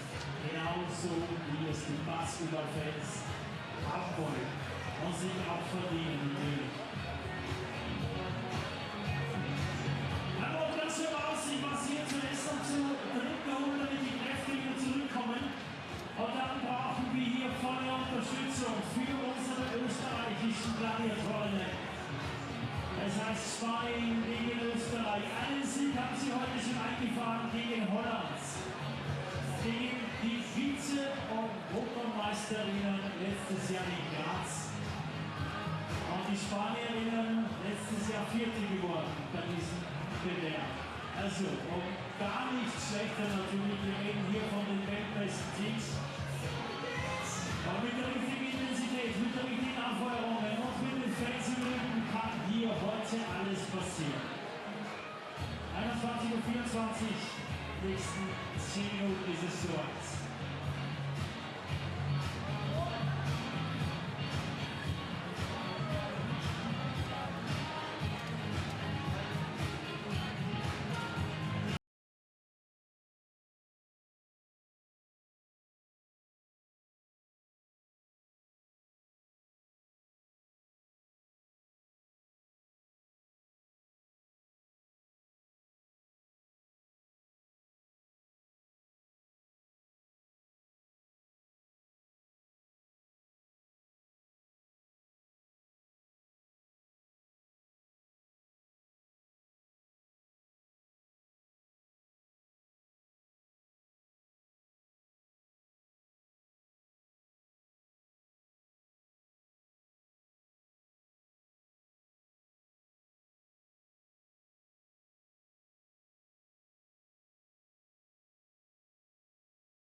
Kampfdurchschnitt passiert, dass man Wertgegenstände verliert. Und bei uns wurden schon einige abgegeben heute. Wenn ihr etwas verloren habt, dann geht am besten dann zu unserem Akkreditierungsbereich.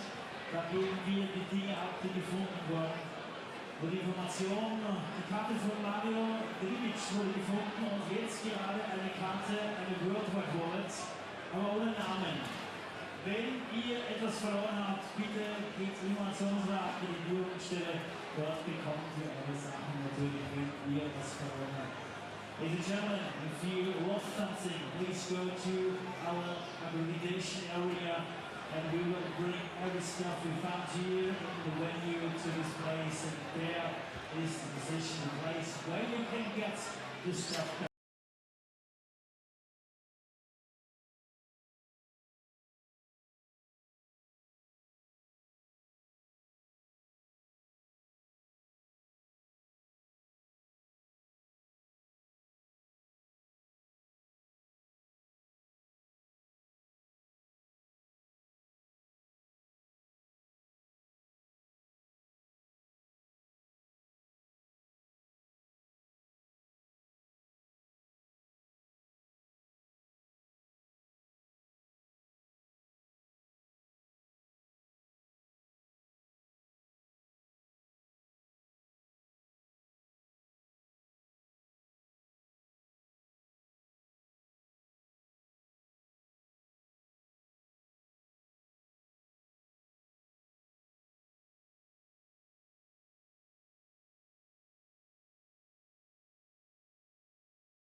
fast ein wunderbarer Tag hier bei der FIBA 3x3 Weltmeisterschaft 2023. Was für ein großartiger Besuch, man muss sich vorstellen, das Ding ist fast voll. Und das ist der erste Tag, meine Lieben. Da kommen noch 5 auf uns zu. Und jetzt heißt es hier, sich zu sammeln. Denn in 8 Minuten und 4 Minuten davor heißt es Bühne frei für 2 Teams, die wir jetzt dann begrüßen dürfen. 4. Platz letztes Jahr in Graz bei der Europameisterschaft Team Spanien. Und ein Team, das hier natürlich ohne Druck spielen kann, steht hier zu Hause, hier im wunderschönen Dom vorm Rathaus am Rathausplatz. Haben die Fans im Rücken und jetzt heißt es noch mal ausfliegen. Es ist ja Folgendes. Wir haben hier ein bisschen eine Lernthematik, weil unsere Boxen nicht so laut werden dürfen, aber ihr dürft machen, was ihr wollt. Und deshalb heißt es jetzt in Kürze mal so richtig loslassen, so richtig Gas geben und so richtig zu zeigen, wie laut die österreichischen Basketballfans werden können. Und die werden noch richtig laut die nächsten Tage. Aber so ein bisschen einrufen für jetzt, für morgen, für Donnerstag. Wir werden zu beliefern. Wir glauben an unsere Jungs, wir glauben an unsere Teams. Wir glauben an Basketball.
World Cup 2023 brought to you by Win Today. Kyle Montgomery, Boz Rosendahl still standing strong. Look at this venue. We have taken over this beautiful city for 5 straight days, coming at you from the Posh City Center of Rathausplatz as we've reached the final 2 games of the day, 1 men's and 1 women's game. Ladies first. Spain and Austria, both teams coming in after different results. Spain coming in after just managing 8 points against France in their opening loss. Meantime, for Austria, they rolled the energy of the crowd to a 21-12 win over the Netherlands. So Austria with a chance to start off their pool campaign 2-0, but they're gonna have to go through some proven winners in Team España. Vega Jimeno, veteran Spain big. He's joined by Mojate, Sandra Igueravide, and Marta Canea. I think they're going to score more than 8 points this game, Boz. They should. They should. That was a little bit of a dud in the first game against French when they kind of went up head-to-head with them the first couple of minutes, and then the French pressure got to them. They couldn't make any more shots. They didn't get any easy offense. I'm expecting Spain to come out strong this game, but don't underestimate the home team now. No, you hear this crowd? This crowd is roaring, and the fans are on their feet. You know what they want to see? They want to see another Austria win with Anja Fuchs-Robertson, Camila Newman, Sarah Sagader, and Sigrid Koizar, who I hear is a really good 5-on-5 player here in Austria. Her skill set is translating to 3x3 pretty dang on good too, I would say so far. You're saying pretty good. She had some crazy shots, but oh yeah. I don't remember who they beat in their first game. Let's leave it at that. They did have some good energy, though. They came out strong, focused, pushed by the crowd. Again, I keep forgetting who they beat. Who they beat? I don't know. You probably want to erase that one from your memory. They'll get a couple moments to get warmed up here, but this crowd is like having a fifth player for Austria. Spain, though, they've been through many battles over the years. This team is no stranger to adversity, and they understand the importance of being able to avoid a winless start to this 2023 campaign. As our two officials are in place, Olympic pedigrees with both of these. They both were officials at the Olympics for 3x3. Glenn Tuitt and Edmund Ho, representing Hong Kong and the USA. It's Marta Canea. She looks focused and ready to go, the 28-year-old. She will be key if Spain is going to get a win here. Yeah, they need somebody to get consistent offense, right? Sandra Igravide got things done early in the last game for them. At 38 years old, oldest player in the field, most experienced player might be too. But she did get some buckets early on. Just her teammates didn't give her all that much. And I'm looking for them to step up in this game. Yeah, got to have a consistent secondary option, I think. And I think that right now, it varies. Some games it's Vega Jimeno, and others you've got Marta Canea who can step up, but neither of them gave the type of assistance necessary to get the dub. There's Sigi signs in the stands. What does that mean? Oh, that's probably for Sigrid Koizar. I'd say so, yeah. Yeah, Sigi. Okay, I get it. Sometimes you got to read the context clues. Yeah. That first game, though, Koizar was nice. I'll tell you who was nicer. Sarah Sagader. She had a crazy game. Yeah. She scored from all three levels, right? Close to the basket, mid-range with some good footwork, and she ended the game on that crazy three. Or two, I mean, excuse me. Yeah, it was the two. I got a little stuck there. Was it two? Did she hit that one off the glass? She might have. She might have. Showed some emotion afterwards, too. Happy to see that.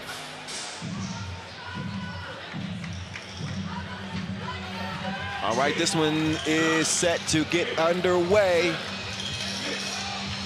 10-minute sprint between Austria and Spain. And it's on now. Let's go. Austria start with the possession.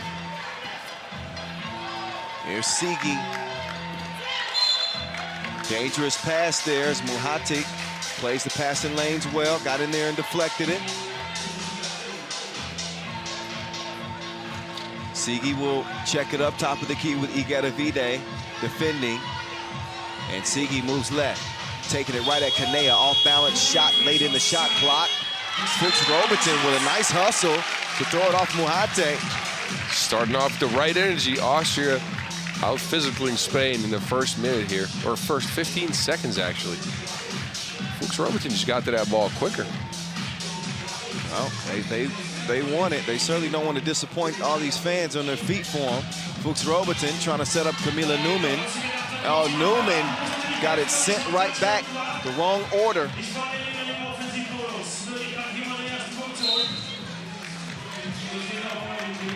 Smart foul there by Newman. Got passed up there on the spin move by Kanea. Just kind of grabbed her there. That's what you need, though. You don't want to give up an easy bucket. So here comes Spain. They got to get that ball to Igedavide quickly, and they do. Igedavide just a little strong on that 2 release. So Austria will begin their attack. Sigi will reset right wing. Opts not to give it to the post. She does it herself. And those shots will not come easy in the paint. Kanea's got good length, and Jimeno on the help side. Now Vega turns around. She can't convert against the smaller Koisar in the post. So Koisar, she'll operate outside that 2-point arc. Right wing, drives left, up fake, steps through. Sageder off balance. And she's not going to make that wild shot late in the shot clock. Scoreless game in the first 60 ticks. Yeah, both teams struggling to find some good offense right now. Shots are contested. Defense is strong, although Igedavide keeps getting open shots from the 2-point line. Fuchs Robertson. That one goes off the 10. Who's going to draw first blood here? Sandra Electravida. She will drive and kick. VG to the crib. No. Wahate will hustle down the rebound, but that never touched the iron. So, shot clock violation.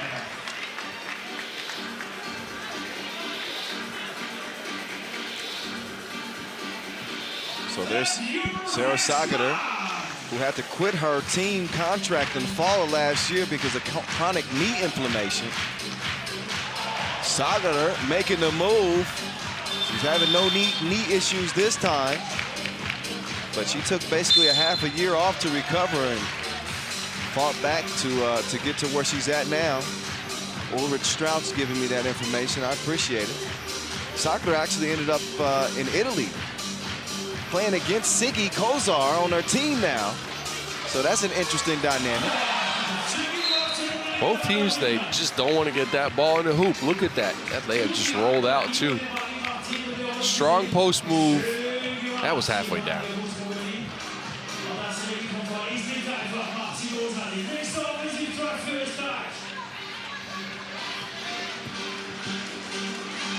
Newman spins free. So far, the well is dry for both teams. And I said that Spain's going to score more than 8 points this game. Well, maybe. They might still. Yeah, no, I know, but not exactly a great start.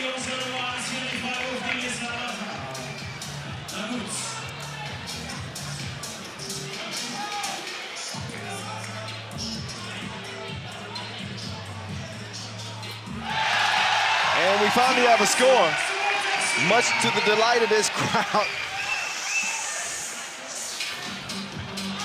And the miss will land in Sageder's lap. Here's Sarah. Sarah reroutes, heads north, misses the Lado.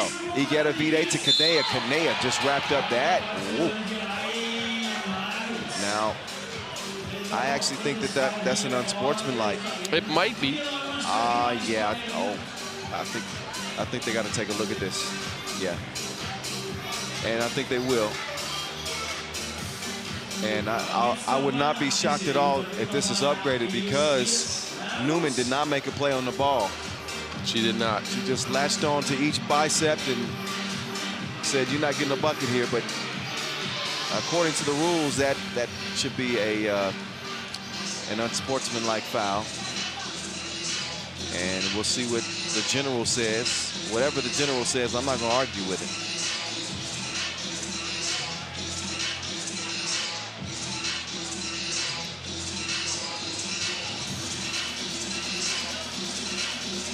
I like this new system where we can see what they see on the replay. Gives a lot of clarity on these challenges, and it's not just a minute of staring at the referee's back. I like it. Yes. Wait a minute. That wasn't upgraded? It was not. All right. Well, shows how much I know. Get a V-Day, all net, all wet. And Spain, they will take a 1-point advantage. Vega Jimeno, she wants to get in on the 2 action. No, Canea is there. And she will clean up the mess underneath. So Spain scored 3 in a hurry. Newman off balance. That one goes begging as Igedavide snatches the board. Now Igedavide passes, moves away. Oh, that's all day long. She knocking down shots like it's last call. It's 5-1. I woke you back up, Boz. Yes, you did. I woke you back up. Yes, you did. There was Sigi. Igedavide, no. Now Sigi with the up fake. I don't know why she doesn't take the shot right there. She seemed to have a good look. But a 5-3 game as we come into our first TV timeout. Yeah, and I think right now Austria is giving Sandra Igedavide a little too much space to breathe, right? She's been hot from the 2-point line. She got 2 open looks at the start, didn't make them, but a good shooter like her, you can't just leave her open like that. No, because, again, Igedavide, once she heats up, this is the type of player that can hit 5 or 6 twos on you in a game. Seen her do it before. Yeah, we've seen her do it plenty of times. She's been around 3x3 for as long as I can remember.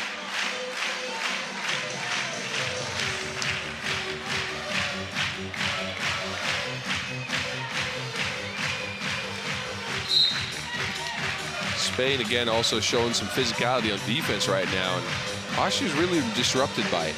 They were the aggressors last game. Right now, it's kind of in contention for who the most physical team is. Well, you're here early. I think that Spain realized they have to set the tone. They've been here before.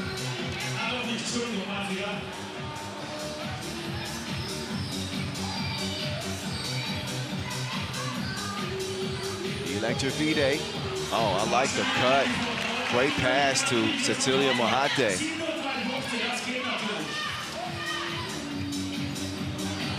And some ill-advised shooting from Team Austria right now. Sageder put up a wild shot. Mohate with great position. Good recovery defense from Newman, though. We got a hand on it. Got a whistle. Push on the outside.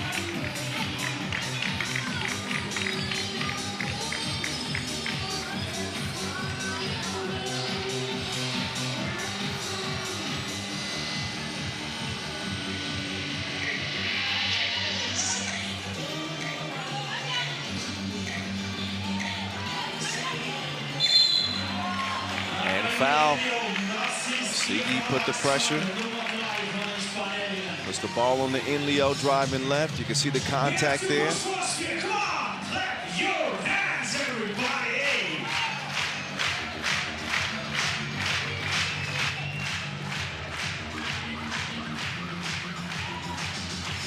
Oh, great defense. It's Canea. She will take the cookie.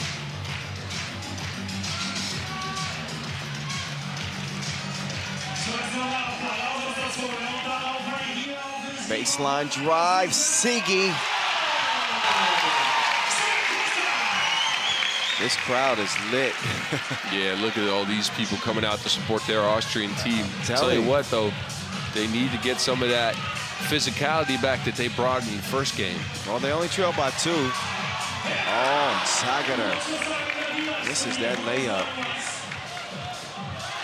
Sageder wants it back, though. She gets it back and then gives it back away. Vega Jimeno all by herself. Dos bien. And she just took the air out of the arena right now. Oh, foul on the 2 attempt. Sageder put it up quickly. Mohate got caught in a bad position. So a couple of free throws upcoming as we get another look at Vega Jimeno's last 2-piece no biscuit.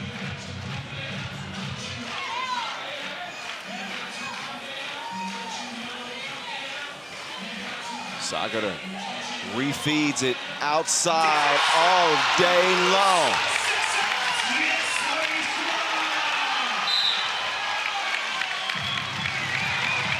So an 8-6 contest. And Igedavide doing some teaching mid-game with the young Cecilia Mohate. But a nice look from Sagara to find the open shooter, Siggy. Siggy's like a Siggy automatic. She should be flexing on people. Look at that. Creating contact, getting the layup, but then you have to guard Igedavide, though. Yep. Igedavide keeps her composure. She's unfazed. Good defense there. Fuchs Robertson finds herself open. That Wilson's going to make its way to Sagara, but she loses the handle on it. So Sarah's in need of a rest. Each team will get a rest. Timeout on the floor. Sagara just took her eye off of it for a moment, dribbled it off her knee out of bounds.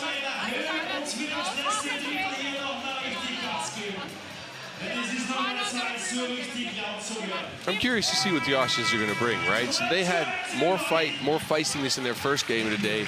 Now they're being matched in their physicality and their strength by the Spanish team. But every time I feel like they're out of it, they come back with a big shot. So I don't know. They're gonna have a job fighting. This is a game where they could easily be down by 5 points. Yet it's only 2.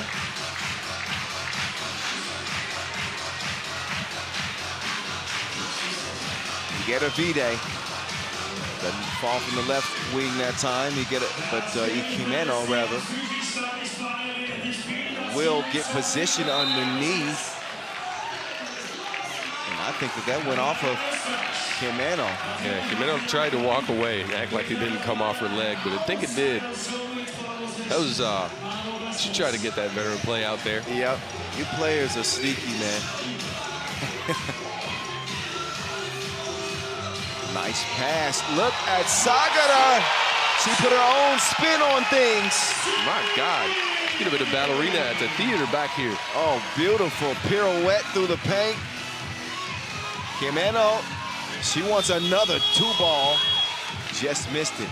Mohate gives it over to Igedavide. Now, Igedavide looking for some movement. Mohate, she backed her up like a U-Haul truck. And a 2-point lead Spain maintains. Koisar resets. Looks off the defender and doesn't look that one in, but Camila Newman, AKA Millie, she keeps it alive.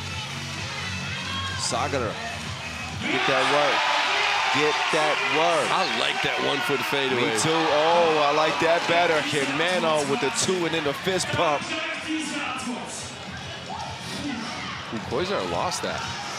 Kimeno, not that time.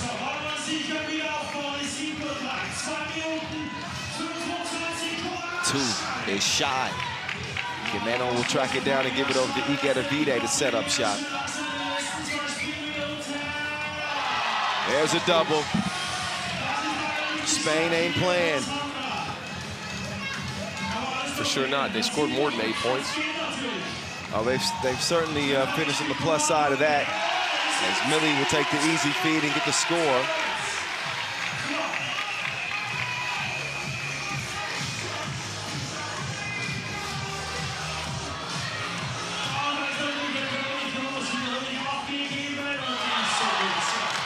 Igedavide just put her team on her back, started hitting shots. They just gave her a little bit too much space.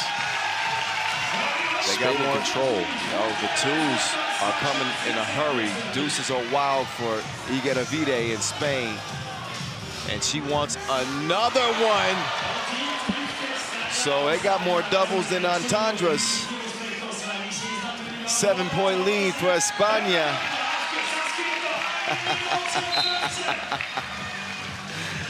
I needed that one. That was a good one. Saving that for the second to last game of the day, I see. They just come when they come. It's organic. We haven't had many games where we're seeing this many 2s falling. Yeah, you're right.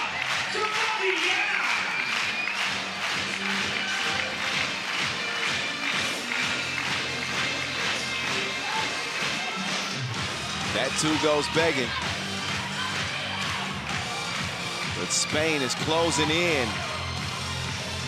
Hate with position, without a score. Igedavide is saying that's off red. She's trying to work on the general. She's really sure she could use a challenge here, though. Well, yeah, under a minute to go.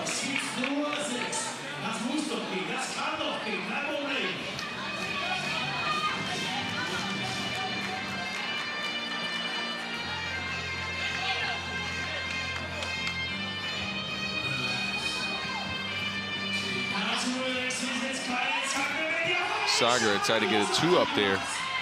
Couldn't get it to go, though. Yeah, Igedavide. She's going to get it back. I think they need to close out on Igedavide. Jimeno fighting for position on Millie. And Newman actually gets whistled for the foul. Austria's 6th. 40 seconds left in this.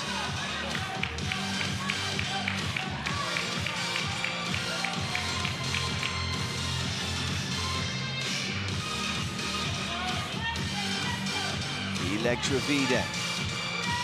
Kanea. Look at the defense from Millie.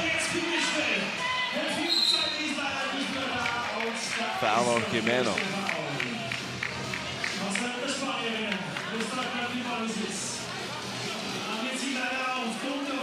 Look at that good positioning by Kanea, though, but better defense that time. Maybe I haven't given Newman enough love and credit for her defensive prowess. She's athletic, man. She's come through with a couple of blocks already.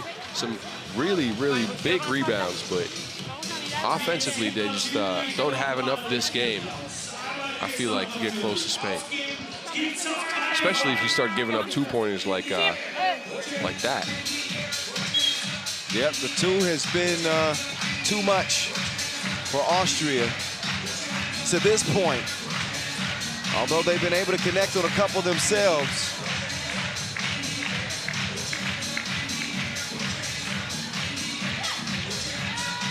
Sagar, 20 seconds to go.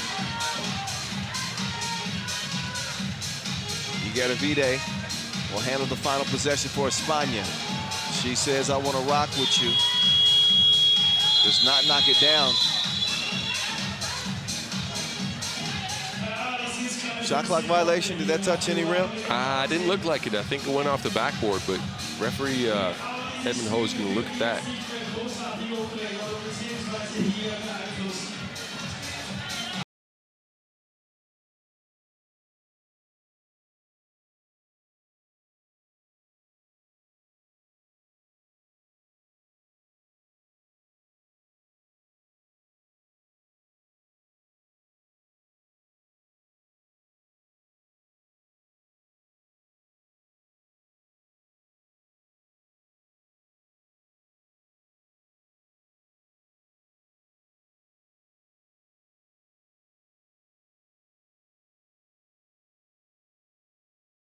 Going to be a Spain win, and a much needed one for them. They'd like to get to 21, but they're not going to get that. They will get it. No, they won't get a look at 2. So they were not happy with the way that last possession played out, but they are ecstatic to have a win as they beat homestanding Austria by 6. Yeah, just a barrage of 2-point shots, getting Spain up to 18 points after only scoring 8 in the first game they played against France, right? That made the difference in this game. Austria got crafty close to the basket, and Spain just got their cannon from long range going. Sandra Igedavide, at 38 years old, shot the hell out of the basketball this game. She can do that for you. That is nothing new from Igedavide. She's a scary, scary prospect still at 38 years old. So after their 21-12 win for Austria over the Netherlands, they fall short here against Spain.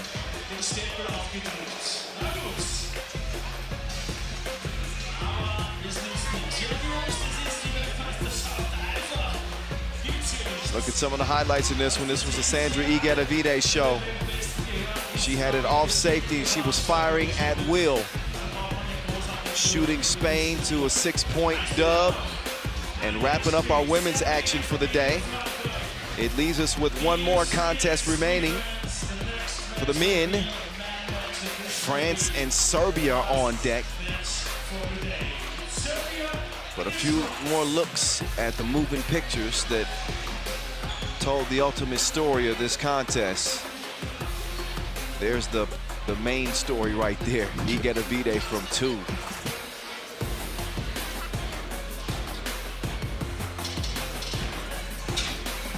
Oh. Oh.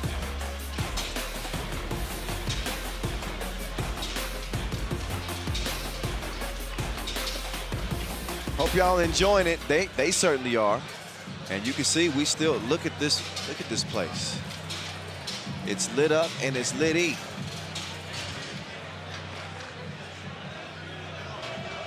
Okay, here's the way the pool play has shaped out.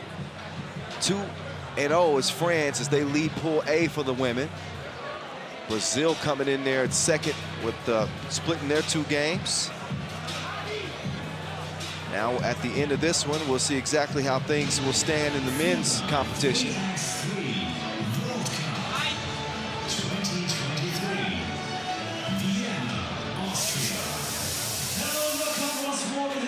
Serbia was just, well, they were Serbia. I mean, you can't really say anything else. That's pretty much all They put on their hard hat, went to work, did Serbia. Yeah, they were dominant in a 21-9 win over Madagascar. This team is on a 15-game win streak on the Pro Tour. Obviously without Mihailo Vasic, but the point is they are rolling right now. Absolutely rolling. They're 5-time World Cup champs and defending champion Serbia with the #1 player in the world, Dr. Strange, Strahinja Stojicic, Dejan Majsorovic, the living legend, Marko Brankovic, and Mihailo Vasic. Do think they are going to get a little bit more opposition this game as they did in their first game against Madagascar. Not to get down to the Madagascar guys right now, but France might be at a different level. I do expect a tougher test from the French, who are coming off a 16-19 loss themselves against Brazil. So they want this one in the worst way. And the Serbians are booing the heck out of the French team as they take the court right now. the whole Serbian section is going in on France. I didn't know, does Serbia and France have a rivalry that I don't know about? I don't know, man. I don't know. But there's a lot of Serbian fans out here, though, and they are going to make some noise. Oh, this place is loud.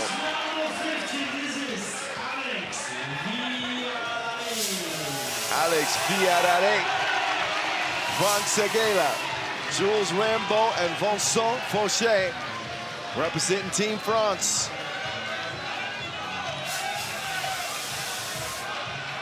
Head-to-head against Serbia since the 2012 World Championships. How many games have they won, Boss? You know this better than me. 0. 0. France has never beat Serbia. Well, I don't think there's a lot of teams that have beaten Serbia. Yes, in their defense, but they've met 8 times, and the result has always been the same: a Serbian win.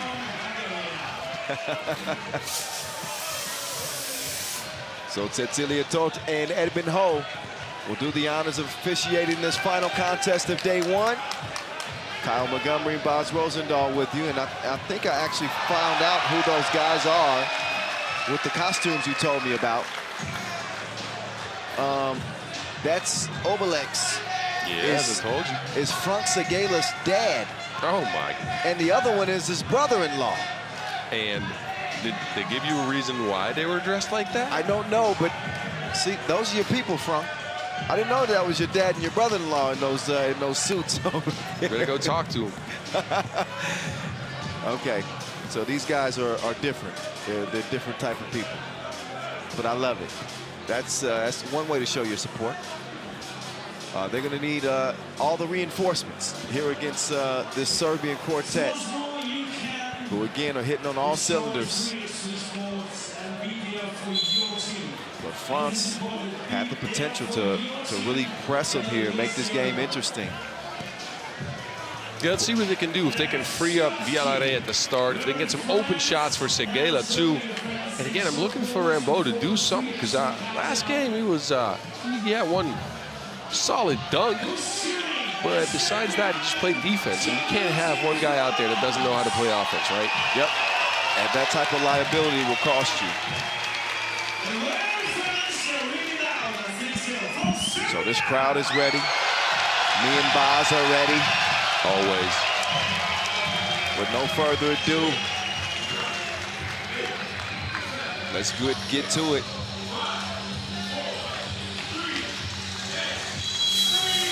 All right. Final game, day one. Kyle Montgomery, a.k.a. The Voice. Baz Rosendahl, a.k.a. The Mountain, on the mic. Serbian France in your face. Villarreal in the beast face, and he finishes with a lay. Good start for Villarreal. Went to the basket, faked like he was going to pass it to Rambo, and then laid it up. Yeah, nice decision. So France is kind of reset. Had a chance to kind of self-evaluate, figure out what they did wrong. Obviously, this is a different type of team in Serbia that they're playing compared to Brazil. It will be physical, but I think it's going to be a different type of physicality. Maestro navigating, getting to his spot, but missing it. He does keep it alive. What a hustle by the Maestro.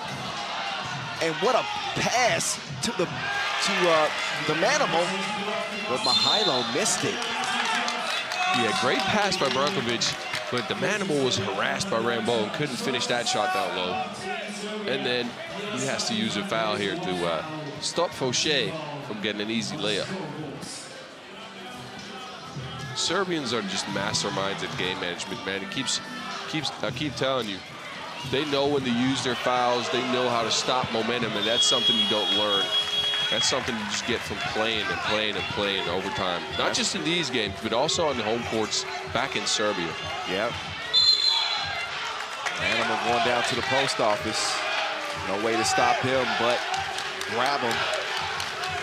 Foul is called.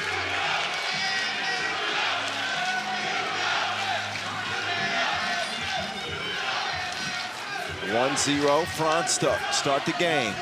Dr. Strange in the lane, not that time, but he will get another attempt. And Strahinja draws the foul. Stojic is MVP of the World Tour 2022. 2 MVPs already this year.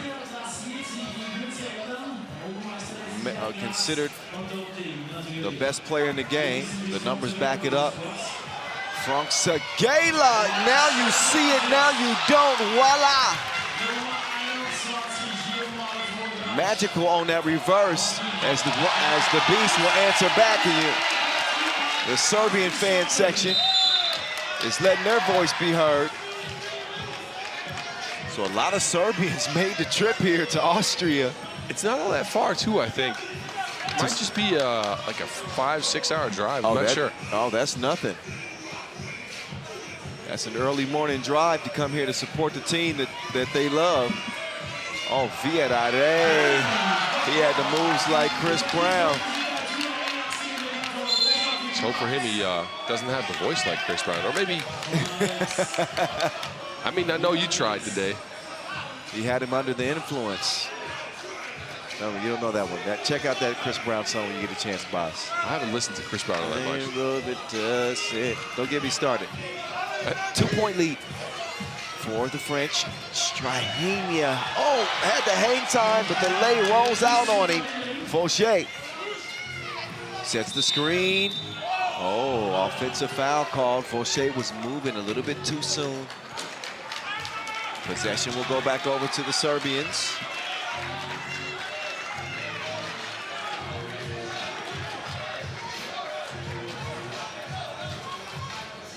Look at that pass right there.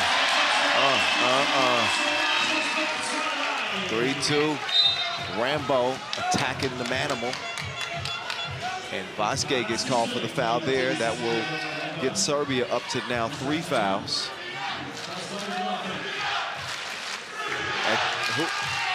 The pace as it is right now, who do you think it favors more? I think this pace favors France, to be honest with you, because Serbia is used to playing at their own pace.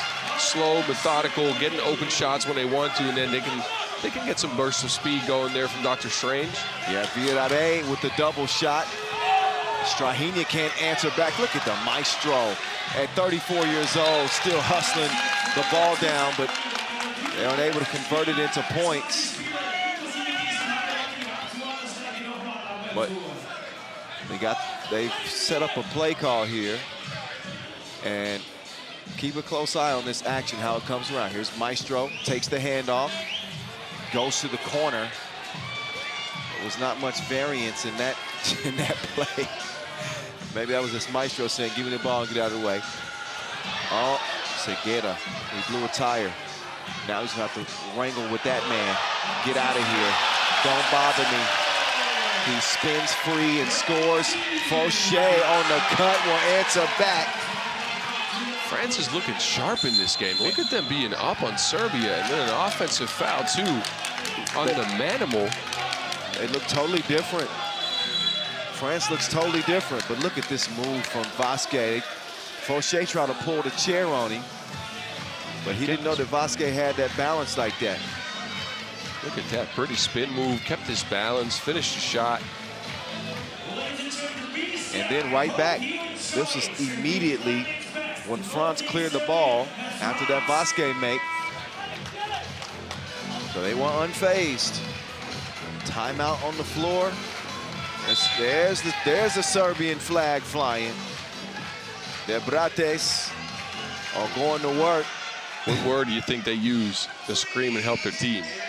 Haydi, haydi, haydi.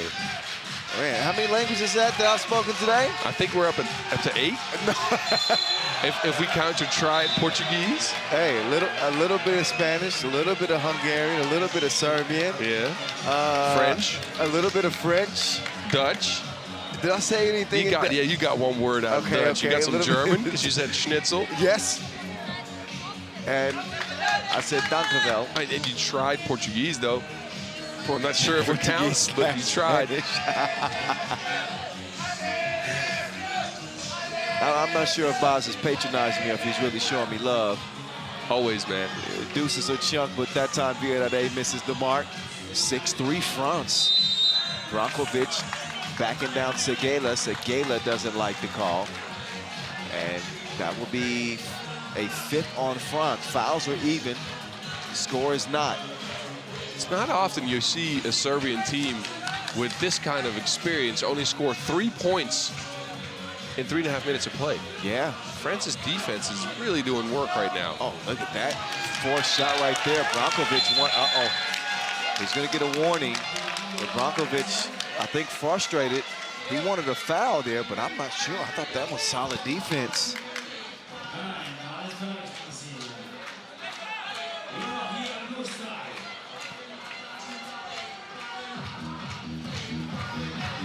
Rambo going right at Vasquez. He's able to draw the foul.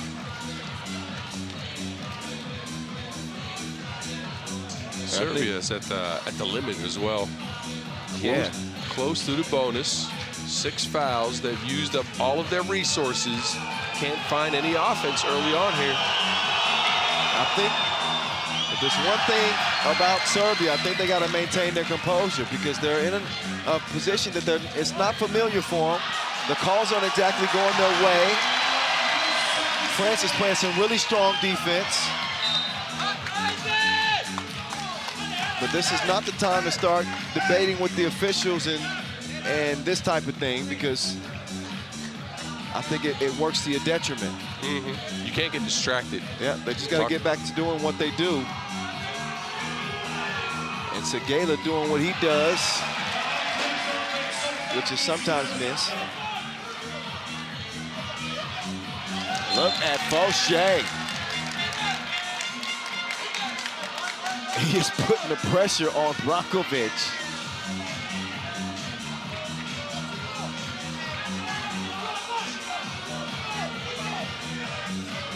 So doing his best to tame the beast. Majstorovic, this ball is going up. I knew it. Nicks the rim. Offensive board to the Serbians. Vasquez on Villarare, no way. Suffocating French defense. Villarare stood him up a little bit there physically too. Did you see him on that spin? He got in the way and just bumped him. Wow. Out physical the manimal? Yeah, I think they've been studying film because that's one of Vasquez's go-to moves. He acts like he's leaving the paint and then he makes that quick move back to the inside. And they had snuffed it out. Segala is going to get called for that foul. And I think he's going to get a warning as well. Maybe not yet, but this game is intense.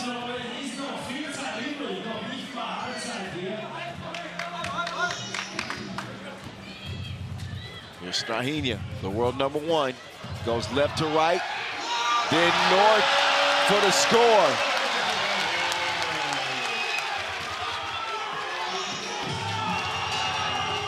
Segala is a no. Strange, getting tricky with it. Oh, and a technical is called. Look, I've seen Strahinja get these texts several times before. You can't try to sell that foul on the 2. Anything that's overt as an offensive player, and the defender didn't exactly cause that type of physical reaction, and you don't need that tech right now. And the game is that's this tight. Listen to that crowd, though. It's roaring right now. A lot of people. It is roaring right now. A lot of people rooting for Serbia out there. Oh, you gotta love it. Oh, yes. Come on, Kyle. It's been a great first day. Think about it. Tight games. Nice highlights. Oh, they're trying to put one together right there. He tried to throw one up to Stromae Swift there. Man, I want to see. Yeah. What you remember? You remember Stromae Swift? Yes, sir. Woo. Yeah, he was crazy with it. Yes, sir.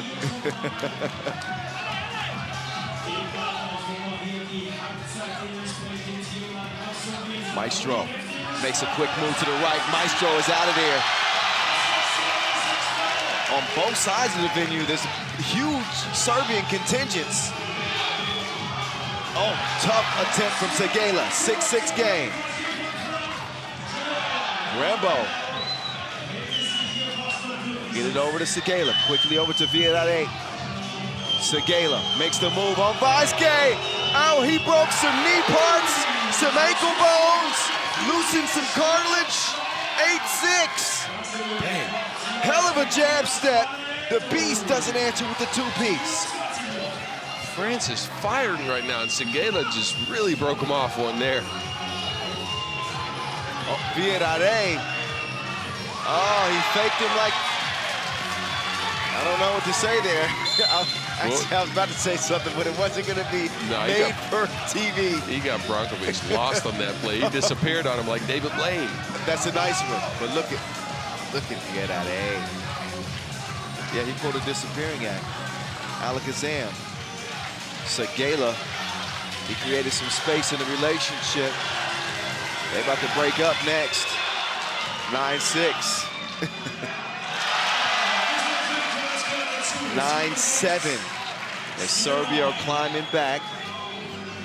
It's one thing you learn about watching Serbia over the years is you never count this team out, and certainly not in a 3-point game. Make that a 1-point game.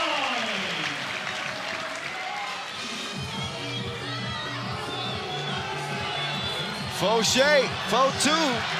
Not that time. Stolen away. And now the French fans are getting loud. Segala drives and kicks. Villarare! Wow. 11-8. Where was this French team in their first game? They have another identity. Split personality. They lead it by 2. Vienna splits the defense, lost it for a moment, and then scores it.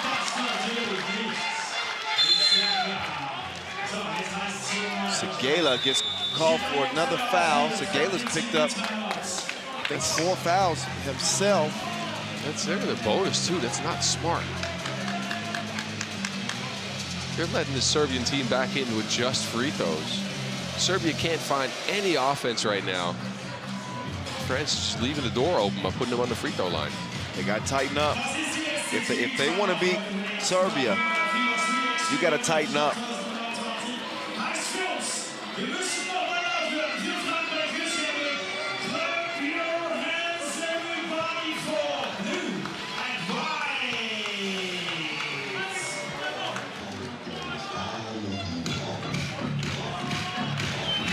So the Beats, 2 big free throws upcoming. He's an 83% free throw shooter.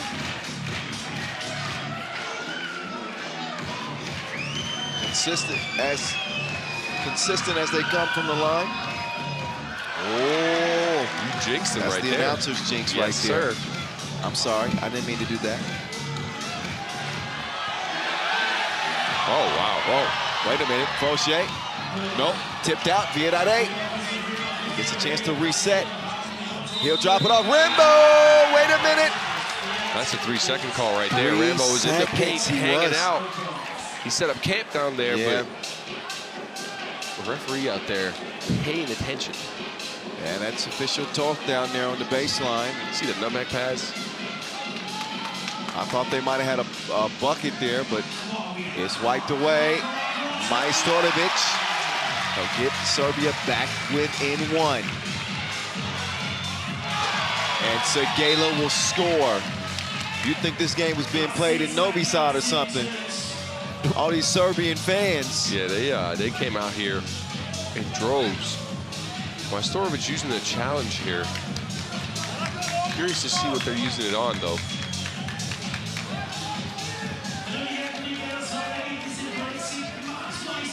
Yeah, I'm curious just like you.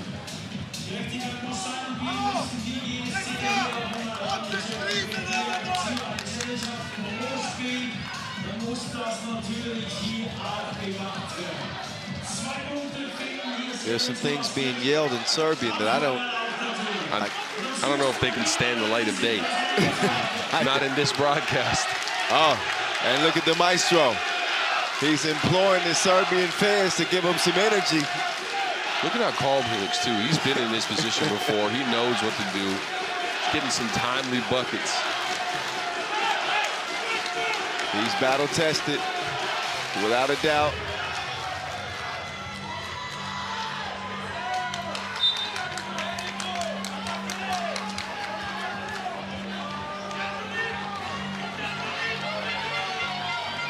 So possession to Serbia.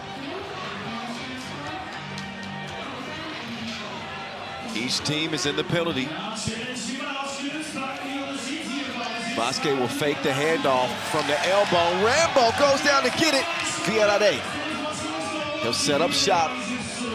They'll get it moving around the perimeter. Vienna, slick move, step back. You don't know me like that. Huge shot by Villarreal. Vasquez all alone. 2:20 and counting. As Serbian fans might be getting a little bit antsy at the moment. Villarreal trying to put it away. Not that time, but offensive rebounding has been big for France in this game. Segela to Villarreal. He turns around. He's got the green light, but does not knock down the shot. Who's that foul on? It's 2 free throws. No matter who it's on, but it looks like it might be on Villarreal. Really? I thought maybe Vasquez. No, Villarreal's going to the bench, so it's going to be 2 free throws for Vasquez. And Villarreal with the step back, snatched him, and then splapped him. Ninth foul in French, too. Close to the double bonus with 1:55 left on the clock here. And like I said earlier, they're leaving the door open. They're playing so well. But they keep putting Serbia on the free throw line for 2 easy shots, even though Vasquez misses the first one here. Vasquez feeling it. And he's going to get the second one to go. Only a 2-point game.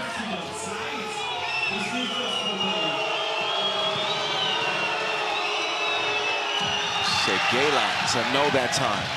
Possession back over to the Serbs. Oh, and they waste it. Yeah, good stop by Mastorovic, but Brankovic just passing the ball out of bounds there is just looking a little rattled right now.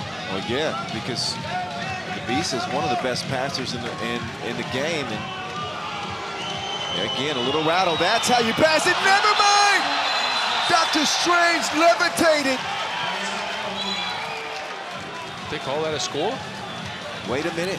That might be a goaltend. I'm not sure. I disagree.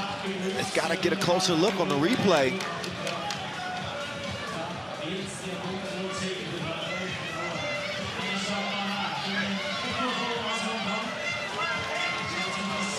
So we can get a bird's eye view of what official Edmund is seeing.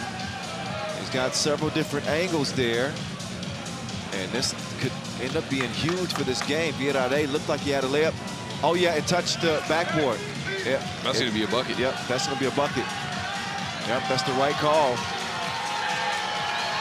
Yep, that's the right. We got the best replays. We got the best replays around.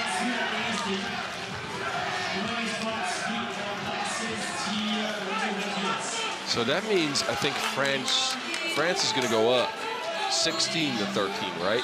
Yes. So a 3-point lead with 1:31 left to go. They cannot foul, though. Oh, he's waving it off? He's waving off the basket? Yes. I wish I had an explanation. It might have hit his hand before it hit the backboard, but I'm not sure. Did it? It looked like it on camera, but who knows? The 2 from the Maestro missed. He'll recover and score. And uh-oh, don't look now. Here come the Serbians.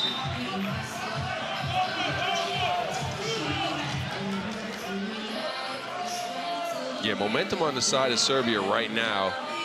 After this Maestro bucket, it feels like the French team is feeling the pressure a little bit here.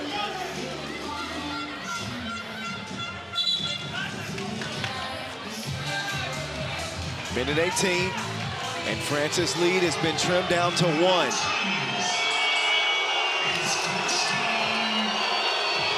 Alex Viera, he's being told to shoot it. Shot clock violation.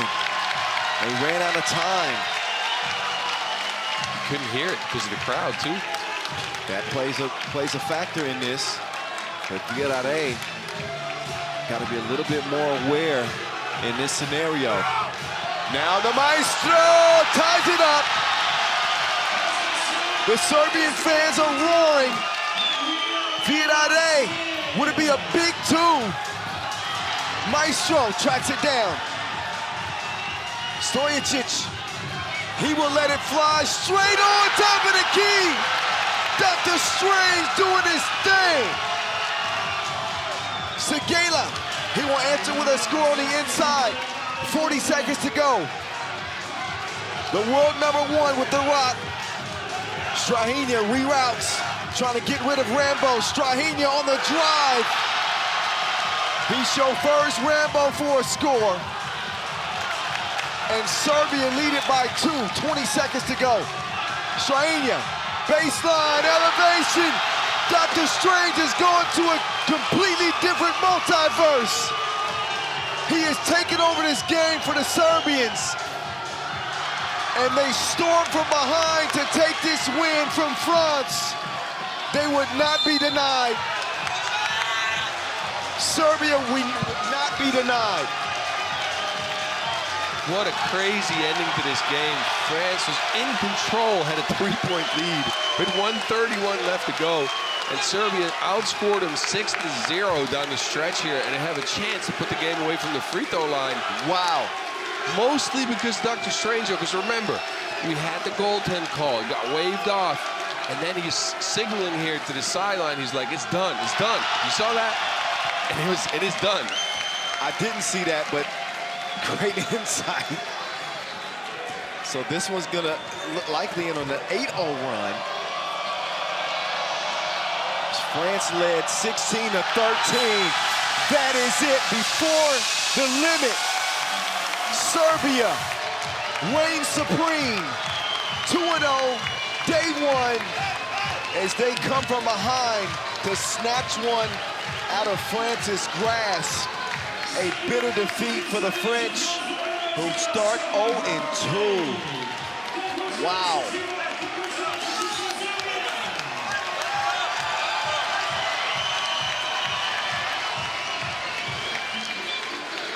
I'm still recovering from this game, man. Crazy ending to a crazy day, to be honest with you. But look at the hype. Serbia knew it was down, and they really are excited to win this pool phase game, even though these guys are champions. I know. Think about it. Incredible, man. They don't like to lose. It doesn't matter. It's like they're allergic to it. 7-0 run, 8-0 run, excuse me, to come from behind and win this game. Still a couple of plays, though, that certainly will be controversial. There was the potential goaltend on the layup attempt where it was a really, really close call. Vienna played a great game. And again, looked like he was going to lead his team to victory. It looked like the pressure got to the French a little bit down the stretch, right? I remember with 22 seconds on the clock, it was a tight game, and Seguela got the ball in a clear out and shot it from the corner under pressure with 8 seconds on the shot clock. And that's something you cannot do if you're trying to win a game like that. You need to have some poise, run a good screen. Their movement was trying to get him into games, and Villarreal was on fire. Yeah, yeah. Yeah, they lost their scruples a bit, and it ended up costing them a game that they very likely would have pulled out. So your two front runners in Pool A are Serbia and Brazil, still set to clash on Thursday. Buckle up for that one. Germany's in the mix, and your other two 0-2, and France is right there at the bottom. So that's going to do it for day one of the action here at the World Cup from Vienna. We will see you tomorrow as we will see groups B and D in action in the men's and women's competition. Start at the same time, same place. For Boz Rosendahl, I'm Kyle Montgomery, aka The Voice, saying peace out from day one. Day two is on the way. We'll see you tomorrow.